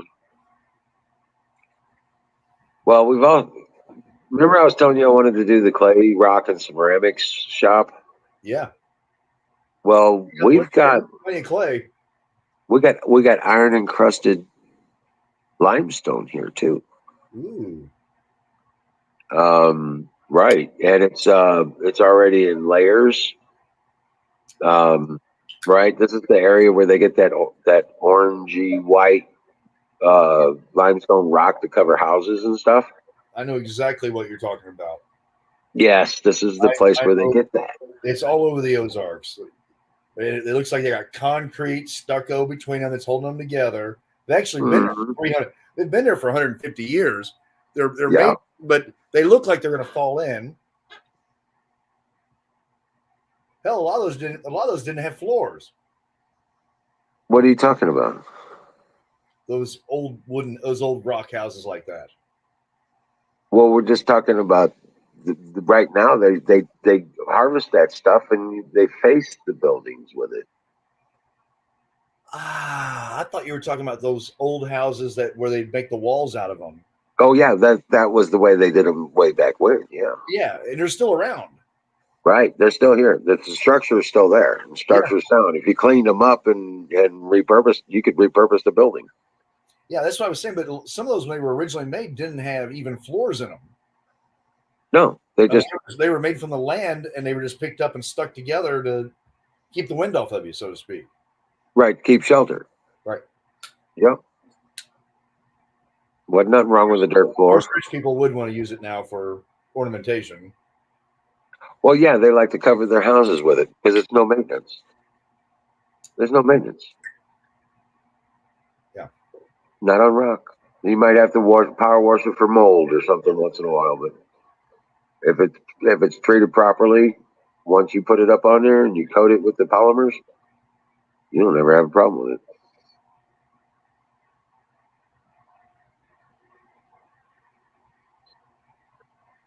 You probably wouldn't have too much trouble with it, even if you didn't treat it with polymers. Not too much, but it will grow mold. The water will stick, especially on the northern walls. Right. Oh yeah. Always find the north side of the house. Yeah. That's going to be your mold wall. Yep. Just like a tree. If you have a white house, you always know which side faces north. Mm-hmm. It's green. It's got ugly green growth. Right. Mildew. Yeah. But yeah, that's exactly. Actually, that's when I build my house. That's what I want to do with it. I want to put a 3-inch wall of rock around the outside of my house as my outer covering. Nice.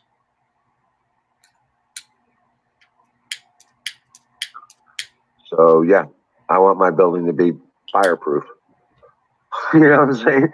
Metal roof and rock wall. All my exterior surface will be rock or metal, except for my decks. The decks and stuff like that, those will, of course, be wood.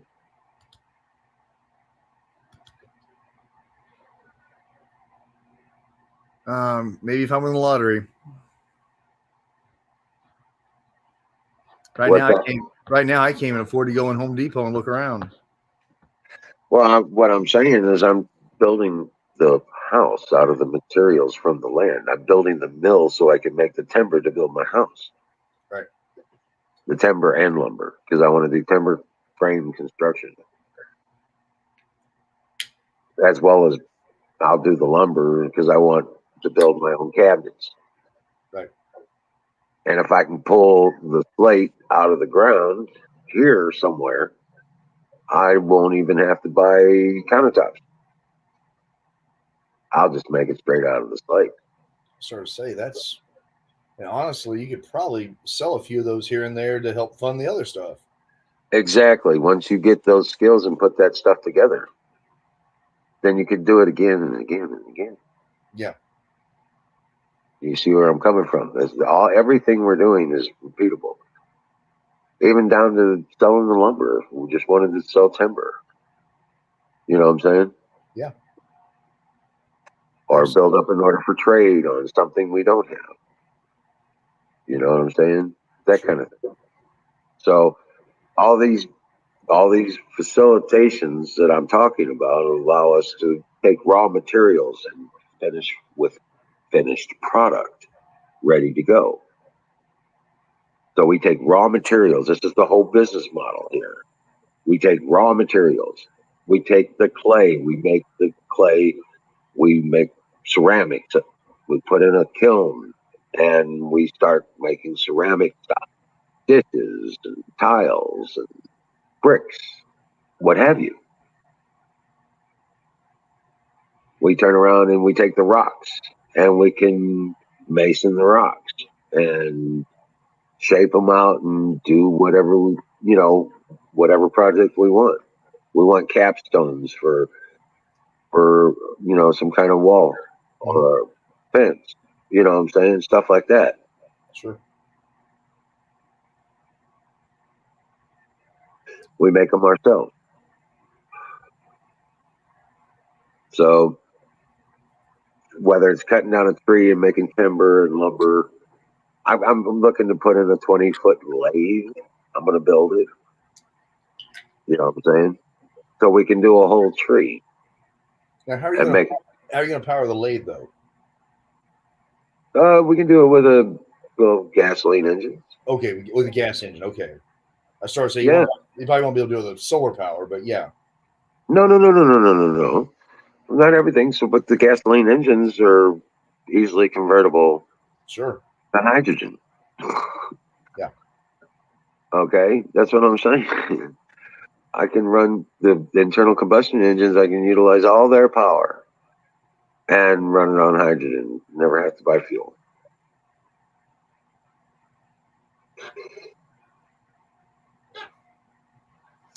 Ghost Adventure said he lived in the homestead in the 80s. So I'm assuming he's talking about a sod house. When I hear homestead, I think homesteading in Oklahoma. Not a tree in sight. So you got to dig that sod up and make one of those sod houses. They work great in the flames. Roof sucked. They knocked the wind off of you.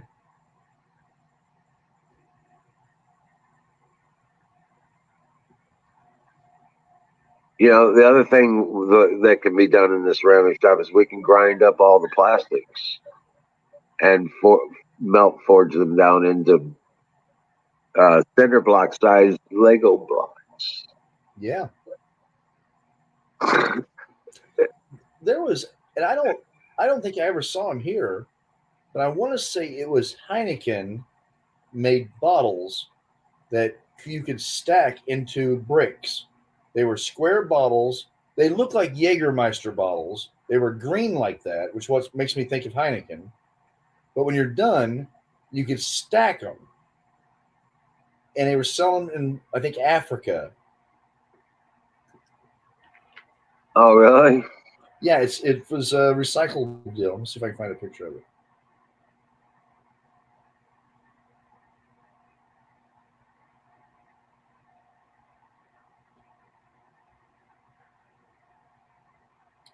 Let me see here real quick.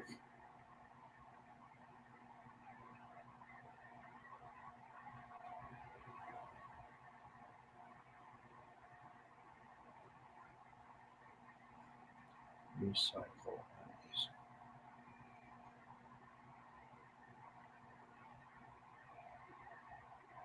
But it's all that kind of stuff. I'm not looking at going crazy. You know, I just, take fence posts. I want to take a fence post and build tree dollies out of them. You know what I'm saying? Build me a bender and start doing some welding. Take the wheels off of front wheels off of a front wheel drive car. You attach them to the poles on either side after you bend it into a U shape. Then you weld on support for a cross beam that runs down the center away from that. And now you got a tree dolly with a couple chains. And then that long arm allows you to leverage, put those wheels to lift that tree up. You chain that down to the tree. You just turn that log into a trailer. You see where I'm coming from? Oh, yeah. All right. You build one for the other side so you can drag it around. All right, guys. We're going to hit the hay. Yeah, it's 1 o'clock. I need to come off the generator. It's 1 o'clock here. Oh, is it? Yep. Gonna be 5 minutes. Oh, that makes sense now. Homestead, Florida. But he said homesteading. I thought he meant like a homeless person. Kago blocks. I've been there. Kago block rocks too. The Kagos. That's awesome. Right. But yeah, no, we can. There's all kinds of opportunity here. There's all the raw materials you want to work with construction here. I've got oaks for acres and acres of oaks. Yeah. So, and I got to put a road in all the way around the perimeter of the property. Well, guess what? That's a lot of trees coming down. Yeah. No, but it's going to come down anyway. At least you're using it. Right. That's where we'll take them down from. That's the tree we'll use. Don't waste anything. Nothing gets wasted. And we'll be transplanting anything that's like black walnut, sassafras,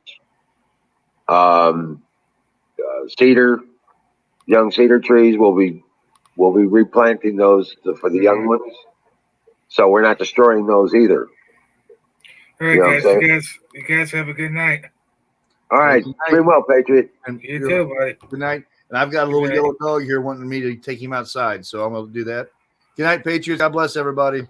God bless. Thanks for coming in, hanging out. Puerto Rico Gringo, Viking Cat, Ghost, Skulldrazer, Jason, Dare Butch, and everybody else who might be here. Thank you for hanging out with us, man. And God bless you.